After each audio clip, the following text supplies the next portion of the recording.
The world froze under a sky of swirling snow, jagged ice peaks piercing the frigid air of the desolate white wasteland. Here, a colossal white serpent, scales gleaming like freshly fallen snow, rose, its jaws wide, ready to swallow glaciers whole. Below the frozen surface, a grey bear with eyes like burning embers and crystal shards erupting from its fur roared, its rage tearing fissures through the earth. Deeper still, a grotesque purple rat, bloated and vile, spewed toxic ooze, its beady eyes multiplying in the polluted waters. Yet, an emperor, a man who had faced the horrors of the white wasteland and returned, declared these beasts were not the greatest threat. He spoke of figures, cloaked in furs, their eyes glowing with an unsettling violet light, standing defiant against the blizzard. These, he claimed, were the true peril, not the monsters themselves. The white wasteland shuddered, ice shattering as a brutal impact ripped through the frozen expanse. A warrior, clad in furs, plunged into the fray, his powerful fist connecting with the armored carapace of a giant scorpion-like creature. The impact detonated a blinding explosion of azure energy, a raw power that pulsed through the frigid air. The warrior grunted, his hand throbbing from the blow, but he pressed on, his resolve unwavering. Another beast, a hulking monstrosity of green venom and chitin, lunged, its fangs dripping, as the warrior roared. He stomped forward, his heavy boots crunching the snow, his gaze fixed on the enemy. He gripped his weapon, a heavy, dark club, and swung it in a sweeping arc, purple energy trailing in its wake. The warrior's powerful strike forced the monster back, a testament to his raw strength. Another barbarian, a woman with flowing white hair, watched the skirmish, offering a sardonic comment about her companion's crude attire. She wondered aloud how much longer she had to endure the company of such ignorant brutes, as her companion asked if ignorant was edible. Suddenly, a sound of retching broke the tense atmosphere as the hulking brute coughed up a stream of green bile, clearly unwell. The white-haired woman looked on with exasperation, having warned him not to eat that it would kill him. The stern man, now standing over the ailing brute, his eyes glowing with purple intensity, demanded to know how he could have eaten it all. The brute, still retching, stammered a weak excuse, while the white-haired woman, with a mischievous grin, declared it a noble challenge. The stern man, his patience clearly wearing thin, could only stare at her incredulously as the brute convulsed violently. His eyes rolled back, a gurgling sound escaping his throat, as the stern man, now genuinely alarmed, shouted his name, Greta. The white-haired woman gasped, her expression shifting from amusement to horror as she realized the true extent of Greta's suffering. The stern man desperately tried to rouse the fallen warrior, shaking him, urging him to wake up, but Greta remained unresponsive. The stern man's face darkened, a profound sense of failure washing over him. "This isn't what I wanted," he muttered. His mind drifted, recalling a different life, a journey of self-discovery where he climbed the tallest mountains. He had touched the very center of the planet, seeking adventure and purpose. He even reached the southernmost point of the globe, but reality, he found, was far from fantasy, nothing ever happened. Every night, he prayed, wishing to wake up in the middle of a dream, a world where the extraordinary was real. And then, one day, his prayer was answered, a blinding light, a swirling vortex of energy, enveloped him. Now, he found himself in a world of harsh realities, the bitter cold a constant companion as a carriage rumbled across the frozen landscape. One of the passengers, a man clutching a massive axe, complained about the freezing temperatures, advised to wrap up tighter by a stern man. A third man, shivering and miserable, questioned the wisdom of their captain, calling the journey foolish and insane. The captain, a man with piercing blue eyes, silenced him with a sharp command, reminding them they had all agreed to this. The man protested, claiming they hadn't known it would be this bad. Inside the carriage, a well-dressed gentleman with a monocle shivered, pulling his elegant coat tighter, annoyed by the cold. He cleared his throat, preparing to speak. He politely inquired about the well-being of a young woman, Mylina Akasha, who sat opposite him. Mylina, with her serene smile, assured him she was fine, though her internal monologue betrayed her true feelings, she was freezing. The gentleman, clearly annoyed by the men's complaints outside, deemed their behavior rude. Mylina, however, defended them, reminding him that they were the only ones brave enough to escort them across the treacherous white wasteland. She then expressed concern for their escorts, suggesting they be brought inside, as they looked absolutely frozen. The gentleman, his expression hardening, refused, reminding her of the dangers that lurked in the wasteland. Mylina, her gaze distant, acknowledged his words, a somber realization dawning on her about the monsters. The gentleman then recounted a tale. An emperor, consumed by ambition, had sought to conquer the entire world, setting his sights on the white wasteland. He had led countless warriors and soldiers into its icy embrace, even venturing into the perilous land himself. Years passed, the empire crumbled, and the emperor returned alone, broken, his men lost to the unforgiving wasteland. He looked decades older, his mind fractured, and his words were those of a madman, speaking of monsters and something far more dangerous. He described shadowy figures, their eyes glowing with an eerie purple light, the same figures seen earlier in the wasteland. He called them barbarians, declaring that they, not the beasts, were the most dangerous thing in the white wasteland. The gentleman concluded his story with a dismissive wave of his hand, calling it, just a legend, surely. The gentleman concluded his story with a dismissive wave of his hand, calling it, just a legend, surely. Yet, a shiver ran down the young woman's spine, visible even through her thick winter cloak, as the emperor's words held peculiar weight. The older man chuckled, reminding them that for all the emperor's foresight, no barbarian had ever been sighted. The young woman, her expression thoughtful, conceded the point, a quiet, "That's true," escaping her lips. Suddenly, a voice cut through the frigid air, sharp and urgent, "Everyone, stop," as heavy boots crunched to a halt. "Something's there," the blond man declared, his voice tight with apprehension, prompting another to ask, "What is it?" He squinted, trying to pierce the snow-laden air, admitting, "I can't see clearly," his gaze fixed on the indistinct shape. A sharp exclamation erupted from the blond man, announcing, "I've got good news and bad news." "Good news is that it's small," he replied, then grimly added, "Bad news, it's coming toward us." A collective gasp escaped the young woman in the carriage, mirroring the older gentleman's shock and the guard's alarm. Out in the snow, the blond guard captain gripped his sword, a flicker of fear in his eyes as he recognized the figure. "A human?" he questioned, disbelief coloring his voice at the sight of the approaching figure. The towering, muscled man, clad in furs, moved with effortless grace, his bare chest rippling with power. His eyes glowed with an eerie purple light, radiating a primal, almost savage aura as he closed the distance. "A barbarian," the blond captain whispered, the word a stark, terrifying realization. The barbarian's glowing purple eyes fixed on them, a hint of something dangerous in their depths. He surveyed the group, a smirk playing on his lips, musing, "Outsiders in the snow. What luck." Offering a wide, predatory smile, the barbarian introduced himself as Kajal, pleased to meet them. He turned his attention to the merchant, who stammered, "Why yes," confirming his profession, as wagons stood behind him. "And you're their hired guards, I take it?" the barbarian asked, his gaze sweeping over the armed men.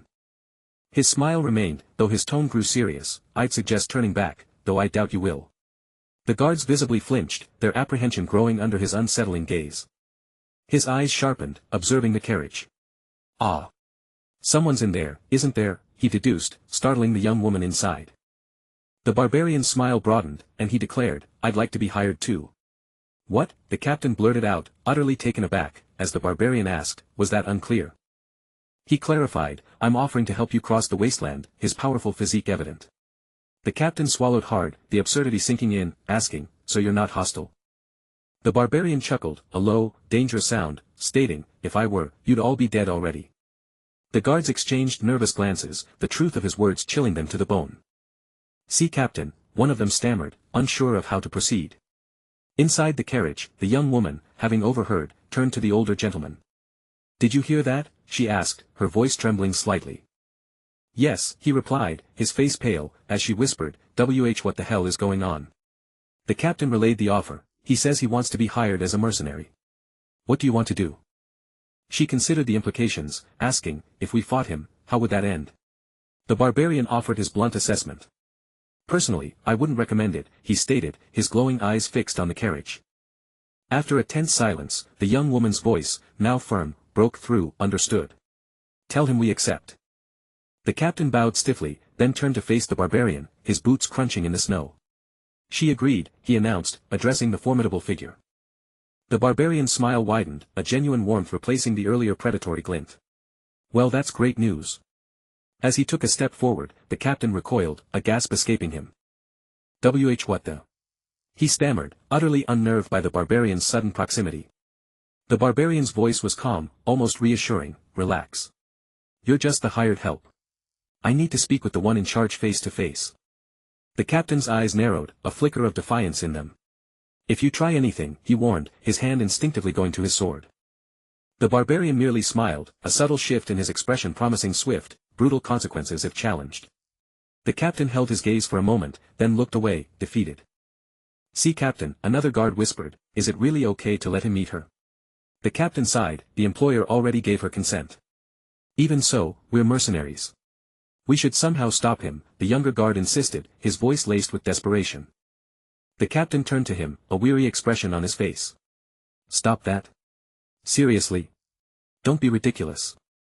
Inside the carriage, the older gentleman cried out, "My lady. What are you?" as the young woman began to open the door. "Stay calm," she instructed. She took a deep breath, steeling herself, as the barbarian's voice asked from outside, "May I come in?" The older gentleman gasped in alarm, but the young woman swallowed, then replied, "Yes, come in." A faint smile touched the barbarian's lips as he stepped forward, the snow still swirling around him. The well-dressed gentleman, Monocle Askew, let out a choked gasp as the towering barbarian, Kettle, settled into the carriage, his presence overwhelming. Kettle, with an unsettling calm, attempted to reassure the frantic man, "I need you to calm down." But the gentleman's fear spiraled into a panicked accusation, convinced he was being lied to by a savage from the legends. Mylina Akasha, composed despite the tension, watched the exchange, a flicker of awe and apprehension in her eyes. Breaking the palpable silence, she offered a polite greeting, extending a hand, which Kettle took with a raw, widening grin. Kettle's gaze drifted, noting the surprising warmth within the carriage, a stark contrast to the biting cold outside. Mylina, sensing his inquiry, explained the warmth was maintained by magic. Kettle's eyebrows raised in mild surprise, acknowledging the existence of such enchantment in this world. Mylina then reminded him of the snowfield's perils, but Kettle, unwavering, reiterated his commitment to protect their lives. However, his offer came with a condition, making the still-shaken gentleman flinch. Mylina, calm, asked him to state his desire, to which Kettle replied, "Knowledge of the world beyond the snowfields." He clarified, "The information you possess, that is what I desire, seeing it as a fair exchange." Mylina, realizing her precarious situation, pondered his request for knowledge of the outside world. Kettle, with a confident smirk, assured her it was not a bad deal for you. Mylina's expression showed her resignation, she had little choice but to agree. With a sigh, she accepted his terms, "I understand." A satisfied grin spread across Kettle's face as he then asked for her name, the old man still visibly terrified. Mylina, with regal bearing, introduced herself as Milena of House Akasha.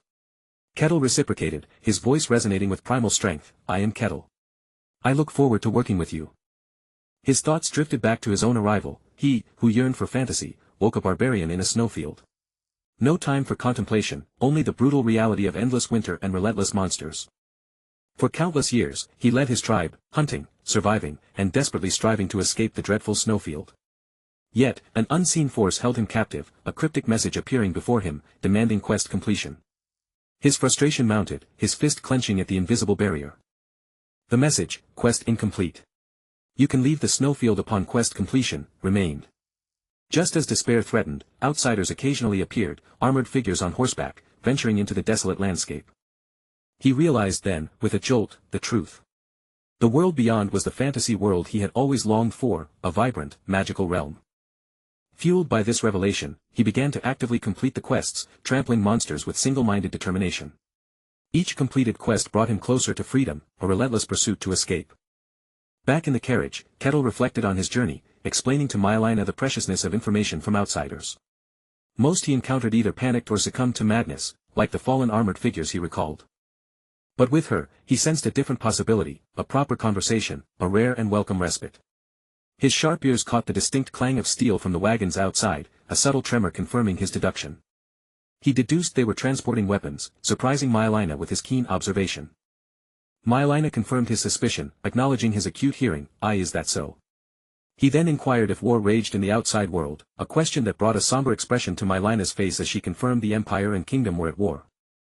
Mylina explained the Empire, despite its overwhelming numbers and supplies, faced stiff resistance from the Kingdom's formidable defenses. She clarified the Kingdom's resilience stemmed from a powerful sword master and a legendary hero protecting their borders. The barbarian, his purple eyes narrowing, questioned the nature of these figures, asking what powers they wielded. Mylina, surprised, asked if he was unfamiliar with mysteries, to which he admitted never leaving the wasteland. She began to explain, revealing mystery as a rare power, sensed or used by only a few. She detailed the third-rate as those who could merely sense this power, displaying a shadowy figure with glowing green energy. Next, the second-rate could actively use mystery, exemplified by a blonde warrior wielding a glowing sword. The first-rate, including knights and mages, manifested mystery as mana or aura, shown by a hooded figure conjuring light. Beyond these, she described the transcendent, beings like the Sword Master, who could dominate mystery, capable of splitting heavens and earth. Finally, she spoke of the hero, a legendary existence whose power influenced the world itself, a true monster among men. Mylina concluded by emphasizing that even a third-rate individual was considered powerful, their quantified strength a testament to their domain. The barbarian, his gaze distant, declared his desire to meet them, startling Mylina, who questioned his sudden intensity. He confessed to being trapped in a snowfield for an unknown time, his sole focus on survival. He knew only this snow-covered wasteland was a fantasy world he couldn't escape, a fleeting system message indicating a scheduled ally couldn't be deleted. The barbarian's resolve hardened, his expression grim, as he reaffirmed his desperate need to escape the snowfield. A subtle, determined smirk played on his lips, a silent vow to break free. He met his own reflection, his eyes gleaming with fierce determination, reiterating his need to escape. As the carriage creaked onward, Mylina cautiously asked if he was indeed a barbarian. He confirmed it, noting her awareness of his existence, his posture relaxed yet watchful. Mylina explained her knowledge came from a legend, her eyes fixed on him. His eyes widened in surprise, he hadn't known any legends existed about him. Mylina gave a small, surprised, ah, realizing he was truly ignorant of his own reputation. A hearty laugh rumbled from the barbarian as he heard the emperor's tale, mockingly wondering if that madman was truly an emperor, startling Mylina. He quickly dismissed it, assuring her the legend was likely correct, as other beings like him had passed through these lands. His demeanor shifted, becoming astute as he inquired about the large quantity of weapons and their reason for traversing the snowfield. Mylina's composure faltered, her expression troubled as she began to explain. She revealed their dire financial situation, her family, once prosperous, now heavily in debt. She explained this merchant journey was their desperate attempt to prevent their lineage's downfall, illustrating her family's past wealth and current plight. The barbarian, connecting the pieces, surmised they were selling weapons to the kingdom, currently at war. Mylina, astonished, confirmed his deduction. He logically explained the kingdom's desperate need for weapons would drive up their value, making the perilous journey worthwhile. He then asked if their territory bordered the empire, his gaze sharp and probing. Mylina, her eyes widening in shock, affirmed his question. A wave of unease washed over her, the ignorant savage of legend possessed a sharp, calculating mind. Who are you? She whispered. The thought echoed in her mind, is he really a barbarian? A sudden, violent jolt rocked the carriage. The well-dressed gentleman, his monocle askew, cried out in alarm as the carriage lurched. The barbarian, his gaze instantly piercing the snow-laden exterior, remained calm as the gentleman fell beside him. He muttered about uninvited guests, a smirk playing on his lips, as the gentleman looked on in terror. The carriage jolted violently, throwing its occupants into disarray as a colossal black slime, eyes burning violet, roared menacingly at the guards. Inside, the well-dressed gentleman shrieked in terror, while Mylina Akasha's face contorted in wide-eyed horror. Black slime. Kettle mused, peering out with detached curiosity. Is that what it's called? Mylina, still trembling, confirmed, yes, it's a monster documented in the records. Kettle listened intently. She explained many warriors attempted the white snowfield, but few returned, their experiences recorded in books. Among these records, the black slime was most frequently mentioned. Do you also know about it, Kettle Nim? She asked, hopeful. Kettle smirked casually. Of course. They're chewy and surprisingly edible. They make decent snacks. Mylina's jaw dropped in disbelief. Wah. You eat them? She sputtered, horrified. Kettle arched an eyebrow. Thinking of trying one? Then go catch it. Mylina recoiled, stammering, no, I'm. Outside, the black slime shrieked again, its violet eyes flaring with renewed menace. The blonde guard captain bellowed, shield. Mylina gasped, Kettle Nim. Kettle remained impassive. Kettle's purple eyes narrowed slightly. I made a contract with you, he stated, his voice calm. I said I would protect your lives. I have no intention of moving unless there's real danger. Mylina, confused, asked, what? What do you mean? Kettle replied, they can handle that much themselves. He smirked, adding, more importantly, I need to assess the outside world's current level. The black slime screeched, lunging forward, its glowing eyes fixed on the guards below. The blonde guard captain yelled, shield. The eye-patched guard responded with a firm, yes. The slime struck the guard's shield with immense force, sending him staggering backward. The guard grunted, ugh, as he struggled to maintain his footing in the snow. Another guard was thrown violently through the air by the slime's attack, crying out, Doc. A third guard, wielding an axe, swung desperately, screaming, Arg. His axe connected, but the impact sent him reeling backward, gasping, Guhuk. The axe flew from his grasp, landing in the snow. Ngh, what the heck, he muttered in disbelief. The massive slime continued its relentless assault, its gaping maw and glowing eyes fixed on the guards. The blonde guard captain, regaining his composure, shouted, "Black slimes only move in straight lines. Scatter and coordinate." His men, though terrified, responded with desperate, "Yes, yes," preparing to move. One guard swiftly dodged a sweeping attack, rolling in the snow to avoid the monster. Another guard leaped over a torrent of corrosive slime, narrowly escaping its acidic reach. The slime roared in frustrated fury, its violet eyes flaring as its attacks missed their targets. The monster let out a piercing shriek, its gaping mouth dripping, as it prepared another assault. A guard, holding a staff, prepared to strike, his weapon glowing faintly. The staff struck the slime, but the impact seemed to have little effect on the massive creature. The staff struck the slime, but the impact seemed to have little effect on the massive creature. The slime recoiled slightly, then surged forward again, its glowing eyes fixed on the guard, undeterred. The slime recoiled slightly, then surged forward again, its glowing eyes fixed on the guard, undeterred as the blonde guard captain unleashed a furious volley of green-infused sword strikes. His blade carved through the viscous mass, a green streak against the purple, but the amorphous creature simply absorbed the blows, its form rippling. Panic flickered in the captain's eyes, he knew these basic attacks were useless, roaring, "Aim for the core hidden inside." With a sudden burst of resolve, the captain channeled all his strength, his sword blazing with a concentrated light blue energy. He brought the blade down in a powerful, arcing slash, a torrent of light cleaving through the air, striking true. A crimson gem, the monster's pulsating core, shattered into fragments, scattering across the icy ground. The purple slime monster shrieked, its form dissolving into a noxious vapor that dissipated into the frigid air. A collective gasp of relief swept through the guards. One stammered, his voice thick with disbelief. Mylina, observing from the carriage, let out a shaky breath, a surprised, "We did it," escaping her lips, while Kettle remained expressionless. His premonition proved chillingly accurate as a massive white wolf, its eyes burning with malevolent purple light, charged from the swirling snow. Another guard, quick to react, lunged forward, spear aimed at the beast's neck, a desperate attempt to strike a vital point. The wolf, however, was too fast, too powerful, lunging with jaws snapping, tearing into one of the guards with brutal force. Dark purple blood splattered across the pristine snow, a stark contrast to the white landscape, as the guard recoiled in pain. The blonde guard captain surveyed the aftermath, his gaze hardening. "The white snowfield isn't as rumored after all, Captain," one of his men said. The captain merely grunted, a cynical curl to his lip. "Don't let your guard down. We're not even halfway through yet." Another guard, still shaken, voiced a growing suspicion. "But still, is that barbarian really strong? It's just legends, right?" The stern barbarian man, observing the carnage, finally spoke, the bottom of the food chain. "I'm starting to think he's just leeching off us." He then turned to the captain. "At the very least, shouldn't we test his skills?" Mylina looked up, a flicker of surprise in her eyes, as the captain seemed to have already considered the idea. Kettle, still inside the carriage, remained impassive, his gaze distant. The stern barbarian man stepped forward, addressing Mylina directly. "I have something to say to you, Mississippi." Mylina tilted her head slightly, a polite inquiry in her gaze. "Huh? Test, you say? We're risking our lives to complete this mission." Mylina listened patiently, her expression softening. "Yes, and I'm always grateful you accepted the job.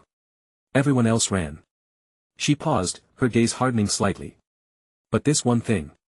I can't accept." She turned to the stern barbarian man, "That barbarian, he hasn't even fought once." Mylina continued, "May I test whether that barbarian truly deserves such special treatment?" The guard stammered, "That kind of test?" Mylina's expression remained firm, awaiting a response from the guard. The blonde guard captain sighed, a weary expression on his face. "I tried to stop them, but they wouldn't listen." Kettle, who had been silently observing the exchange, finally smirked. "So you want to test my skills, huh? I don't mind." He paused, then added, his voice laced with a subtle amusement, "But it's not possible right now." "What?" the guard exclaimed. Kettle merely gestured forward, his purple eyes gleaming. "We've got guests ahead of you." A chilling red glow emanated from the darkness beyond, and a disembodied voice echoed, "The frail mortals outside have arrived." The voice shifted, growing hungrier, more predatory.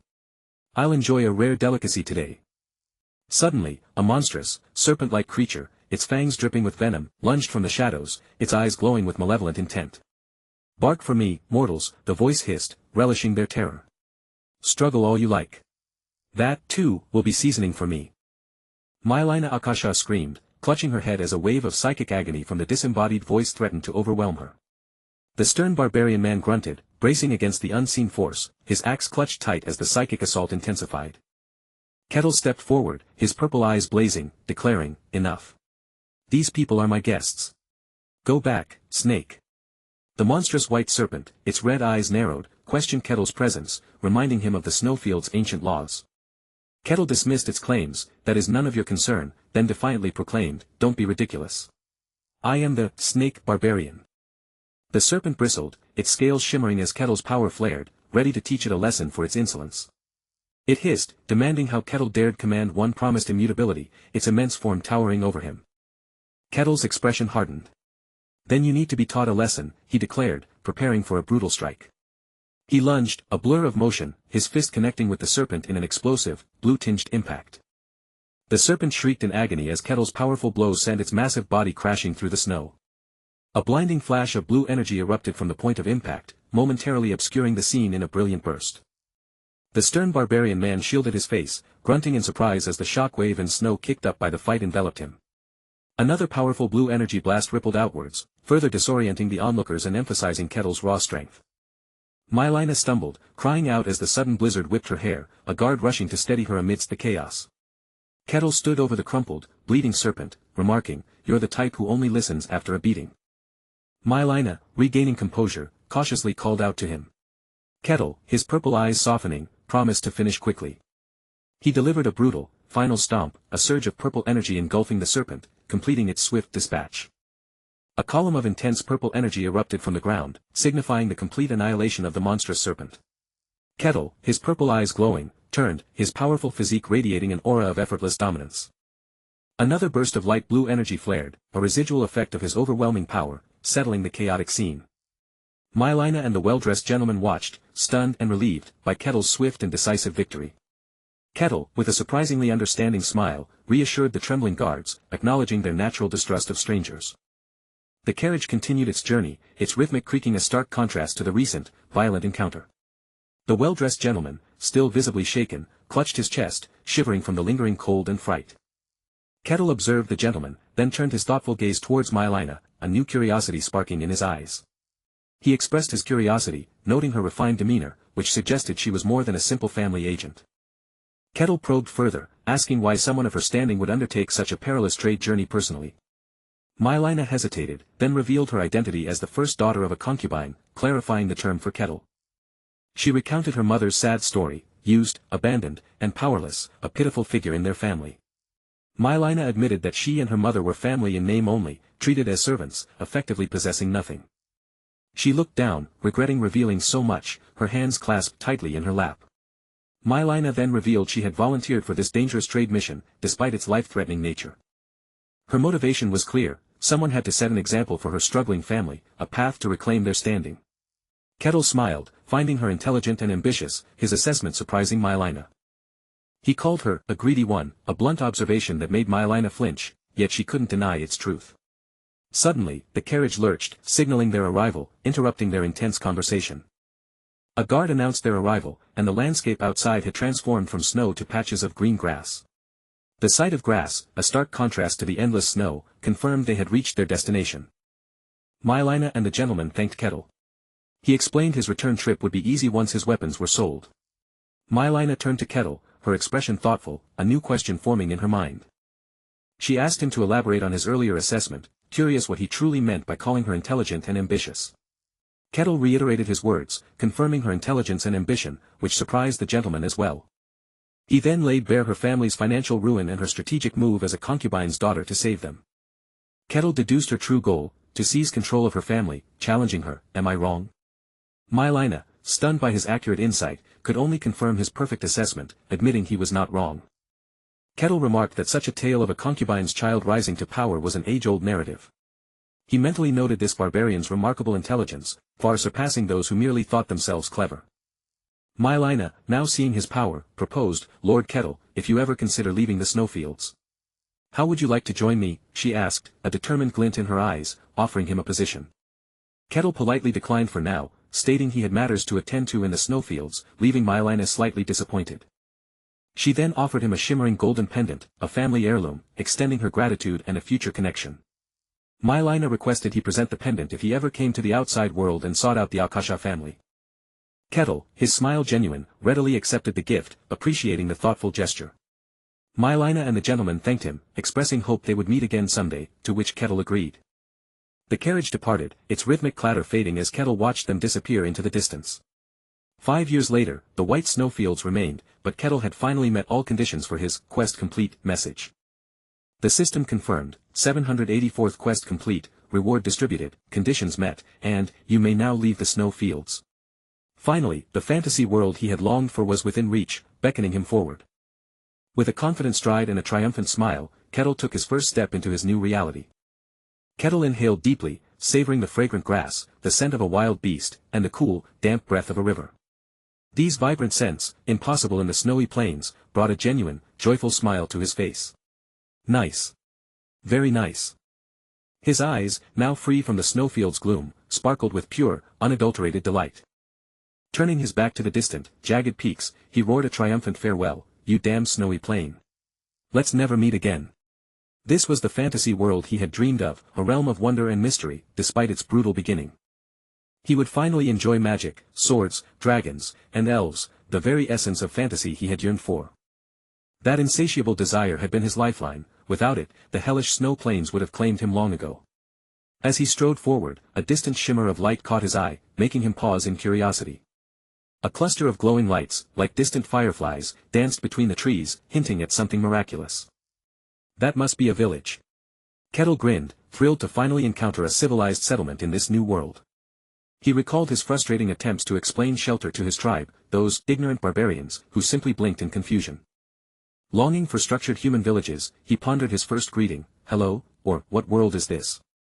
He decided to approach with gentlemanly grace, continuing his journey towards the promising lights. The forest shimmered with magic, the air alive with unseen energy as he drew closer to the village. Unbeknownst to Kettle, an elder elf declared to his kin, elf villagers. "From now on, this will be our home." The elves cheered, their faces alight with hope as they began to unpack their belongings in the verdant clearing. The elder, staff in hand, commanded, "Everyone, unpack your things." The elves responded with joyous shouts. A young elf approached the elder, his voice laced with concern, Elder, what's the matter? Is this place really safe?" the young elf pressed, his gaze nervous, to which the elder firmly replied, "It is." Other elves, busy with their tasks, echoed the elder's confidence, believing humans couldn't reach their remote haven. The young elf, however, worried, "The snowy plains are right nearby. Monsters might come. It's way too close." The elder dismissed his fears, stating nothing had emerged from the plains in millennia, and a barrier protected them. This magical barrier, a marvel of elven design, made their sanctuary appear as an ordinary forest to outsiders. Furthermore, the elder assured them, their queen's power would repel any monster, no matter its strength. He spoke with unwavering confidence, certain no creature could ever reach their majestic queen. Meanwhile, Kettle felt a peculiar sensation, as if his hand had torn through something unseen. "Did I touch something?" He shrugged off the odd feeling, resuming his walk and wondering how much further he had to go. Suddenly, a soft rustle made him stop, his eyes widening slightly in surprise. He looked down to see a tiny, timid elf child peering up at him, its wide, curious eyes blinking. An elf? His eyes sparkled with wonder. A real elf. One of fantasy's most iconic races. What luck to meet one so soon. A genuine smile returned to his face, a profound sense of satisfaction washing over him. "I feel glad to be alive." A genuine smile returned to his face, a profound sense of satisfaction washing over him. "I feel glad to be alive." His newfound freedom, however, began with a tiny elven child, lost and terrified, whimpering, "I'm scared. I don't know where I am." She stumbled through the tall grass, her wide eyes darting nervously, every shadow a potential threat in the sun-dappled glade. Suddenly, a looming shadow fell over her, and her eyes widened in pure, unadulterated dread. Kettle's towering form appeared, his purple eyes glowing as he rumbled, "Hello," to the petrified child. Overwhelmed by his imposing presence, the child shrieked, her small body stiffening before she fainted. Kettle blinked, his purple eyes fading as he watched the child collapse amidst the rustling leaves. He knelt, a perplexed frown on his face, gently prodding the unconscious child. She fainted without a word, he mused, considering taking the child to her village. He recalled lore about elves being gentle, aligning with order and good. A rare, almost innocent grin spread across his face as he imagined being welcomed as a kind person. He smiled, genuinely looking forward to this unexpected, positive encounter. Scooping up the sleeping child, Kettle's smile was full of hopeful anticipation. His optimism shattered as enraged elven cries pierced the air, "No way. Even here, a human." Elves emerged, one with a spear, demanding, "How did you break through the barrier?" Kettle merely stared, "This is not what I expected." The elven mother screamed, "My child," reaching out with desperate, trembling hands. An elder elf roared, "No way. This remote land is untouched by humans," as a guard reported a barrier crack. The elder's face paled, demanding, "Where is Her Majesty the Queen?" A guard replied she was on patrol. Kettle tried to explain, "I am not your enemy," but the elder furiously declared, "Return the child, or we'll chase you to death." The elder realized their location was exposed, fearing humans had tracked them, shattering their ancient elven barrier. Kettle, caught in their panic, felt exasperated. "Do I look like a kidnapper?" he thought.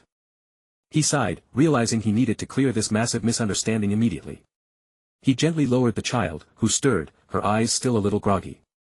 He nudged her, "Go on, return to your people," and she stumbled towards her mother. As the child ran, Kettle's purple eyes flared, and a wide, predatory grin stretched across his face.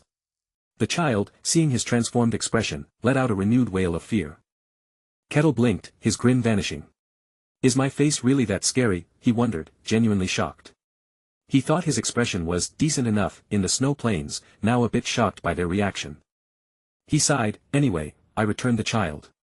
Elves, as you can see, I am not your enemy." His diplomacy was drowned out by the elder's booming voice, "The hostage has been released." The elder then commanded, "Everyone. Attack," as elves drew bows, their light blue energy arrows materializing. A volley of glowing arrows streaked towards Kettle. He stood bewildered, "Can they not hear me?" Kettle, a primal barbarian in a fantasy land he'd only dreamed of, mused that elves were proving far more savage than he had imagined. His vision of a gentle, nature-loving elven people, like the serene woman surrounded by forest creatures, clashed sharply with reality.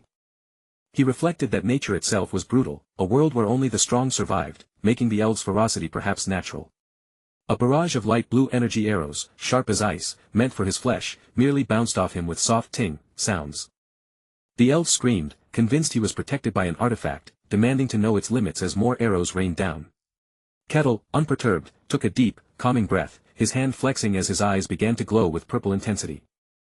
He unleashed an explosive burst of purple energy, the ground beneath him cracking and shattering from the shockwave. A powerful, blue-purple ring of force erupted outwards, tearing through the forest with devastating might. Terrified elves were sent flying, their cries swallowed by the roar of displaced earth and magic, as one desperately called to deploy the barrier. The air shimmered with residual energy, a testament to Kettle's raw, untamed might as elves screamed and tumbled through the air.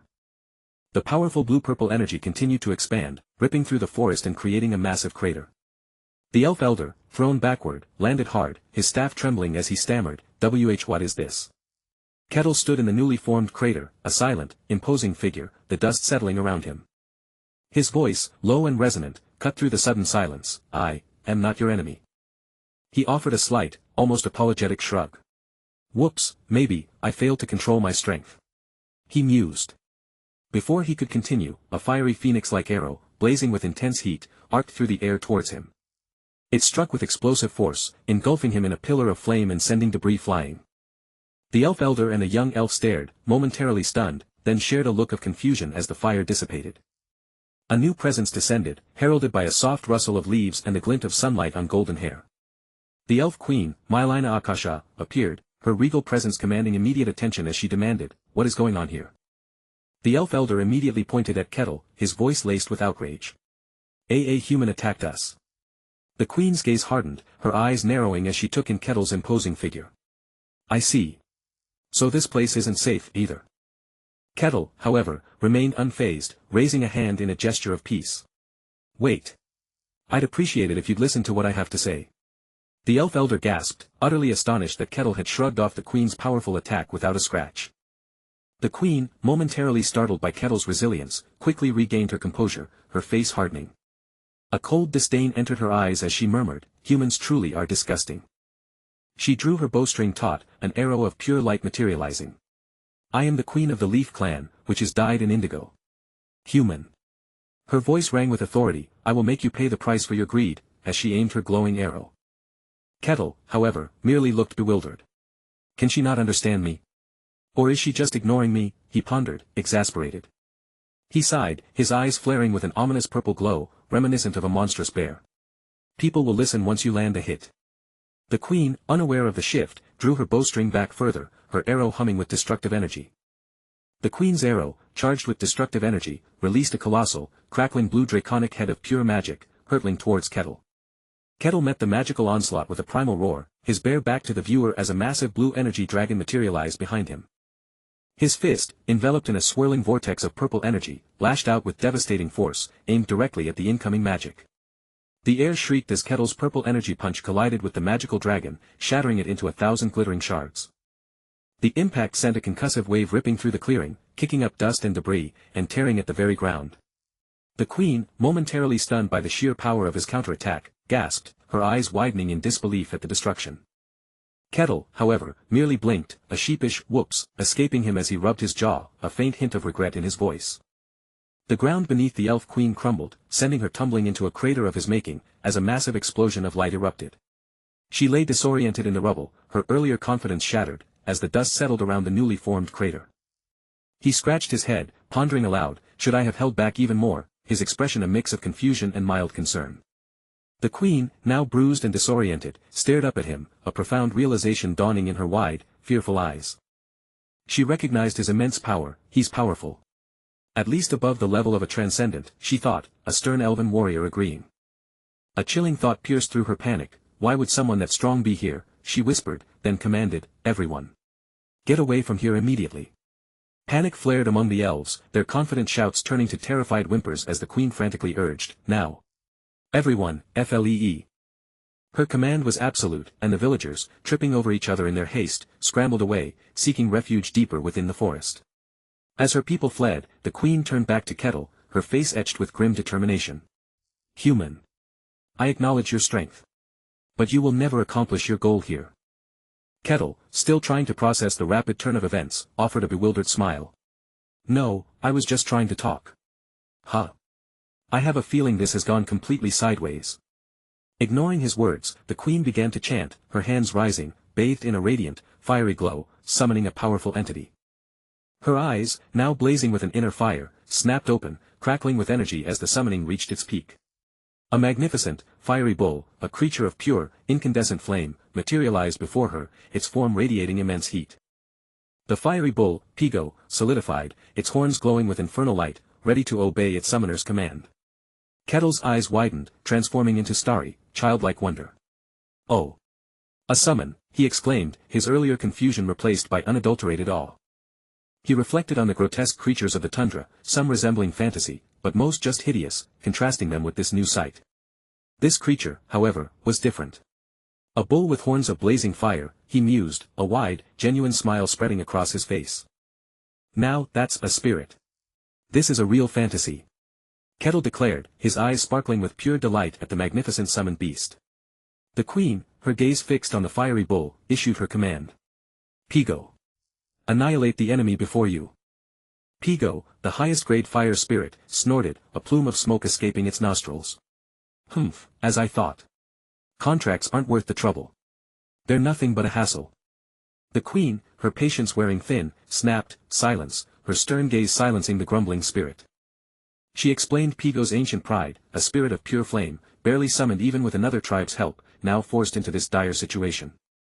Her voice firm, she commanded, I never thought I'd summon it under these circumstances. Fulfill the contract, Pigo. Pigo, though grumbling, turned its fiery gaze towards Kettle.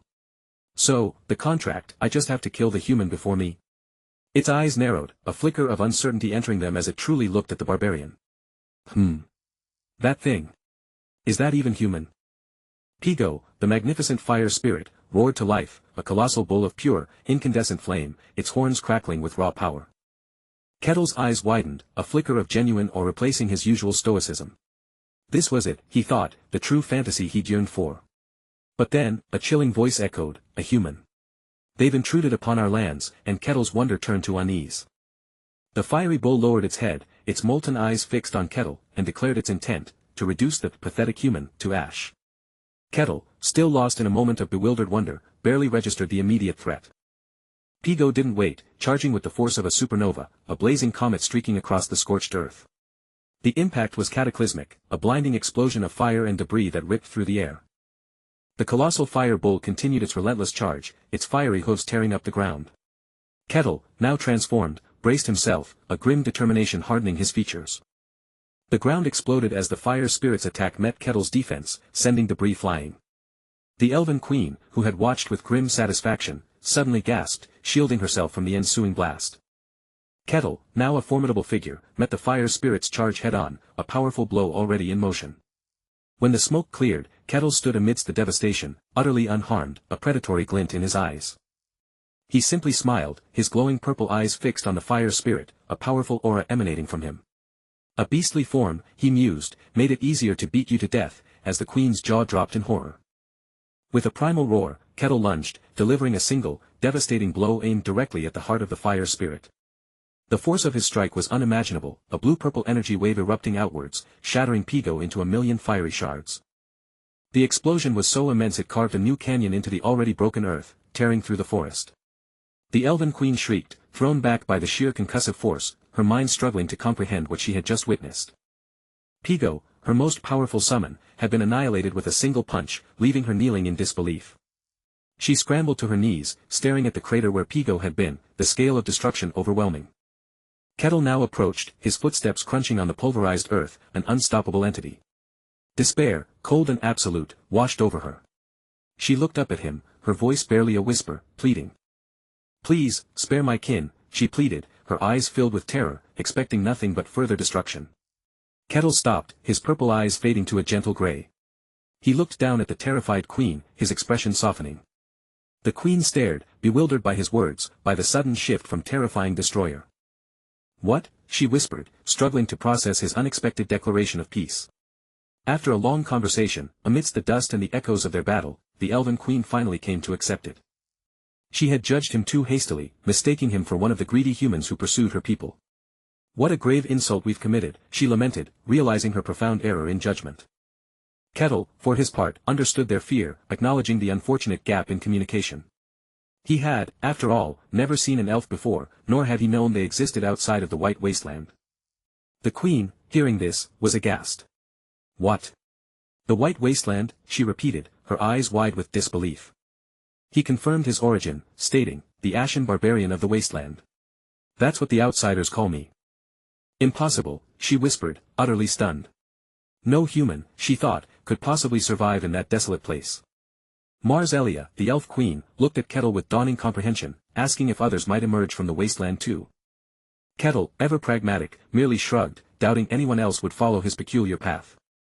He explained the wasteland's strict rules, which he bypassed via a hidden quest, servant, a rare exception. His gaze hardened, emphasizing that his unique escape was likely an anomaly, not a precedent. A sigh of relief escaped Mars Elia, her tension easing as she then inquired about his summon. Kettle, scratching his head, sheepishly confessed he had, in fact, split the bull spirit in half.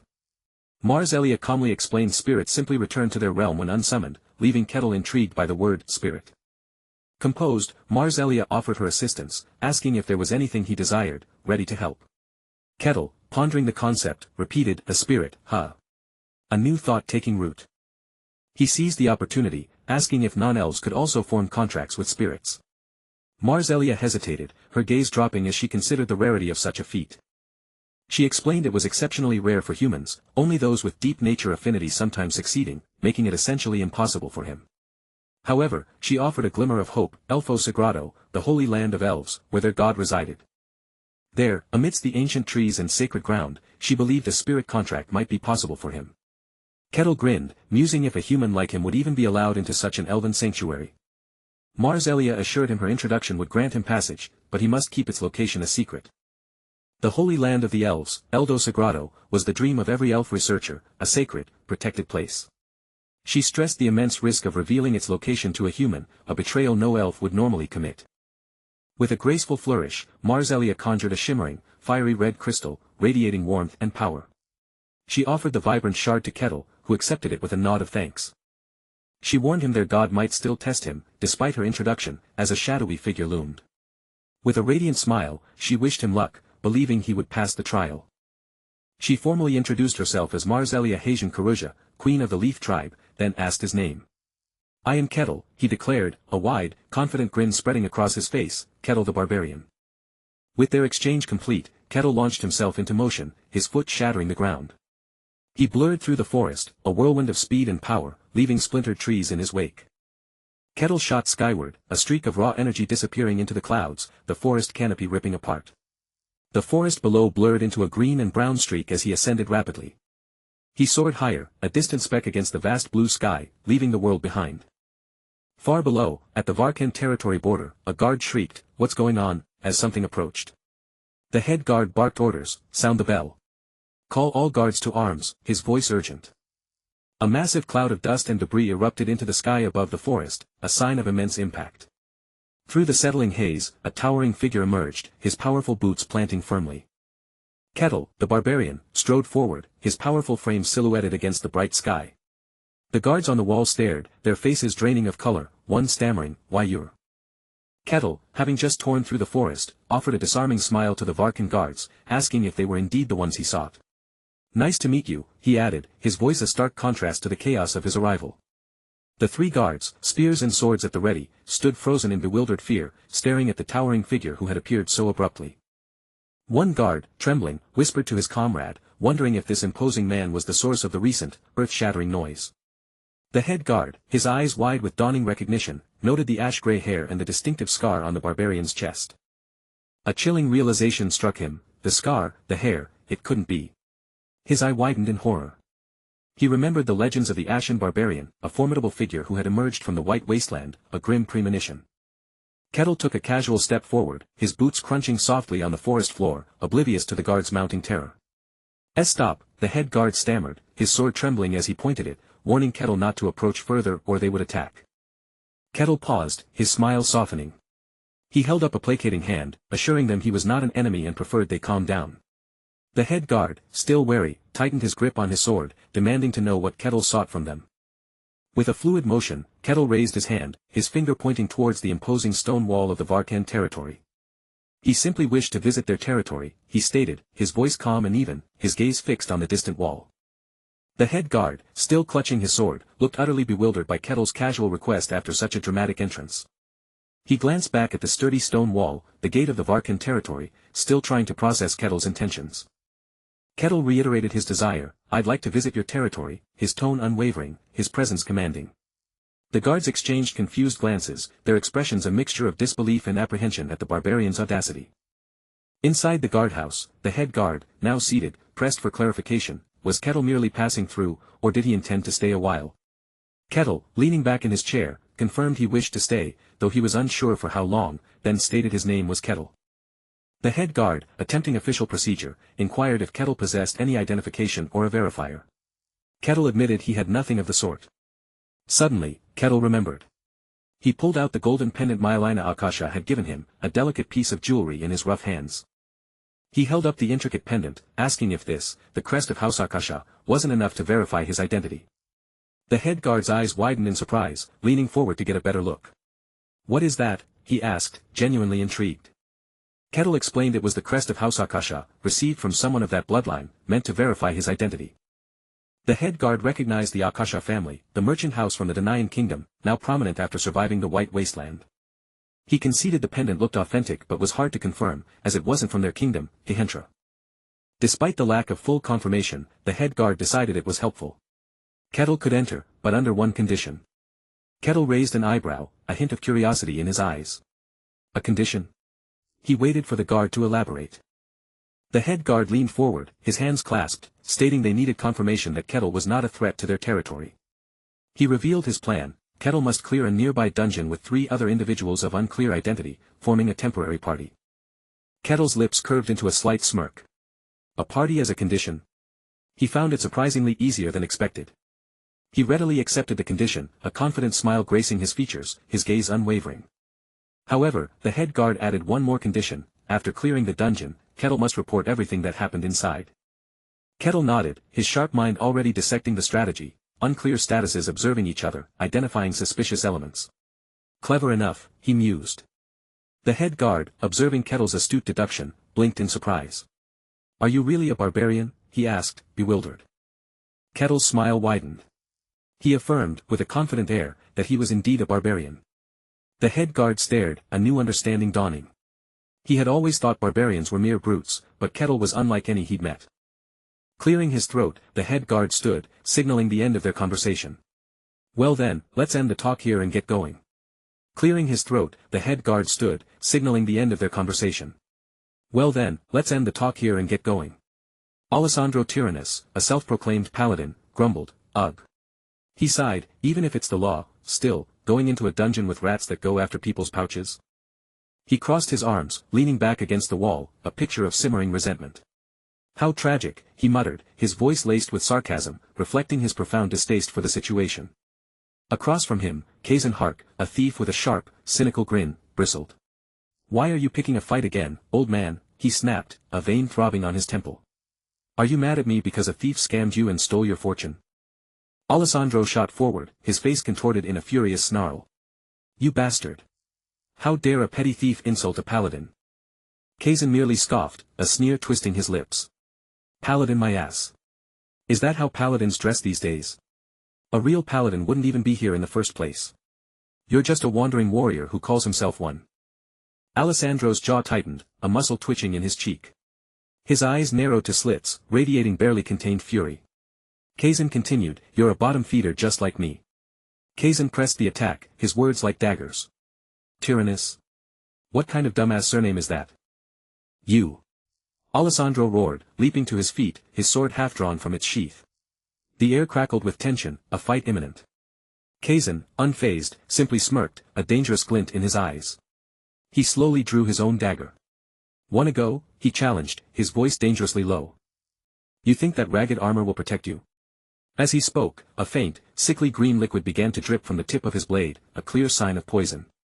Just as the two were about to clash, a blinding flash of light erupted between them, followed by a resonant clang of metal on metal. The sudden burst of energy forced them apart. Could you two please stop? A soft voice interjected. The source of the intervention was Hayes, a cleric of Colosia, who stood between the two brawlers, her expression one of utter exasperation. She closed her eyes, a silent prayer for patience on her lips. Sigh. To think I have to raid a dungeon with them. Will this be okay? She murmured to herself, a sense of dread washing over her. She knew the law, by the way, the minimum number for a dungeon is 4. One more should be coming. She nervously fingered the ornate medallion hanging from her neck, hoping the last member would be more amenable. A soft creak of the door announced the arrival of the final party member. As if on cue, a guard in shining armor entered the room, his eyes wide. The last person has arrived, he announced, a hint of unease in his voice. Kazan, ever the cynic, snorted. Oh, I hope this one's actually sane. The guard simply shrugged. See for yourself. A heavy bootfall echoed through the room, followed by another, deliberate and strong. Kettle, the barbarian from the White Wasteland, stepped into the light, his eyes glowing with an eerie purple intensity. His towering, muscled frame, clad in furs and leather, exuded a primal, untamed aura. The other three recoiled, a collective gasp escaping their lips. Kettle, oblivious to their fear, offered a wide, disarming smile. Are you my party members? He boomed, his voice resonating with power. Alessandro gaped, his eyes wide. He's huge. Hayes, the cleric, nervously clutched her medallion, her voice a whisper. A human, right? Kazan, for once, looked genuinely unsettled. Ugh, that pressure. Kettle, still smiling, offered a friendly wave. Nice to meet you. The guard, clearly eager to escape the palpable tension, cleared his throat. Now then, talk among yourselves. I'll return shortly. With that, he swiftly exited, leaving the unlikely quartet to their devices. Kettle, ever pragmatic, decided to initiate introductions. Let's start with introductions. I am a barbarian. Kettle. He turned his gaze to Kazan, who flinched under the intensity. You. Kazan, momentarily flustered, stammered, I am. Kazan Hark. A thief. Kettle raised an eyebrow. A thief, huh? Ahem. He then turned to Alessandro. I'm a paladin. Alessandro Tyrannus. Kettle considered him for a moment. As a paladin, do you use holy power? Alessandro shifted uncomfortably.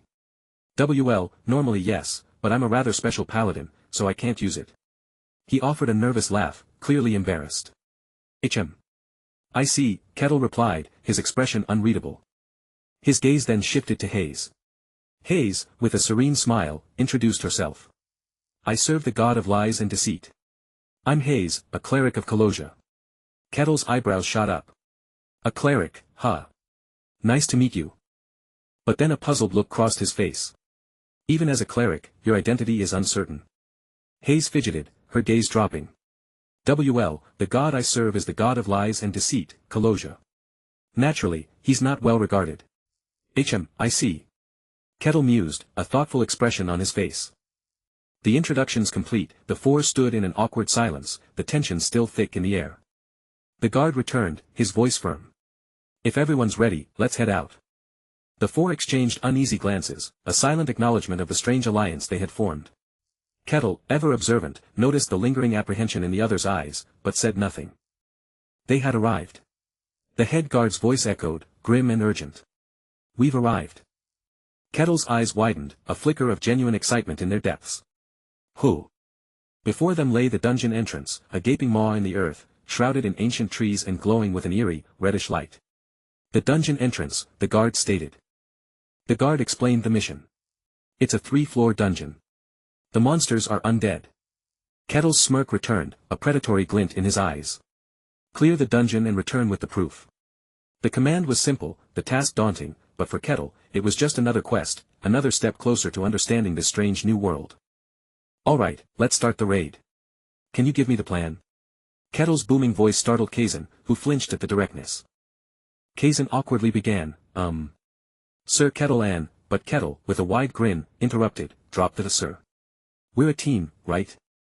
Clearing his throat, Kazan composed himself, then began to outline their strategy for the dungeon. Kazan proposed Kettle and Alessandro take the front, while he handled traps, and Hayes provided support from the rear. Kettle's grin widened, a low chuckle escaping him as he affirmed, understood, making Kazan scratch his head. Alright then, let's move out, Kettle declared cheerfully, leading the unlikely quartet into the dungeon's maw. The dungeon's oppressive darkness immediately enveloped them, the air growing heavy and cold. Hayes shivered, clutching her medallion, while Kazan noted the unsettling lack of traps, finding it suspiciously normal. Suddenly, Kazan's eyes narrowed, a flicker of concern crossing his face as he sensed something. Hold on. Monsters, Kazan warned, startling Kettle, who saw nothing in the gloom. Kazan pointed to scattered bone fragments, explaining, they're skeletons. Get closer, and they'll attack. A cold realization dawned on Kazan, the guard captain had sent them into a trap, a tool to eliminate troublesome outsiders. Kettle, intrigued rather than alarmed, pondered Kazan's words, skeletons, you say. Kazan elaborated, warning that skeletons were tough, moving even when damaged, and difficult to stop. He stressed their considerable bone defense, concluding the dungeon's difficulty was far higher than anticipated. Alessandro took charge, instructing Hayes to prepare her powers, the warrior to raise his shield, and Kettle to get ready. He advised aiming for the neck, the skeleton's weak spot, requiring multiple hits due to their resilience. Alright. Kettle stepped forward, his boot crushing a bone, and in an instant, the scattered fragments began to stir. A skeletal hand rose, followed by another, then a full skeleton, its eye sockets blazing blue. Kettle watched, intrigued. The reanimated skeleton, glowing with eerie blue energy, lurched forward, ready to strike. Alessandro raised his shield, Hayes began chanting, and Kazan drew his dagger, preparing for the fight. With a casual flick, Kettle effortlessly deflected the skeleton's lunge, sending it reeling. The skeleton, still glowing, reeled back, momentarily stunned by Kettle's unexpected deflection. Then, with an explosive burst of purple energy, Kettle delivered a single, devastating punch. The skeleton's head shattered, its body collapsing into dust, leaving Kettle standing amidst the swirling particles. The remnants of the skeleton, now mere dust, shimmered with fading blue energy before disappearing completely. Alessandro, Hayes, and Kazan stared, wide-eyed and aghast, at Kettle's shockingly casual display of power. Kettle, beaming, remarked, "Ho. Just like you said, Kazan. It really does stop moving once you take its head off." Kazan, dumbfounded, could only stammer, "Ha, ha. That's not what I meant." He recalled his earlier explanation, skeletons were incredibly tough, their bones strengthened by mana, making head destruction impossible. Kazan stared at Kettle, a fresh wave of awe and fear washing over him, realizing Kettle was far stronger than he imagined. He questioned Kettle's very humanity, watching as the barbarian stood over the pulverized remains. Kettle, oblivious to their existential crisis, simply dusted his hands. "Well then. Let's keep going. Alessandro, still reeling, stammered, why yes. Right away, dragging a stunned Kazan forward as Kettle continued deeper. Alessandro, still reeling, stammered, why yes. Right away, dragging a stunned Kazan forward as Hayes, pale with terror, silently repeated, I don't want to die. Kettle, oblivious, merely glanced back with a quizzical expression, a feint, hanging in the air as his boot crunched a skeletal foot. His companions finally caught up, their eyes wide with a mixture of fear and awe as they took in the towering barbarian. Suddenly, a clattering symphony erupted from the shadows ahead as skeletal figures, their bones rattling, stirred from slumber.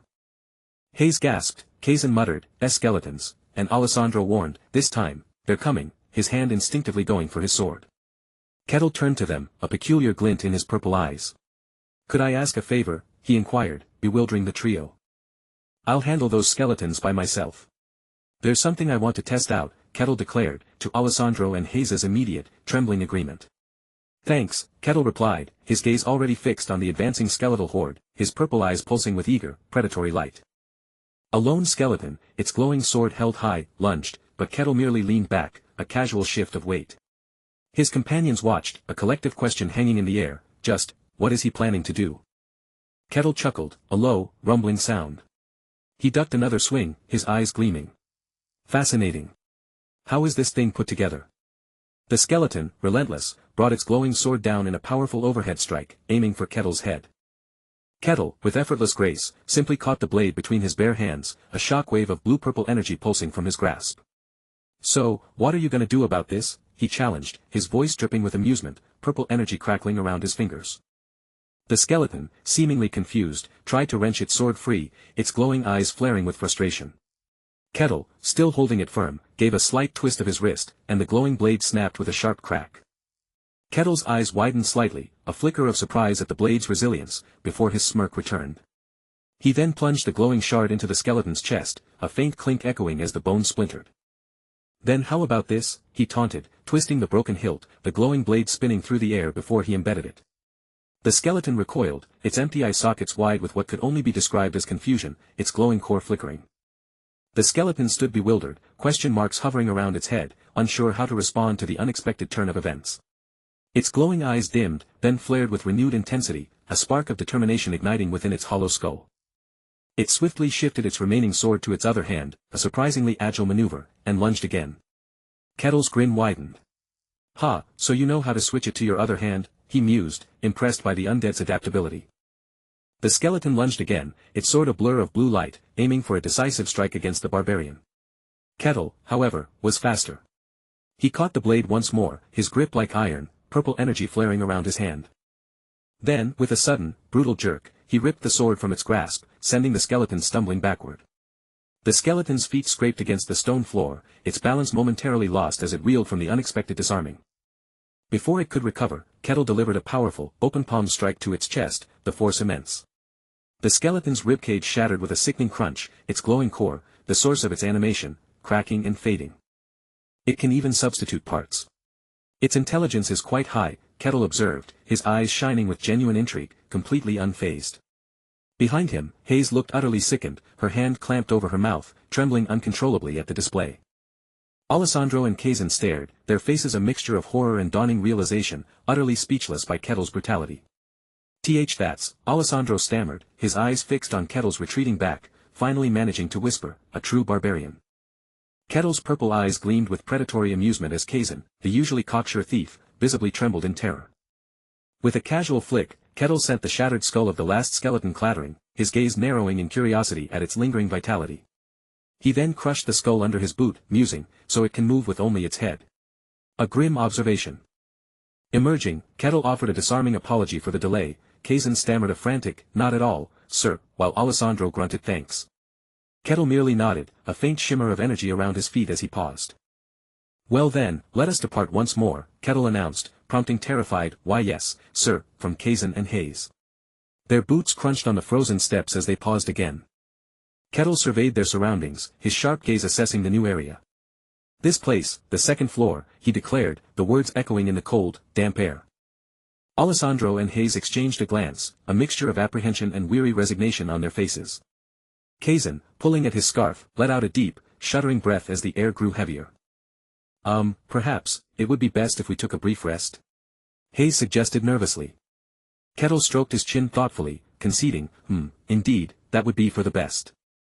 Kazan, relieved beyond measure, practically collapsed, muttering profuse thanks. Kettle settled down, his eyes remaining sharp, observing his companion's unease. I have something to ask regarding this dungeon, Kettle began, his voice calm. Hayes, startled, straightened, asking, yes, as Kettle offered a disarming smile, admitting his insufficient knowledge. Hayes, ever the compassionate cleric, immediately brightened, declaring, a desire to learn is a virtue. She then looked at him with wide, curious eyes, asking, what is it you are curious about? Kettle, thoughtful, began his inquiry, referencing the dungeon's proximity to the territory. Are there no issues with the dungeon and the monsters within? He asked, gesturing vaguely. Hayes explained monsters generally don't venture out, but exceptions are identified and dealt with. Kazan cleared his throat, ready to offer his own expertise. Dungeons are a natural phenomenon, Kazan stated, explaining they appear as caves or towers. He continued, the majority of dungeons manifest near densely populated areas. Kettle nodded, the information clicking into place, so that is why it appeared here. Hayes elaborated that local lords assess danger, dispatching outsiders like themselves to clear it. Kettle's brow furrowed slightly, a subtle shift in his expression. Oh. They do not manifest inside the territory, he questioned, absorbing the confirmation. His eyes took on an eager glint, as for these dungeons, I presume there's a reward for a successful conquest. Hayes confirmed a boss on the final floor brings substantial rewards for a dungeon of this size. Kettle's grin widened, his eyes glinting mischievously, just like the game, he whispered. Hayes, confused, tilted her head, asking, the game. Kettle quickly covered, I was talking to myself. Returning to his serious demeanor, Kettle stated, I have one more thing I am curious about. Hayes, eager to assist, replied, why yes, please ask, as Kettle posed his profound question, who is it that makes these dungeons? Hayes, eager to assist, replied, why yes, please ask, as Kettle posed his profound question, who is it that makes these dungeons? Hayes, caught off guard, stammered that dungeons occur naturally, that no one creates them. Kettle, however, found this explanation deeply unsatisfying, noting too many oddities, like dungeons manifesting near populated areas as if demanding exploration. He observed their deliberate appearance near settlements, tempting people with treasure, much like a serpent guarding a forbidden apple. For a natural phenomenon, Kettle mused, it felt far too deliberate, like a trap set with exquisite, predatory precision. Hayes, startled by Kettle's insight, felt a jolt of realization, his hand rising to his mouth in surprise. He had never questioned the established wisdom, never doubted the natural order of his world, a truth he now found himself re-evaluating. Alessandro, too, found himself in a similar state of introspection, the barbarian's words chipping away at a lifetime of ingrained assumptions. He had always believed barbarians to be ignorant, savage, and cruel, devoid of anything resembling intellectual curiosity. Yet, here stood Kettle, shattering those prejudices with every observation, his imposing figure framed by a desolate, snowy landscape. Alessandro pondered if this man was truly a typical barbarian, or something far more complex and dangerous than he could comprehend. The thought sent a chill down his spine, a mix of apprehension and a strange, thrilling interest. Kettle, seemingly oblivious to the internal turmoil he'd ignited, turned to his companions with a wide, disarming grin. Everyone, he announced, his voice a low rumble, have you rested enough? His sudden shift in demeanor caught them off guard, but their recent brush with the skeletal horde had left them rattled, so they quickly agreed. Well then, Kettle declared, his grin widening, let us depart once more, leading the unlikely quartet deeper into the dungeon. With a renewed sense of purpose, the group followed Kettle's confident stride into the dark, glittering depths of the labyrinth. Their journey was short-lived, however, as Kettle abruptly halted, his eyes fixed on something ahead. A glowing treasure chest nestled against a rocky wall, prompting Kettle to ask, what is that? Alessandro, ever the pragmatic one, explained it was a treasure chest, a reward for navigating the maze, and Kettle was welcome to it, provided he could unlock it. Kazan, the self-proclaimed rogue, scoffed inwardly, knowing a chest of this quality required a master rogue, not a bottom feeder like himself, making it a shame to abandon such a prize. But Kettle, with a glint of amusement in his eyes, turned to Kazan, who looked utterly bewildered. That is a treasure chest, Kettle stated plainly, and you are a rogue. Is it not the role of the rogue to handle treasure chests? Kettle pressed, his expression one of innocent expectation, eager to see Kazan's skills. Kazan was trapped, Kettle wasn't wrong, of course, but the problem was he simply couldn't do it. He was a bottom feeder, a rogue unacknowledged by any guild, with no real lock-picking skills to speak of. The truth would surely earn him Kettle's scorn, perhaps even his ire, a terrifying prospect. He envisioned Kettle's face, cold and disapproving, declaring him useless, a fate Kazan desperately wanted to avoid. Kettle's expectant gaze was too much. Kazan knew if he was honest, it would instantly turn to disappointment.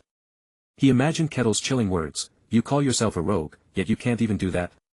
You're useless." The thought alone sent a shiver of terror down his spine, his face contorting in fear. He had to risk it, he decided, for his very life depended on it, forcing a shaky laugh. Kazan agreed to give it a shot, his mind racing, desperately trying to recall any skill he might have observed during his ignominious days as a porter. Kettle, meanwhile, watched with an almost predatory intensity, his purple eyes glowing faintly in the dim light of the dungeon. Kazan, feeling the barbarian's gaze burning into his back, knew he had to succeed, his hands trembling as he knelt before the chest. This wasn't just about a treasure chest, it was about survival. It was Kazan the rogue's cry of the soul. A sharp click echoed, the sound punctuated by a flash of purple energy, leaving Kazan's eye wide with disbelief. He looked up at Kettle, a silent question mark hovering over his head, utterly bewildered by the sudden success. The treasure chest, which moments before had resisted Kazan's frantic attempts, now stood miraculously agape. Hayes clapped, her face alight with wonder, praising Kazan's amazing skill at unlocking the chest. Kettle offered a wide, unsettling grin, his impressive compliment twisting like a dagger in Kazan's fragile ego. Alessandro pondered Kazan's impossible feat, while the thief himself began to question his entire life's best. Kettle, oblivious to Kazan's existential crisis, casually inquired about the treasure's value, learning it was quite substantial. A slow, predatory smirk spread across Kettle's face as he processed the information. He then fixed his gaze on Kazan, instructing him to take care of the rewards. Kettle snatched a gleaming silver goblet, adorned with a single red jewel, from the chest. He held it up, admiring the craftsmanship, as Kazan stared, transfixed by the shimmering gold. But before Kettle could finish his thought, Kazan let out a piercing shriek, his face contorted in pure horror. Kettle, genuinely bewildered, asked if Kazan needed help or was hurt, while Alessandro and Hayes watched, puzzled. As they moved deeper, Kettle led the way, his imposing figure cutting through the dungeon's gloom. Alessandro suddenly halted them, pointing to a pile of bleached bones ahead, its skeletons. "There are 4 skeletons," Alessandro observed, declaring he would handle 3 of them. Kazan and Hayes nodded, accustomed to Alessandro's leadership in combat. Kettle, however, offered another unsettling smirk, his purple eyes glowing brighter, stating, "Leave the last one to me." Alessandro and Hayes exchanged a look of apprehension and grudging acceptance, while Kazan muttered about the impending battle. Kettle strode forward, his heavy boots echoing as a faint blue light pulsed from within a skull. Kazan shivered, pulling his scarf tighter, admitting the sight of reassembling bones gave him chills. With a series of sharp cracks, the skeletons began to reassemble, their disjointed bones clicking into place. Blue light flared in their eye sockets as they rose, spectral weapons materializing in their bony hands. Alessandro drew his sword, Hayes clutched her medallion, and Kazan drew his dagger, preparing for the fight. "Battle begin!" Alessandro roared, charging forward as the skeletons advanced. Kazan darted in, his dagger flashing, slicing through the arm of one skeleton, its blue light flickering. The skeleton recoiled, its arm splintered, as Kazan's attack found its mark. Kettle, a blur of motion, seized 2 reanimated skeletons, one in each hand, their bony forms struggling against his grip. Meanwhile, Alessandro met the charge of another skeleton, his shield deflecting a glowing blue sword strike. Alessandro braced himself, his shield absorbing the impact of the skeleton's magical blade. Kazan, recovering, lunged at the 4th skeleton, his poisoned blade finding its mark. Kazan lunged, his poisoned dagger striking the skeleton's ribs as it swung its glowing sword, the impact forcing the creature back. Hayes, her eyes wide with alarm, felt a shadow of confusion ripple through her as the fight intensified. Alessandro, seizing the moment, unleashed a powerful, radiant blast from his hand, his sword held ready. The blinding energy beam tore through the air, striking the skeleton with immense force, sending it flying.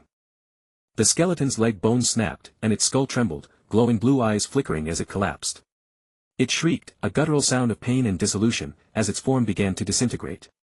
Kettle watched, a smirk playing on his lips, a soft ha-ha escaping him as the last skeleton fell. He surveyed the scene, hands on his hips. "It's really impressive to see a party's core skills in action firsthand." His smirk lingered, eyes narrowed. "Quite rare," he added, a hint of something deeper in his tone. With a casual, almost imperceptible flick of his wrist, Kettle sent a burst of purple energy from his fist. He turned to his companions, a knowing glint in his eyes. "Well then. With the obstacles cleared, let's enjoy the show." Another skeleton, previously unseen, lunged from the shadows, its glowing sword aimed at Kazan. Kazan, Hayes, and Alessandro exchanged tense glances, a dawning realization hitting them: this barbarian is testing us. The new skeleton's glowing blue eyes fixed on them, its silent presence unnerving. It sat, almost patiently, its head tilted, as if awaiting their next move, a silent question in its gaze. Hayes, her eyes now glowing red with fierce resolve, projected a warning: if you show weakness, you'll die. Alessandro and Kazan, grim-faced, prepared for battle, sweat beading on their brows as the skeleton watched. Red energy slashes erupted around the skeleton, indicating its readiness to strike with deadly force. Moments later, the skeleton's skull lay shattered on the ground, its blue glow fading into dust. Hayes, Kazan, and Alessandro knelt, exhausted but relieved, their gazes fixed on Kettle. Kettle, with a satisfied grin, acknowledged their efforts. There's no doubt, the ones who came to the snowfield must be strong after all. The party continued, facing more skeletons from the third floor, their numbers increasing, but Kettle effortlessly led the way. Hayes, Alessandro, and Kazan followed Kettle deeper into the dungeon, their expressions a mix of awe and apprehension. They finally reached the deepest part of the dungeon, where a formidable skeleton knight stood guard.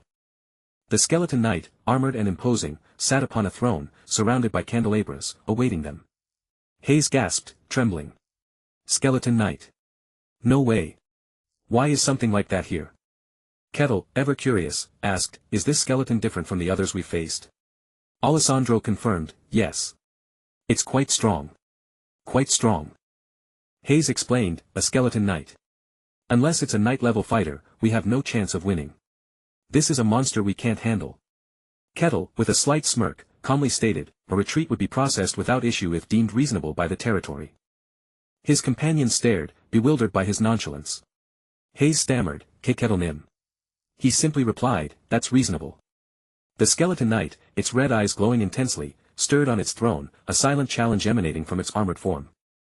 A towering skeleton knight, clad in dark armor with a glowing purple sword, loomed, its eye sockets burning with malevolent red light. Kettle, observing its sturdy form, found the creature's sustained integrity interesting, a faint smile playing on his lips. The knight, sensing the casual disregard, tightened its grip on its massive sword, the blade shimmering with malevolent purple light. Hayes shrieked, her eyes wide with terror, as the knight prepared to strike. A torrent of purple energy erupted from the knight's blade, slamming into the party, as Hayes screamed, watch out. The blast sent a woman with fiery hair sprawling, the ground beneath her cracking as she cried, KGH. Alessandro's shield, hit by the devastating force, shattered into 1,000 pieces, golden light flaring. He reeled back with a pained grunt, his armor rattling, as another companion stumbled, crying, ARGH. The party struggled to regain their footing, dust settling around them in the aftermath of the powerful attack. Kettle, however, remained unfazed, a faint, almost imperceptible, "oh," escaping his lips. Alessandro, gasping for breath, stared at his splintered shield. A single blow has this much power, he muttered. He glanced at Kettle, then back at the knight, a grim realization dawning. He's just too strong. The skeleton knight, sensing an advantage, pressed its attack, its glowing red eyes fixed on the struggling group. Kettle's purple eyes blazed with intense, focused light, his expression shifting to one of fierce determination. He met the knight's charge head-on, a powerful, explosive punch blurring through the air, shattering its armor. The skeleton knight was sent flying backward, its skeletal form momentarily distorted by the sheer power of Kettle's strike. Kazan, Alessandro, and Hayes watched in stunned silence, their mouths agape, utterly dumbfounded. Kettle casually dusted off his hands, a smirk playing on his lips. Is that all? He asked, his tone laced with amusement. His companions, however, were beyond mere surprise. Kazan cowered, trembling, while Alessandro and Hayes stared in disbelief. The barbarian then turned his attention to a nearby, untouched treasure chest. Kazan, he called out, his voice calm. Kazan flinched, his eyes wide with panic. Why yes, he stammered, his voice cracking. Kettle gestured towards the ornate wooden chest, its golden lock gleaming. Can you unlock it? Kettle asked. Kazan frantically explained, that's impossible. It has a high-level lock on it, I don't have the skill. Kettle paused, a thoughtful expression on his face. I see. What a shame. Kazan began to explain they'd have to leave it, but Kettle's eyes flared purple. With a single, focused burst of energy, Kettle smashed his fist into the chest, startling Kazan with a loud boing. The chest splintered, shattering the lock with effortless power, as Kazan, Hayes, and Alessandro watched in shock. Hayes and Alessandro gasped, their faces mirroring Kazan's shock at the sudden, violent display. Kettle, unfazed, pulled out a handful of sparkling rewards. The rewards are certainly better this way, he mused. Kazan, take care of the rest. Alessandro, watching Kettle's casual dismissal of the chest's defenses, shook his head. To think he can just smash a treasure chest open. It's unheard of. Kazan, meanwhile, grappled with a different crisis.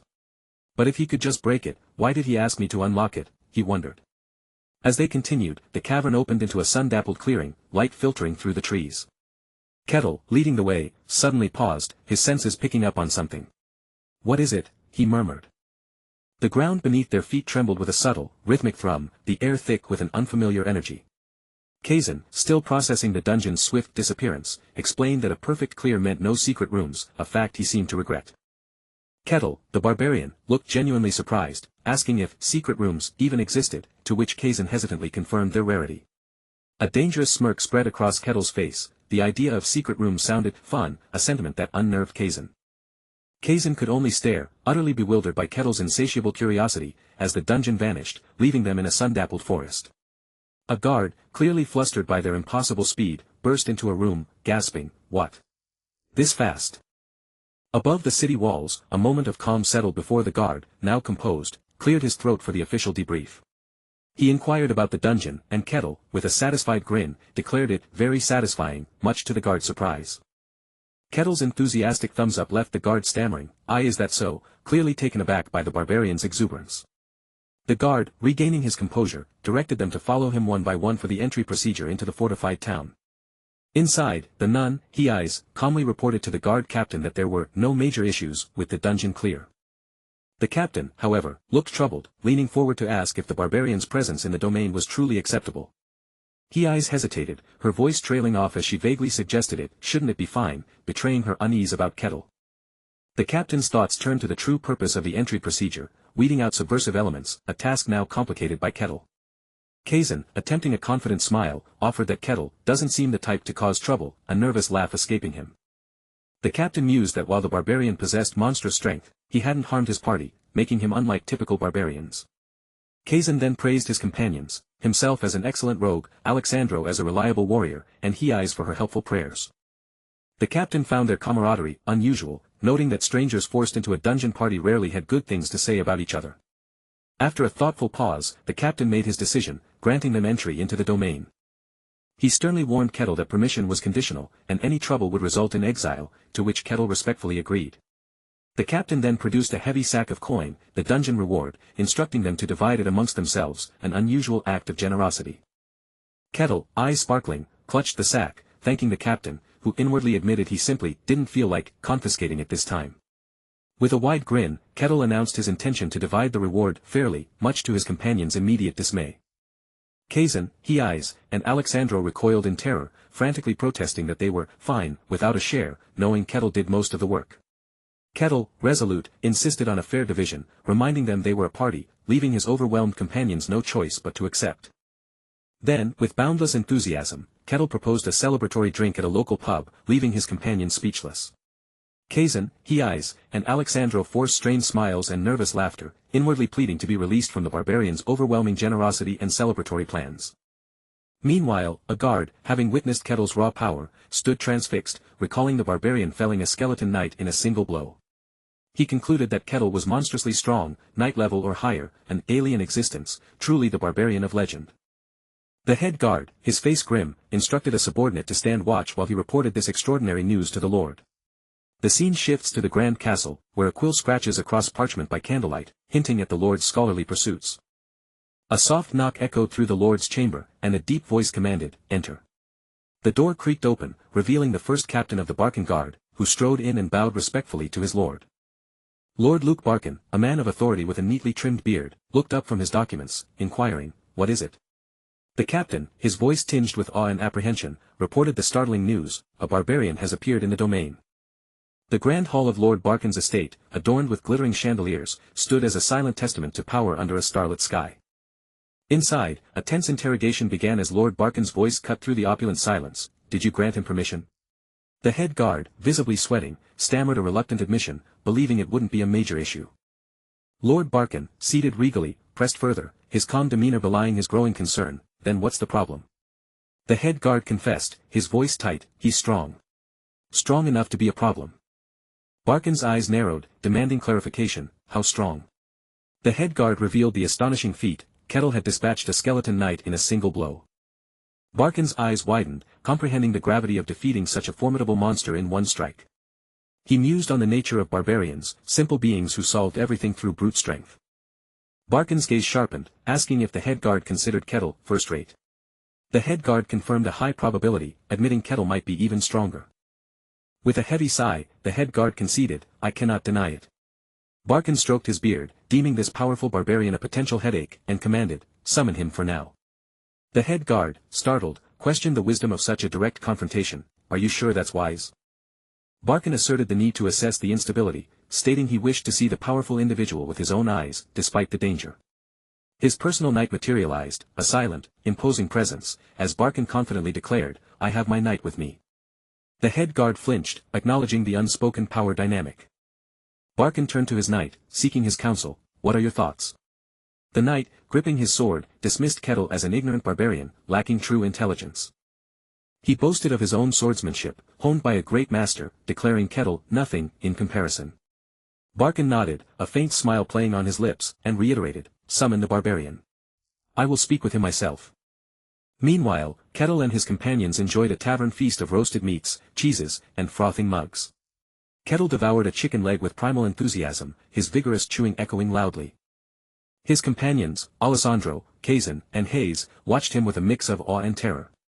Their faces, etched with discomfort, betrayed their unease at Kettle's overwhelming presence.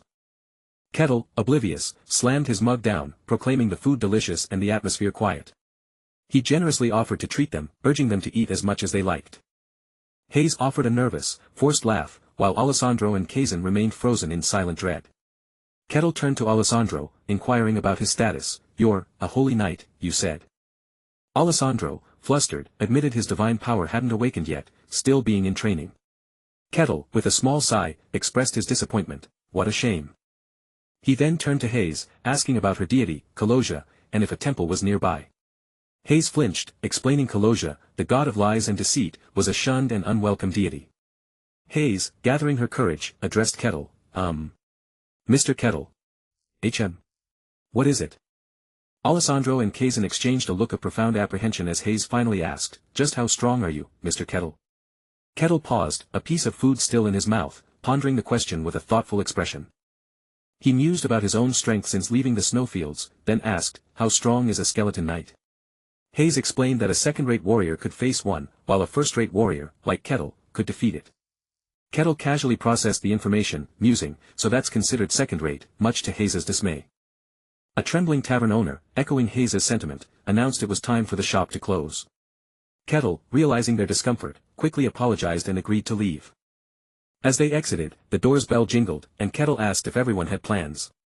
His companions, eager to escape, practically shouted their affirmations, declaring themselves extremely busy. Kettle, with a magnanimous grin, accepted their excuses, proposing they part ways until next time. His companions, however, silently wished to never see him again, offering strained goodbyes. Later, Kettle stretched luxuriously on a soft bed, sighing contentedly, wondering if this was his first proper bed. He appreciated the comfort, a relief afforded by his dungeon rewards, a stark contrast to the snowfields. This civilized comfort felt like paradise compared to his previous harsh existence. Reflecting on his journey, he pondered his next adventure, craving new experiences. He dreamt of exploring the sacred grounds of the elves, his hand reaching out in anticipation. His thoughts drifted to the magic tower and the royal capital, his eyes closing in contemplation. The morning sun streamed through his window, waking him gently. Kettle blinked, rubbing the sleep from his eyes, when a knock at his door startled him. The guard captain from Barkin's gate apologized for waking him. Kettle, surprised, inquired about the captain's visit, the captain of the guard. What is it? The captain, his expression serious, informed Kettle that Lord Barkin wished to see him in person. Lord Barkin, a man of authority, pondered the summons for the barbarian, a figure whose immense power demanded his personal attention. Kettle, now clean-shaven and with natural grey eyes, smiled, accepting the lord's invitation with unexpected eagerness. The guard, still bewildered by Kettle's easy compliance, watched him retrieve his furs, wondering if they had truly found the right man. As they walked, Kettle observed the bustling daytime city, a stark contrast to his initial nighttime arrival. The vibrant marketplace and intricate architecture captivated Kettle, finding that the fantasy world surprisingly interesting. He gave a cheerful thumbs up, declaring he'd gladly take this lucky fantasy, much to the guard's silent dismay. The guard, still unnerved, focused on blocking Kettle from public view, hoping to minimize any further unsettling displays. Upon reaching the castle, the guard announced their arrival, his voice echoing in the grand hall. Lord Barkin, seated regally, invited them to enter, his gaze steady and assessing. Kettle, in his furs, stepped onto the plush red carpet, a stark contrast to the opulent surroundings. Lord Barkin extended a hand, formally greeting the barbarian. He introduced himself as Luke Barkin, Lord of the territory, and offered a polite welcome. Kettle, in turn, introduced himself, then unexpectedly bowed, startling Lord Barkin and his knight. Lord Barkin's eyes widened in disbelief. Barbarians never bowed, their culture valuing strength above all. He mused that living long enough revealed all sorts of surprises, acknowledging Kettle's unexpected manners. Lord Barkin, intrigued, invited Kettle to be seated, a faint smile touching his lips. Kettle settled into a lavish chair, facing Lord Barkin and his armored knight across a grand table. He surveyed the opulent castle interior, finding the medieval-like aesthetic of this fantasy world fascinating. Kettle's eyes widened slightly, a hint of childlike wonder at the unexpected reality of a true fantasy castle. His gaze sharpened on the imposing knight, recognizing the classic archetype from his childhood games. Kettle found the knight so cool, just like he'd imagined, a nostalgic spark in his eyes. The knight, however, radiated intense killing intent, his face contorted in barely suppressed fury. He seethed, enraged by Kettle's perceived insolence, while Kettle's eyes glowed purple, sensing the hostility. The knight drew his sword, vowing that the foolish wretch would not leave the castle alive. Lord Barkin, ignoring the knight's animosity, calmly stated his purpose, to verify a few things. Kettle, unperturbed, leaned back and invited the lord to ask his questions. Lord Barkin began with the most crucial query, "Where did you come from?" Kettle's gaze grew distant, answering that he hailed from the coldest place in this world. He elaborated, describing his origin as a world covered in white, a land of endless snow. Lord Barkin and his knight exchanged a look of dawning fear, recognizing the legendary white snowfield. Barkin realized he was truly facing the barbarian of legend, though he found Kettle's tale hard to believe. Kettle shrugged, asserting that belief was a choice, regardless of the miserable truth of his origin. Lord Barkin, now convinced, decided to rephrase his core question. "How strong are you?" he demanded, his gaze intense, needing to gauge the barbarian's true power. A shadowy image of Kettle's immense power loomed, emphasizing the danger he represented. Kettle replied that it was the wrong question, as he didn't know the local strength levels. Lord Barkin and his knight exchanged a silent, knowing glance, a plan forming between them. Barkin proposed a spar with his knight, promising a generous reward for Kettle's cooperation. Kettle's eyes widened in surprise, a spark of excitement igniting within him. Lord Barkin clarified it wouldn't be a fight to the death, trusting Kettle to keep it within reason. Kettle's grin widened, a predatory curve to his lips, finding the prospect agreeable. He mused excitedly about sparring with a knight, a true warrior from this fantasy world. Kettle envisioned a mystical knight, eager to witness their techniques firsthand. This would be exciting. The knight, however, saw only Kettle's savage glee, his purple aura confirming the barbarian's primal hunger for battle. Lord Barkin and his knight watched as Kettle's raw power briefly flared, a chilling display. They moved to an open training ground, Kettle and the knight facing each other under Lord Barkin's watchful eye. The knight and Kettle exchanged intense stares, the air thick with anticipation. Lord Barkin announced the spar's beginning, hoping no blood would be shed. A bell tolled, its clear chime signaling the official start of the contest. The knight drew his sword, inviting Kettle to witness his swordsmanship as an honor. Kettle smirked, agreeing that he'd prefer a display of skill over a brutal fight. The knight bristled, enraged by Kettle's relaxed demeanor and perceived arrogance. He vowed to show Kettle the overwhelming difference in their strength. With a powerful surge of green energy, the knight launched his attack, eyes glowing with determination. He challenged Kettle, demanding to see what the barbarian would do against his assault. To Kettle's surprise, the knight's sword attack manifested as 3 shimmering green energy blades. Kettle's eyes widened in genuine surprise, realizing the knight's attack involved multiple energy constructs. The knight's green energy blades shimmered, prompting Kettle to wonder if they were an illusion, a trick of the light. But no, the blades were real, 3 distinct constructs of emerald energy, each whistling past Kettle as he deftly dodged. The knight, a blur of motion, pressed his assault, his sword technique a dazzling display of skill, confirming the reality of his ethereal weapons. Kettle, with a surprised expression, continued to evade, his movements fluid and precise, seemingly unimpressed by the knight's efforts.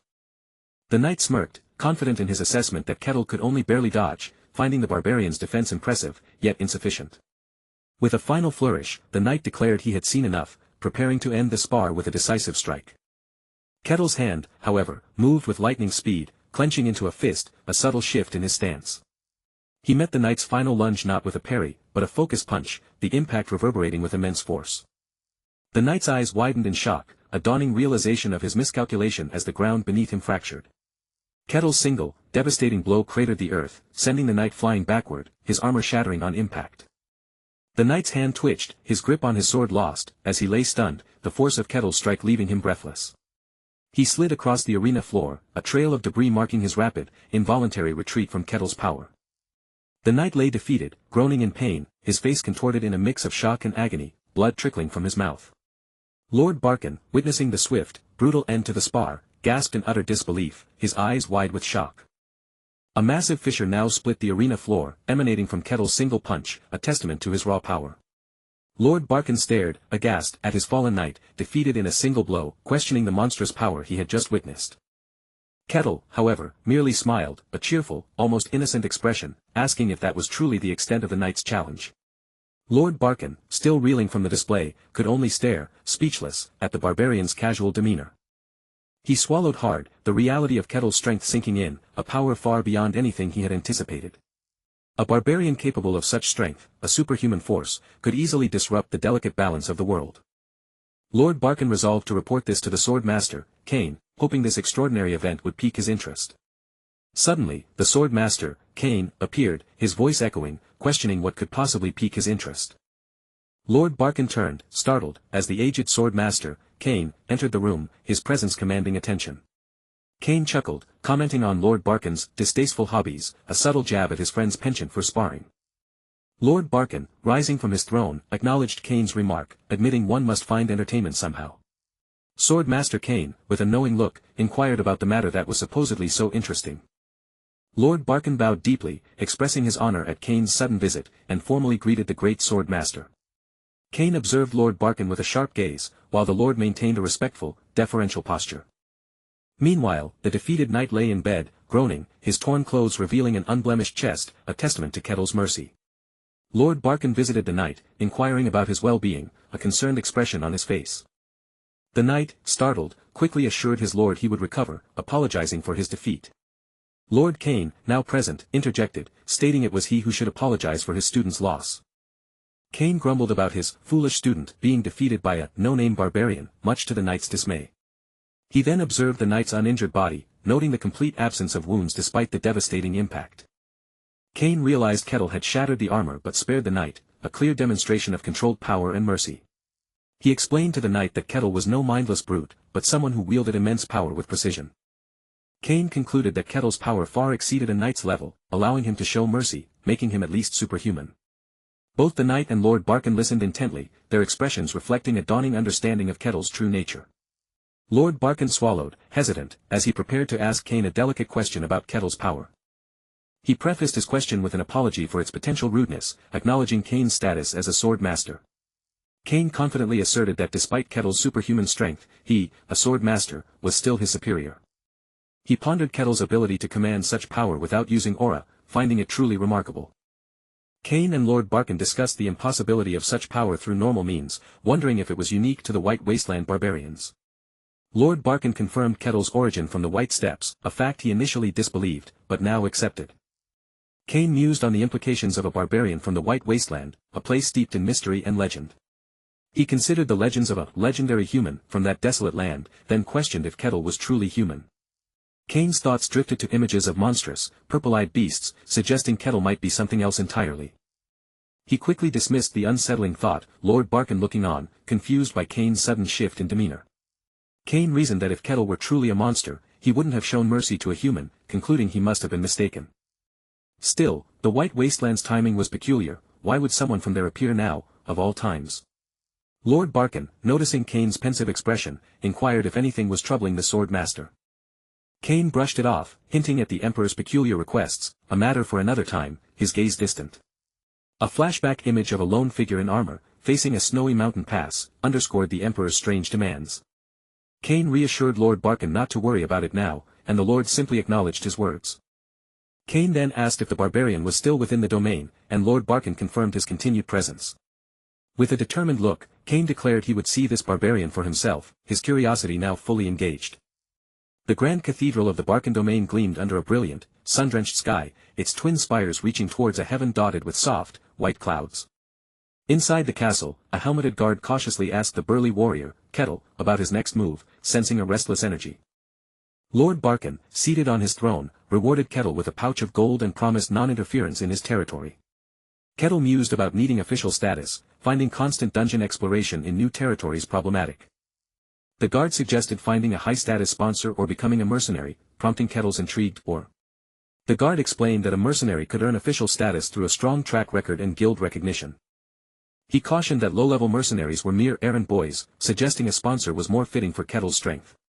Kettle, however, was captivated by the idea of being a mercenary, a monster hunter, the ultimate fantasy dream.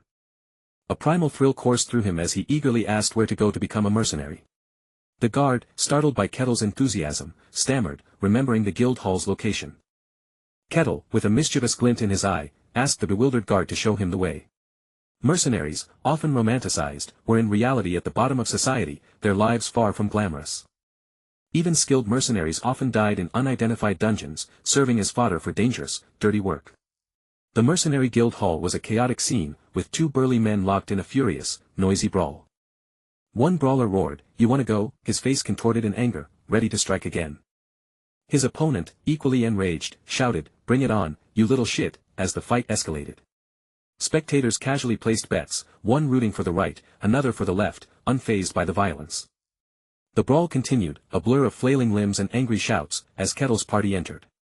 At the reception desk, a well-dressed woman asked the blonde-haired receptionist, Rosa, about the new recruits. Rosa, the mercenary guild receptionist, sighed dramatically, declaring the new recruits terrible and all weirdos. She listed them, a lunatic holy knight, a thief, and a nun no one trusted due to her affiliations. The brown-haired woman sighed in disappointment, agreeing that the recruits were indeed underwhelming. Rosa, exasperated by the constant fights and lack of decent recruits, daydreamed of a handsome prince rescuing her. Just then, a heavy thud echoed as the guild hall door swung open, interrupting her fantasy. Rosa's eyes, previously closed in her daydream, snapped open, her gaze slowly rising. Kettle, his bare chest adorned with fur and bone, scanned the chaotic hall, an amused smile on his face. The fighting mercenaries froze, staring in disbelief, murmuring, "No way. Is that a barbarian?" Kettle, oblivious to their awe, stood confidently, a small, cartoonish depiction emphasizing his innocent wonder. He strode to the reception desk, announcing to the tiny, overwhelmed receptionist, "I've come to become a mercenary." Rosa, completely flustered, stammered, "Why, you mean, you want to become a mercenary," and asked his reasons. Kettle explained he sought status recognition, and Rosa confirmed it was possible but required many accomplishments. He affirmed his commitment, and Rosa began registration for 5 copper coins, asking for his name and age. Kettle stated his name was Kettle, but admitted he was unsure of his age, prompting Rosa to input a reasonable estimate. "All right, your registration is complete," the clerk announced, sliding a small, ornate box across the counter. "Here's your mercenary badge, representing your status, don't lose it." Kettle's eyes, usually glowing purple, softened to a natural gray as he gazed at the gleaming golden pendant within. A faint, almost bashful smile touched his lips. "Good," he murmured, his large hand gently closing around the pendant, genuinely pleased. "What kind of requests are available?" he asked eagerly. The clerk blinked, surprised. "You want a job right away?" "Our requests, you mean?" She regained composure, pushing a tablet across the table. "These are the requests Mr. Kettle can currently take on." Kettle leaned forward, scanning the meager list. His expression shifted to disbelief. "Don't tell me, this is all there is?" The tablet displayed request rank F with tasks like herb gathering, basement cleaning, and night patrol. Rosa, sensing his dissatisfaction, began to sweat. Since you're an F-rank mercenary, these are the only jobs you can," she panicked. "What if he lashes out?" She quickly tried to reassure him. If you start with simple jobs, you'll eventually qualify for harder missions." Kettle interrupted, "I'll take this one." Rosa stared, bewildered. She managed, a mix of confusion and relief on her face. Kettle's finger rested firmly on herb gathering on the tablet. "Are you sure?" she asked, still wary. Kettle met her gaze. "Isn't this the job? I have no problem with it." "I see," she murmured, still processing his unexpected compliance. Kettle simply asked, "So, where do I gather the herbs?" Relieved, Rosa quickly pulled out a detailed drawing of the herb. Ah, yes. Just outside the village. They look like this. Kettle studied the crimson-petaled plant. Got it. I'll head out now. He turned to leave, a cheerful bounce in his step. Rosa watched him go, a bewildered expression on her face. What the, he's surprisingly chill. He pushed open the heavy guild door, sunlight glinting off his shoulders as he stepped out.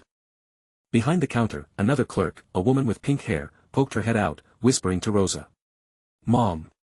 I think this new mercenary's a weirdo too. Outside, Kettle walked into the vibrant green forest, holding the herb drawing, comparing it to the surrounding flora. These herbs are good for wounds, huh, he mused, scanning the undergrowth. They look kind of strange. He paused, then nodded to himself. Well then. I've packed UV protection gear too, let's begin my first job as a mercenary. With a broad smile, he adjusted his straw hat and bent to his task. About an hour later, back at the guild hall, Rosa nearly shrieked as Kettle reappeared, hefting an enormous burlap sack overflowing with herbs. Is this enough? Kettle asked, beaming. Rosa gaped. That's a lot, is he a criminal mastermind destroying the herb field? But then she looked closer. Huh. But. She picked up a handful. They were pristine, each leaf and petal intact. They're in excellent condition, she noted, surprised. Most mercs rip them out like savages. Kettle puffed out his chest, a smug grin spreading. I may not look it, but I'm actually quite confident in my delicate touch. Rosa stared, dumbfounded. I see. The guild master stepped forward. Thank you for your hard work, Mr. Kettle. Here's your reward, 1 silver coin. It was barely enough for the cheapest meal. Yet, Kettle gazed at the coin, a look of profound satisfaction on his face. It's the first money I've earned through honest work. I'm a little moved, Very satisfying, he declared, his smile unwavering. Can you give me the next request right away? Rosa flinched. Huh. She exchanged a look with the other clerk. What the? There's no way he's happy with that reward. She whispered. This barbarian. Kettle, meanwhile, was eagerly tapping the table. The sun's still high, so I'd like to get as much work done as I can. He looked genuinely happy. The pink-haired clerk leaned closer to Rosa. Mom. I think this new mercenary's a weirdo too. Kettle, with a casual yet decisive gesture, pointed to the next F-rank request, basement cleaning, his previous tasks already checked off. The blonde guild clerk, Rosa, gulped, her mind reeling, first herbs, now cleaning. Could this barbarian actually like such mundane tasks? She forced a nervous smile, meekly accepting his request, the absurdity of the situation almost too much to process. His heavy, fur-trimmed boot creaked on the wooden floor as he departed, ready for his next assignment. A woman in a white hood, the warehouse owner, watched him approach, her face etched with apprehension. Kettle, radiating cheerful confidence, announced his purpose, I'm here to clean the warehouse. The owner, a small woman with red braids, shrieked, confirming her ownership while staring in terror at the hulking barbarian. Cleaning the warehouse was effortless, Kettle casually shifted heavy crates, his immense strength making the task simple. Next, street cleaning, Kettle, broom in hand, swept with surprising grace, quickly mastering the tool as 2 men watched in disbelief. He looked up, a satisfied smirk playing on his lips, the mundane task somehow fulfilling. An old man with binoculars observed Kettle, baffled by a superhuman figure performing such menial labor. This barbarian, powerful enough to command kingdoms, was instead diligently sweeping streets, a stark contrast to his latent power. Kettle continued sweeping with serious dedication, his movements precise and unhurried, clearly invested in the task. The old man, utterly perplexed, lowered his binoculars, his face a mask of bewildered confusion. Kettle, wiping his brow, smiled contentedly amidst blooming roses, finding genuine fulfillment in the simple, honest work. The soft chirping of birds filled the air as Kettle, his hand clenched, felt a profound sense of satisfaction. Later, back at the guild, Kettle looked surprised as a small, heavy pouch was placed on the counter before him. The unassuming pouch, filled with his earnings, sat on the wooden counter, a testament to his day's labor. Rosa, the receptionist, announced, Good work on your first day as a mercenary, Mr. Kettle. Here's your reward for all 15 requests. Kettle's eyes widened slightly, a flicker of anticipation in their depths. Rosa counted out the coins, confirming, that's 15 silver coins, as Kettle reached for his reward. Beaming, Kettle accepted the coins, expressing his gratitude and promising to return tomorrow, leaving Rosa utterly bewildered. A subtle smile played on Kettle's lips as he anticipated his second day navigating the intricacies of civilization. He passed a crying child, clutched by its mother, a common sight in the bustling town. Nearby, a small group of villagers, including an old woman and a man in a cap, looked on with expressions of concern. Kettle strode confidently through the sunlit streets, his imposing figure drawing glances from a woman in the background.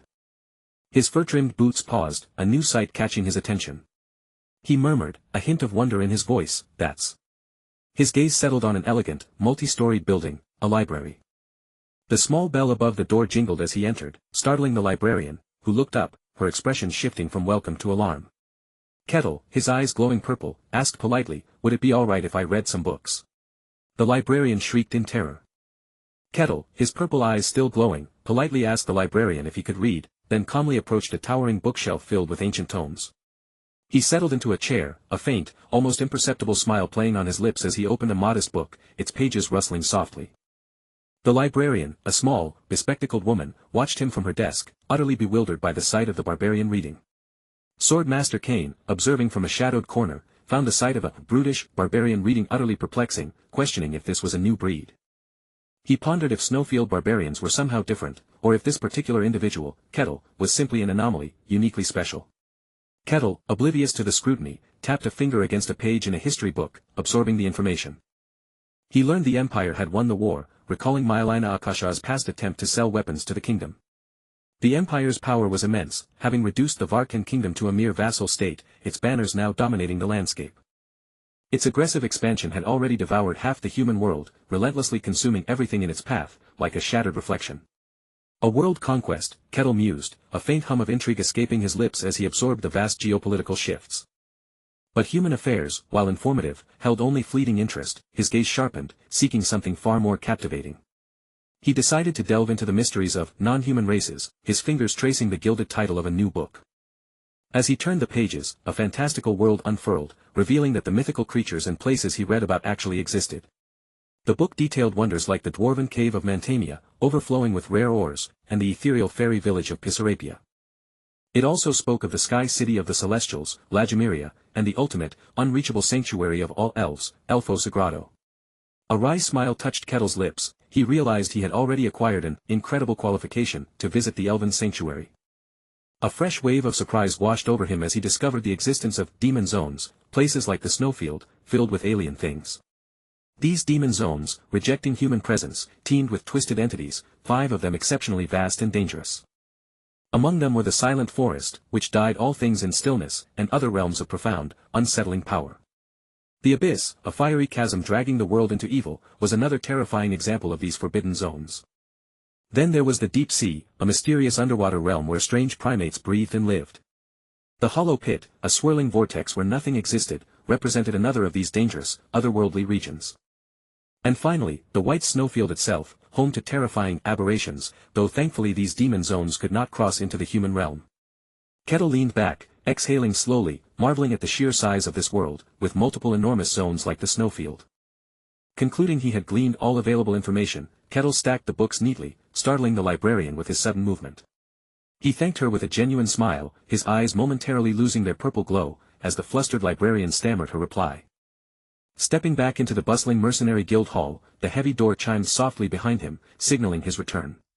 Rosa, the receptionist, flinched as Kettle approached, his towering figure filling her vision, asking cheerfully about today's requests.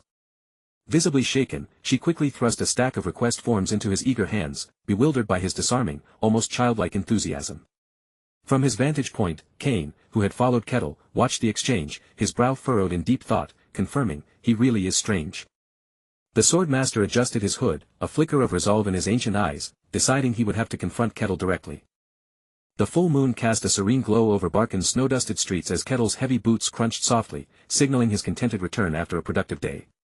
He smirked, pleased with having completed another dozen or so requests, the sheer volume of mundane tasks a source of quiet satisfaction. The small, heavy pouch of coins at his hip was proof that even the smallest efforts yielded rewarding results. Kettle strode confidently through the town, convinced that his diligent work would soon earn him recognition as a true mercenary. As he rounded a corner, a dark, hooded figure suddenly appeared, prompting Kettle to pause, his expression turning wary. The old man in the cloak remained silent, his gaze fixed on Kettle, who returned the stare with a questioning tilt of his head. Kettle's primal instincts flared as he recognized Swordmaster Kane, who had been discreetly following him. "You've been tailing me all day," Kettle stated, his calm voice carrying a subtle warning, catching Kane completely off guard. What do you want? Kettle pressed, his hand subtly moving towards his dagger, while Kane internally wondered if he had truly been noticed. Kane, confident in his suppressed presence, couldn't fathom how anyone, no matter how sharp their senses, could have detected him. Kettle, assuming the silent, hooded figure was a bandit, prepared for a confrontation, his eyes narrowing in suspicion. Not answering, so I guess I'm right, Kettle concluded, lamenting that even in a seemingly secure town, bandits still roamed. Kane, flustered, tried to speak, wondering if claiming to be a swordmaster would even be believed by this barbarian. Still resorting to robbery in that old body, huh? Kettle mused, a hint of pity in his voice, concluding the economy must be dire. A smirk played on Kettle's lips as he considered that apprehending this bandit would make for an excellent mercenary record. Kane recoiled, a shiver of dread running through him as he realized Kettle genuinely mistook him for a common robber. However, Kane quickly saw an opportunity. If Kettle believed him a bandit, a direct engagement could reveal the barbarian's true strength. With renewed resolve, Kane clenched his fist, preparing to initiate the confrontation he had sought. Kettle, however, moved first, his boot lifting as he began a swift, silent advance. Kane's eyes widened in alarm, barely registering the barbarian's sudden, unexpected movement. Kettle lunged, a blur of motion, his powerful physique momentarily silhouetted against the night sky. Kane reacted instinctively, a wave of shock washing over him as he realized the barbarian's incredible speed. He disappeared. Kane gasped, barely registering Kettle reappearing directly behind him, moving with impossible velocity. Kettle's gloved hand shot out, aiming for Kane's neck with terrifying precision. Kane's instincts screamed, if he remained still, he knew he would be caught. With astonishing speed, Kane twisted, his body enveloped in a shimmering green aura, narrowly deflecting Kettle's grasp. Kettle merely offered a pleased, a wide, appreciative smile spreading across his face. Not bad, Kettle complimented, his eyes glinting with amusement as Kane, now surrounded by verdant energy, settled into a defensive stance. Kane, reeling from the near miss, gasped, no way. He almost got me. He realized that if his reflexes had been a fraction slower, he would have been caught, but more shocking was the barbarian's complete lack of aura. Interesting, Kettle mused, genuinely intrigued by Kane's speed without any discernible magical energy, wondering if he was truly just human. The realization settled on Kane, this was no mere test, this was a genuine, perilous encounter. With a surge of green energy, Kane's eyes glowed, and he declared, I'm going all in. With a surge of green energy, Kane's eyes glowed, and he declared, I'm going all in. The old sword master lunged, a blur of motion, his enhanced perception reaching for the limits of his skill. Yet, in the span of a single breath, Kettle had already moved, his hand clamping around Kane's arm with impossible speed. Kane gasped, stunned, realizing he couldn't react despite expanding his perception to its peak. It felt as if his arm had been plunged into solid rock, his entire body dragged along by an unseen current. He gritted his teeth, straining against the effortless grip, bewildered by this incomprehensible strength. What was this power? It wasn't even a competition in terms of raw force. His mind raced, in that case, Kane decided, grunting with exertion. I'll go full force and release my power, he channeled mana, cloaking himself in shimmering green energy. But just as he focused, a strange sensation washed over him, and Kettle's eyes seemed to glow. His eyes widened as the green energy around him flickered, then vanished. Kettle's hand had simply absorbed it, leaving the swordmaster gasping and stumbling back. A faint blue glow emanated from Kettle's hand, the absorbed energy dissipating harmlessly. Kane stumbled back, his arm tingling, utterly bewildered by the barbarian's effortless defense. Kettle stood unperturbed, looking at Kane with an amused, almost innocent expression. Bandits these days sure have all kinds of techniques, Kettle mused aloud, a hint of genuine curiosity in his tone. Kane could only stare, why does he keep calling me a bandit, he wondered, utterly bewildered. The swordmaster's mind raced, comprehending the barbarian had manifested mana, cloaking his body in it. Kettle, meanwhile, grinned, he truly seems to believe I'm a thief. I reflexively manifested my mana, which can shred steel, yet he doesn't have a scratch. Kettle peered at Kane with genuine wonder, his purple eyes glowing. What kind of body can endure manifested mana bare-handed, he pondered. Kane, regaining composure, took a step back, his eyes narrowing. I don't know what trick you're using, he declared, but it's time to wrap this up. He reached for his sword, its golden hilt gleaming in the dim light of the alley. But before his hand could fully grasp the weapon, Kettle moved again, too fast to follow. The barbarian's hand shot out, not to strike, but to gently tap the hilt of Kane's sword. The old swordmaster's eyes widened in disbelief as the light impact sent a jarring shockwave through his arm. He was forced to release his grip, and the sword clattered to the ground with a metallic echo. Kettle then reached down, his purple eyes glowing with an almost predatory intensity. He scooped up the stunned swordmaster like a sack of grain, effortlessly lifting him. Cain, utterly helpless, could only utter a strangled "ah" as he was hoisted into the air. His monocle fell from his eye, dangling precariously. So this is the end, he thought in despair. Kettle simply grinned, holding the limp swordmaster up for inspection. So this is what counts as a bandit in a fantasy world. The Barcan guard, bewildered and fearful, stammered, "Be Barbarian. What is this?" as he stared at the impossible scene unfolding before him. Kettle, oblivious, simply tightened his grip on Swordmaster Cain's cloak, holding the humiliated swordmaster aloft. The guard, utterly confused, muttered, "What the heck is going on? Why is Swordmaster Cain here of all places?" Kettle, with a satisfied smirk, declared, "I caught a bandit," as the guard's mind reeled at the barbarian's audacity. The guard's jaw dropped, his voice catching in his throat, "A bee-bandit." Kettle, radiating childlike glee, wondered if handing over this bandit would count towards his mercenary record. The guard could only stare, a cascade of question marks swirling around his head in utter disbelief. His mind struggled to reconcile the legendary Swordmaster Cain, a man of superhuman skill, with Kettle's casual assertion. The thought of Cain, caught in such a humiliating position by a barbarian, was an affront to everything he knew. He finally found his voice, a desperate plea escaping him, "That man isn't a bandit." Kettle, his expression hardening, looked at the guard with suspicion, concluding, "So, an accomplice, huh?" The guard took a resolute step forward, his boots firm on the stone, preparing to stand his ground. He paid his respects to Swordmaster Cain, the only swordmaster in the kingdom of Gehentra, bowing slightly. Kettle tilted his head, a quizzical escaping his lips, while Cain looked on with a strained expression. Kettle's brow furrowed in confusion, a swordmaster. That prestigious title, and yet he's being called a bandit? Kettle remained unswayed, impossible. This man's a bandit. He attacked me to steal my silver coins. The exasperated guard firmly reiterated, "No, he really is a swordmaster. Could he be a mage using illusion magic?" Kettle, ever pragmatic, dismissed the idea, then pondered, "Is swordmaster just a fancy name for bandits, maybe?" The guard threw his hands up in exasperation, "What are you even talking about?" Kettle, holding Cain still, calmly asked again, "So he is a real swordmaster?" The guard, with a sigh, confirmed it. The guard, realizing the gravity of the situation, knew he had no choice. "I'll report this to the Lord." Lord Barcan, upon hearing the news, shot up from his throne, his face a mask of utter disbelief. "What? Sir Cain lost?" Later, Kettle offered a genuine, if slightly awkward, apology. "I'm sorry. I should have let you explain." Cain, regaining composure, accepted the apology, admitting his own fault for not speaking up sooner. A heavy silence settled between them, broken only by the soft rustle of their clothes as they sat in plush chairs. Lord Barcan, observing from a distance, remained bewildered, never imagining Cain would lose a duel to a barbarian. His head guard confirmed the defeat, the implication clear: the barbarian was stronger than a swordmaster. Lord Barcan concluded that Kettle, having beaten a swordmaster, was a completely unmanageable being. Lord Barcan, rubbing his temples, declared a headache and excused himself, suggesting they talk things through. With a final, knowing glance, Lord Barcan left Kettle and Cain alone in the grand room. The silence returned, less tense, more contemplative, as Kettle looked at Cain.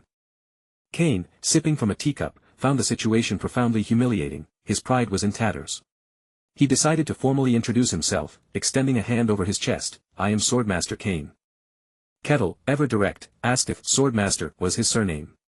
Cain explained that such titles transcended human names. Kettle nodded, absorbing this new information, then inquired if Cain's earlier display was a swordmaster's technique. Cain paused, a flicker of understanding in his eyes, before demonstrating. He then manifested a shimmering green aura around his hand, asking, "You mean this?" Kettle's eyes widened in genuine surprise, confessing he dismissed it as a bandit's trick, but was now interested. Cain explained that this was the embodiment of the arcane, also known as aura.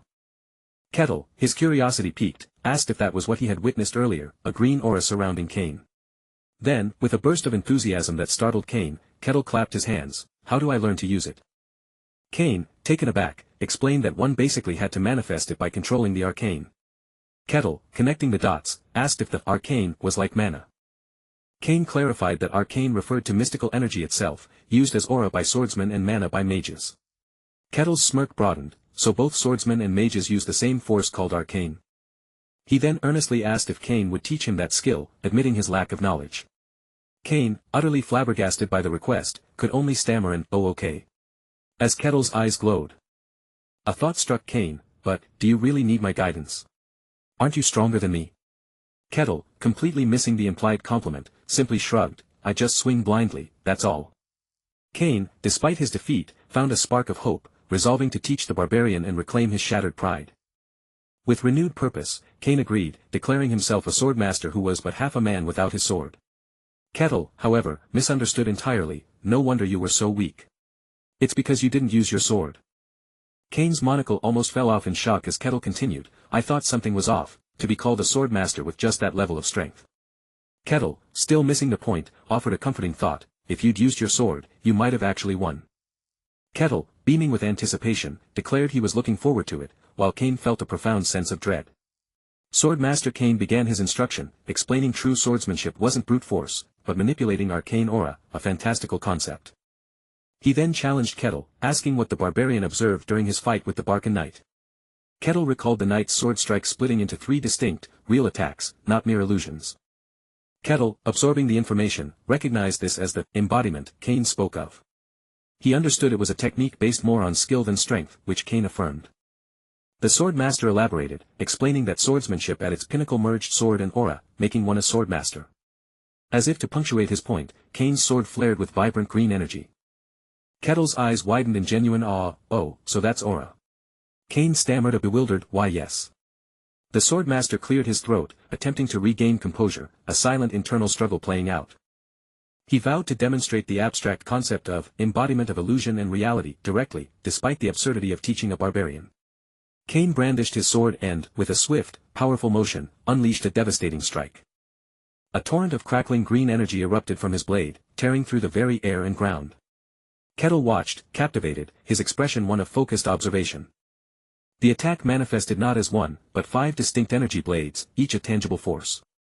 The impact tore through the stone floor, leaving a crater of shattered debris. Kane explained that while many techniques created illusions using aura, only his swordsmanship imbued them with destructive substance. He demonstrated, his sword glowing, that his unique skill gave illusions tangible form. He then asked Kettle what he thought of the arcane technique, to which Kettle casually replied he felt he could do it too. Kane's jaw dropped, his eyes wide with disbelief and a flicker of genuine offense. He mentally railed against the audacity, the sheer nonsense of such a claim from the barbarian. He had devoted his entire life to the sword, combining talent with grueling effort, and no one could copy it from a single viewing. Frustrated, Kane decided, "It's faster to just show you," and presented Kettle with a sturdy battle axe. Kettle, a broad smile returning, hefted the axe with ease, asking, "An axe?" He took a stance, his powerful muscles rippling, and unleashed a flurry of strikes. The axe became a blur, moving with incredible speed and force, creating multiple afterimages. Kane watched in astonishment. Kettle was simply moving with immense brute strength and speed, mimicking complex swordsmanship. The barbarian's final, devastating blow shattered the ground, leaving a trail of destruction in its wake. A massive explosion of energy erupted from the impact point, further emphasizing Kettle's raw power. Kane's face contorted in a silent scream of disbelief and utter shock. Kettle, beaming, turned to Kane, axe resting casually on his shoulder. "Well, how was it?" Kane, still reeling, admitted it looked like an embodiment of illusion, almost tricking even himself, despite being pure strength. He explained Kettle's display was devoid of technique, yet the result was eerily similar, conceding swordsmanship was for real combat. Kettle, with a curious tilt of his head, asked if a similar result wasn't enough. Kane stammered, caught off guard. He begrudgingly admitted Kettle was not wrong, but it wounded his pride deeply. With a renewed surge of determination, Kane declared, "In that case, what about this?" his hand gripping his sword. He then unleashed his most advanced technique, enveloping himself in a swirling vortex of green energy, creating multiple spectral images. Kettle's eyes widened, genuinely surprised, his body, separated. The ethereal Kanes lunged, their attacks a blur of green light and destructive force, shattering the environment. The ground shuddered under the onslaught, cracks spreading outward, as if the very fabric of reality was being torn apart. The elder, back turned, explained his bodily separation technique, achieved through extreme aura mastery. He then faced Kettle, challenging him to copy the intricate move. Kettle's feet shifted, a subtle adjustment of his stance. He took a deliberate step forward, the ground cracking under his boots. With a casual flick, Kettle swung his axe, the air shimmering with power. A vortex of purple energy erupted, tearing at the desolate landscape. The elder's eyes widened in horror, witnessing the raw, untamed force. The energy intensified, becoming a devastating, spiraling torrent of destruction. It plunged into the earth with an explosive roar, leaving a colossal crater. Kettle, unfazed, stood at the edge of the ruin, asking, "What do you think?" Cain, on his knees, let out a choked cry, his body trembling uncontrollably. Tears streamed down his face as he wailed, "My swordsmanship." He looked up at Kettle, despair etched on his face, muttering, "This can't be." Cain continued to sob, his pride shattered into a million pieces. Kettle, a slight frown on his brow, remarked, "You're more mentally fragile than I thought." He then conceded, "Your swordsmanship is remarkable," trying to offer some comfort. Kettle shrugged, explaining, "I merely swung my axe quickly. It wasn't true swordsmanship." Cain, regaining composure, insisted, "But the technique you showed was real swordsmanship. I can't reach true arcane mastery." A renewed resolve hardened his features, he declared his swordsmanship valuable, conjuring 3 green energy constructs. He clenched his fist, a fiery aura igniting, asserting, "The problem isn't with my technique." Cain cast a suspicious glance at Kettle, calling him a lunatic for his impossible, aura-less speed. Kettle, leaning in, earnestly asked, "Can you teach me the true meaning of technique?" Cain, composing himself, apologized for his emotions, then stated, "I understand." He cleared his throat, explaining, "To use true technique, you must first learn to control aura." Cain demonstrated, a wisp of green energy dancing in his palm, adding, "But to control aura, you must first comprehend the arcane."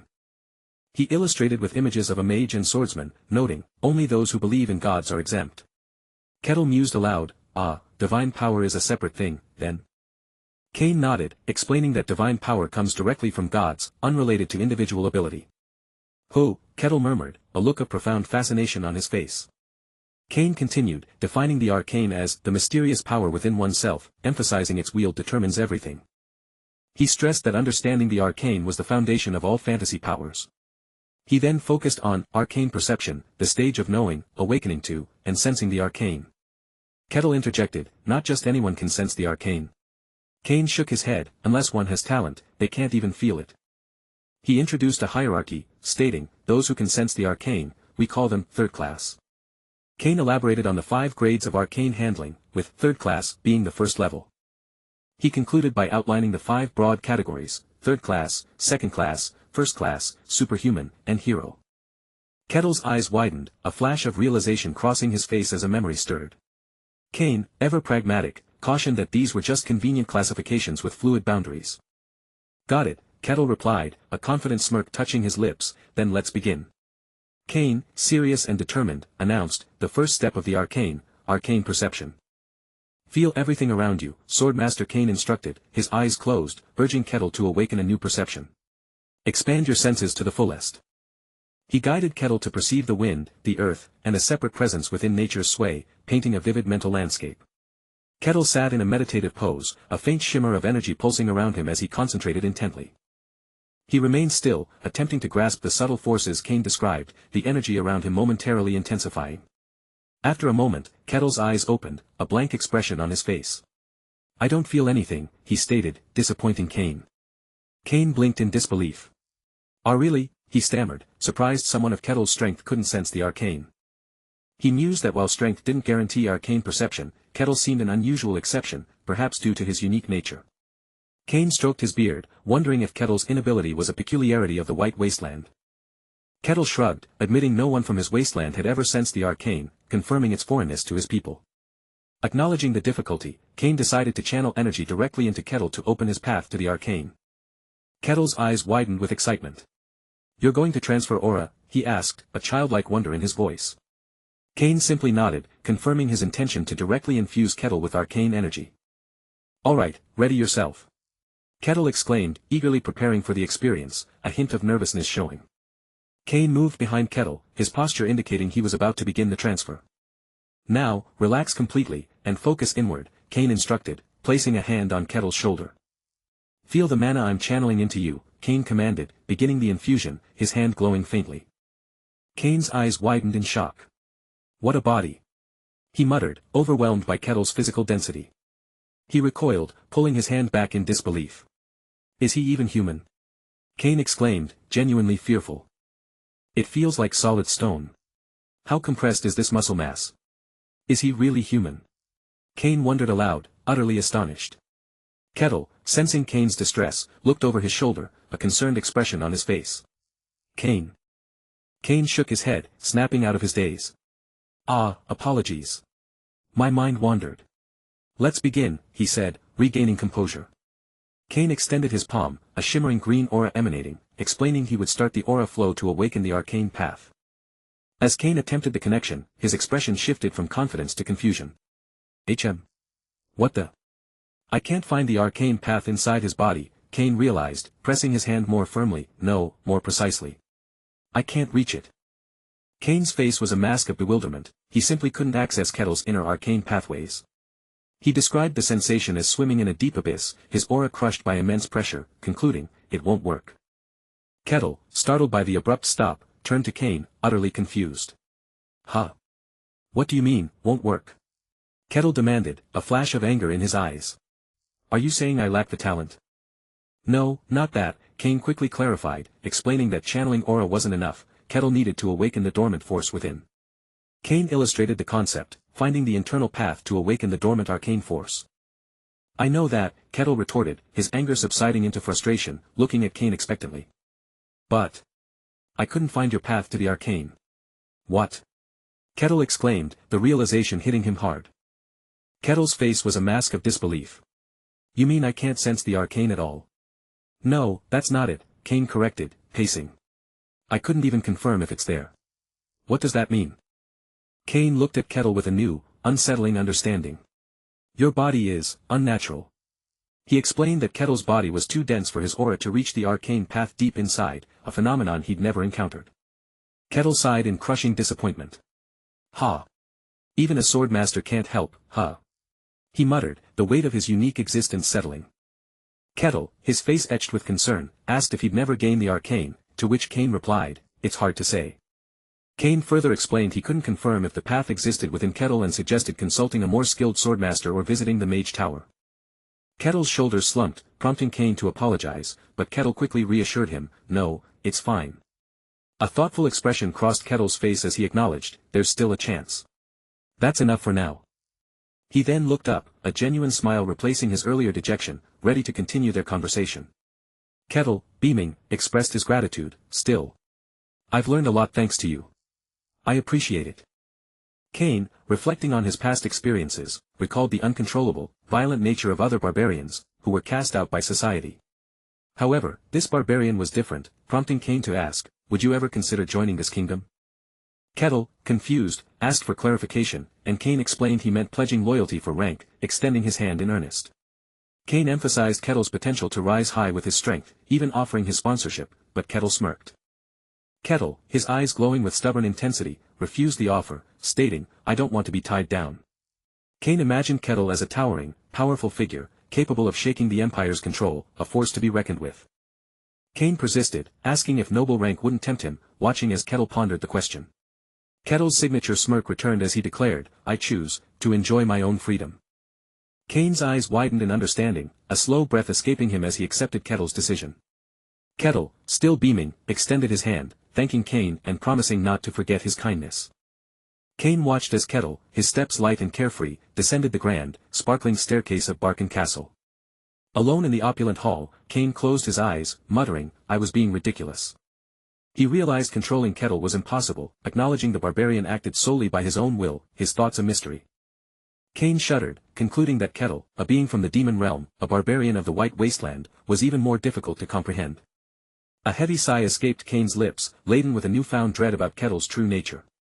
Later, on a balcony, Cain mused about conquering the demon realm, questioning the Emperor's intentions. Inside the lavish study, Lord Luke Barkin, hands clasped, asked Cain if the Emperor truly intended to conquer the demon realm. Cain confirmed it, expressing disbelief that people were dying for reconnaissance, to which Lord Barkin asked, Are you serious? Cain affirmed, dead serious, suggesting the Emperor might believe himself a reborn ruler, but noted it was a future concern. Lord Barkin's eyes darkened, realizing, so it's only a matter of time, as Cain looked grim.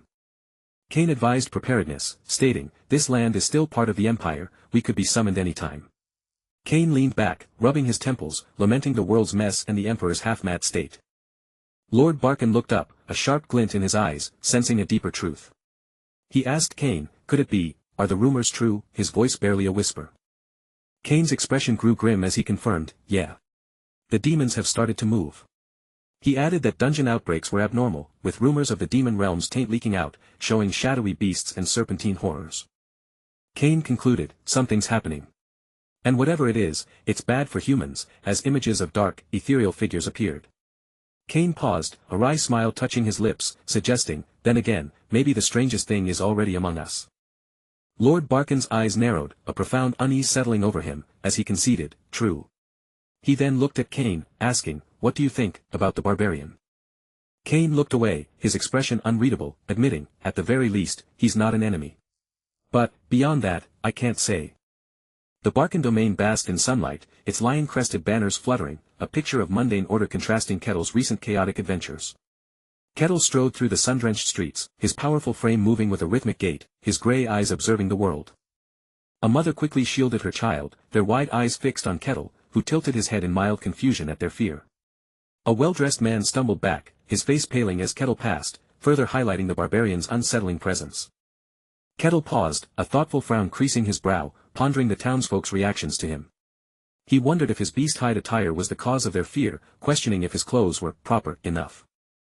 He mused that they probably thought him insane for his uncivilized clothing, completely misunderstanding their primal fear. His eyes, now firm with resolve, widened slightly as a new purpose sparked within him. With a broad, excited grin, Kettle declared, let's buy some civilized clothing, clenching a massive fist in determination. His quest led him to a tailor shop, its interior filled with racks of neatly pressed garments and bolts of shimmering fabric. A shopkeeper, meticulously adjusting a suit, began his greeting, "Welk," as Kettle entered. The shopkeeper's face contorted into a mask of pure terror, a visible jolt of fear coursing through him.